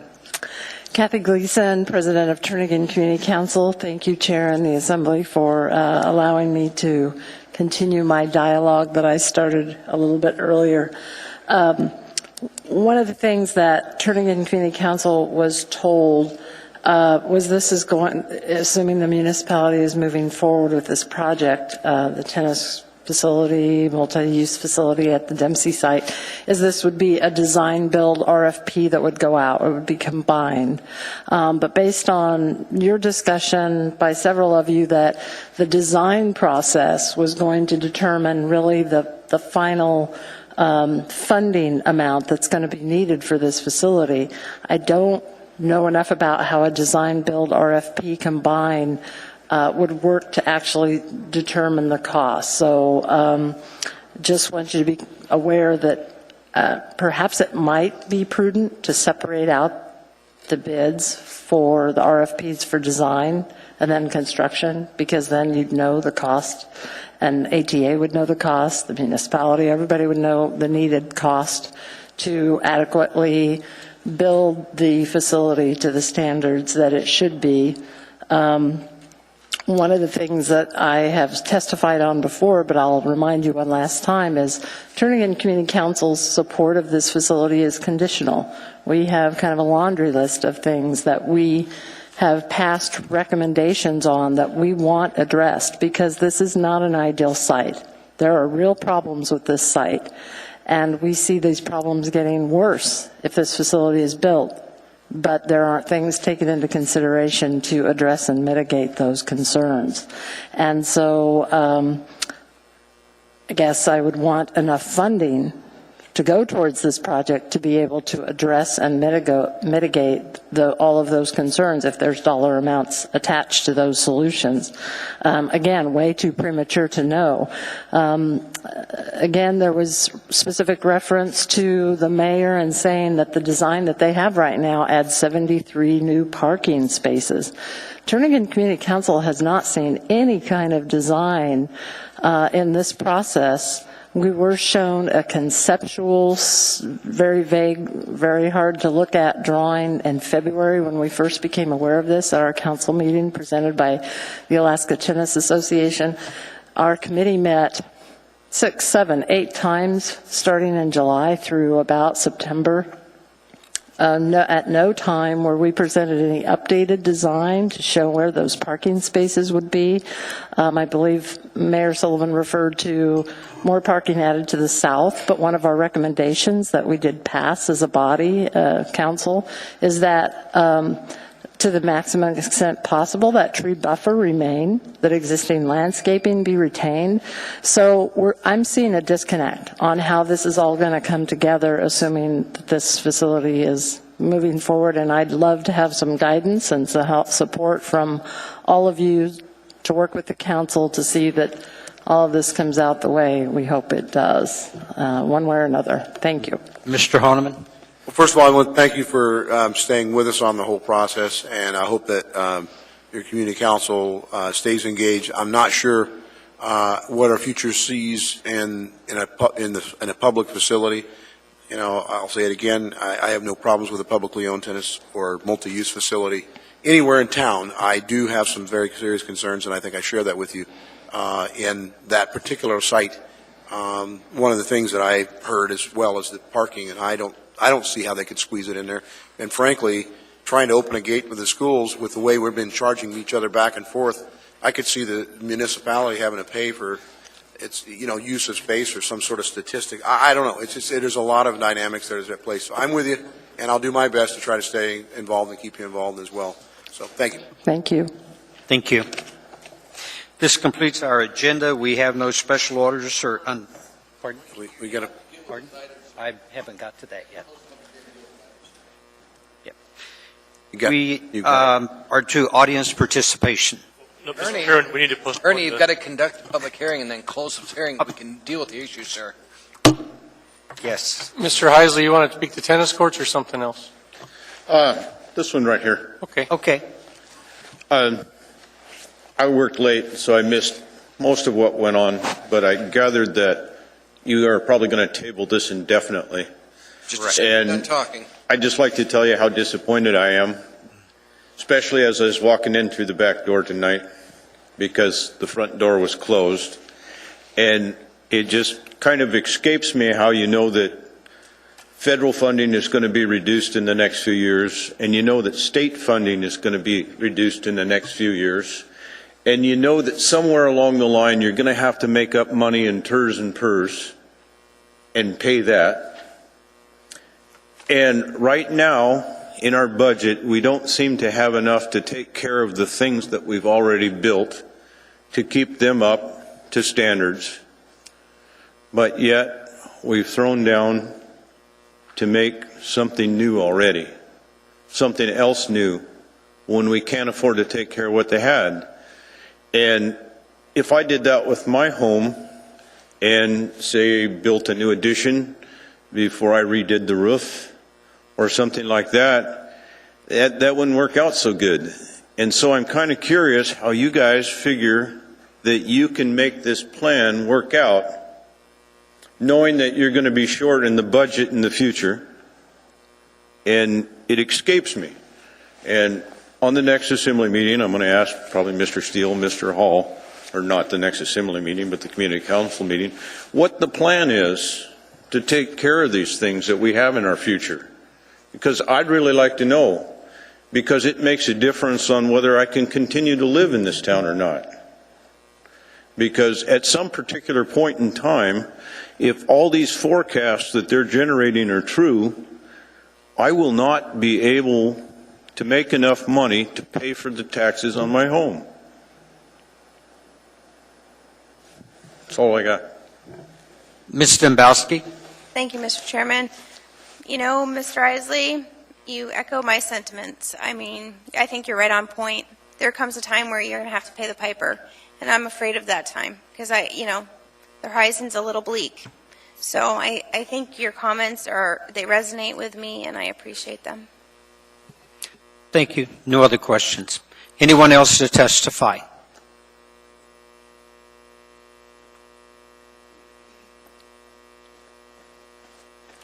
This is audience participation, correct? No, this is still on the item before us, Okay, 14M. thank you for correcting me. Anyone else? Seeing, hearing none, public testimony is closed. Item is before the body for action. Move to postpone indefinitely. Second. Please vote. I pushed my button, Mr. Trainee.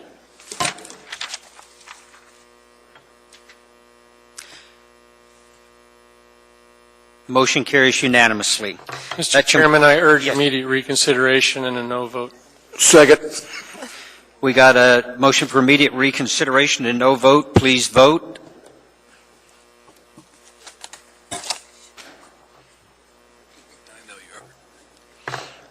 That motion fails unanimously. We now have, we've completed our special orders unfinished agenda. We're now at audience participation.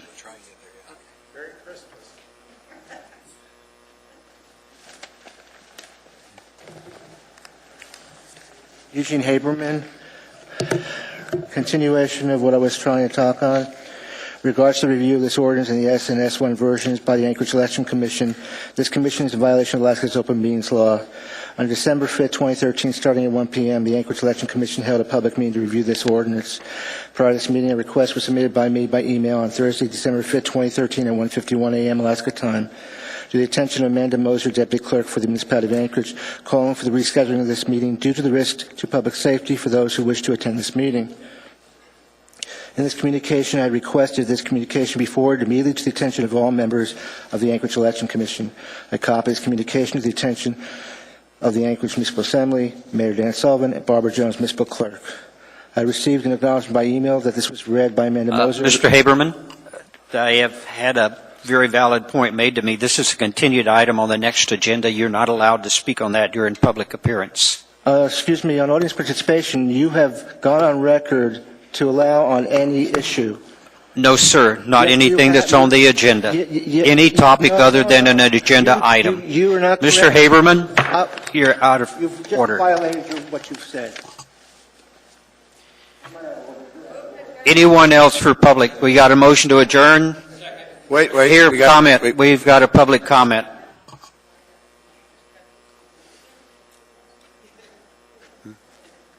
Mr. Chairman, ladies and gentlemen, let's change the conversation a little bit. I'd like to wish each and every one of you a very Merry Christmas, a Happy New Year, and let's hope for a little more civility next year. And I raise to you Christmas Eve 2 fingers of bourbon and wish you all a very, very Merry Christmas. Thank you, John. Mr. Birch? Mr. Birch. I just wanted to wish you a Merry Christmas as well as the rest of the body before we adjourn this evening. Well, thank you, sir. Enjoy that bourbon. And good luck in your retirement. And I will enjoy my bottle of bourbon. Ms. Johnson, I'll take your motion. Second. Adjourned.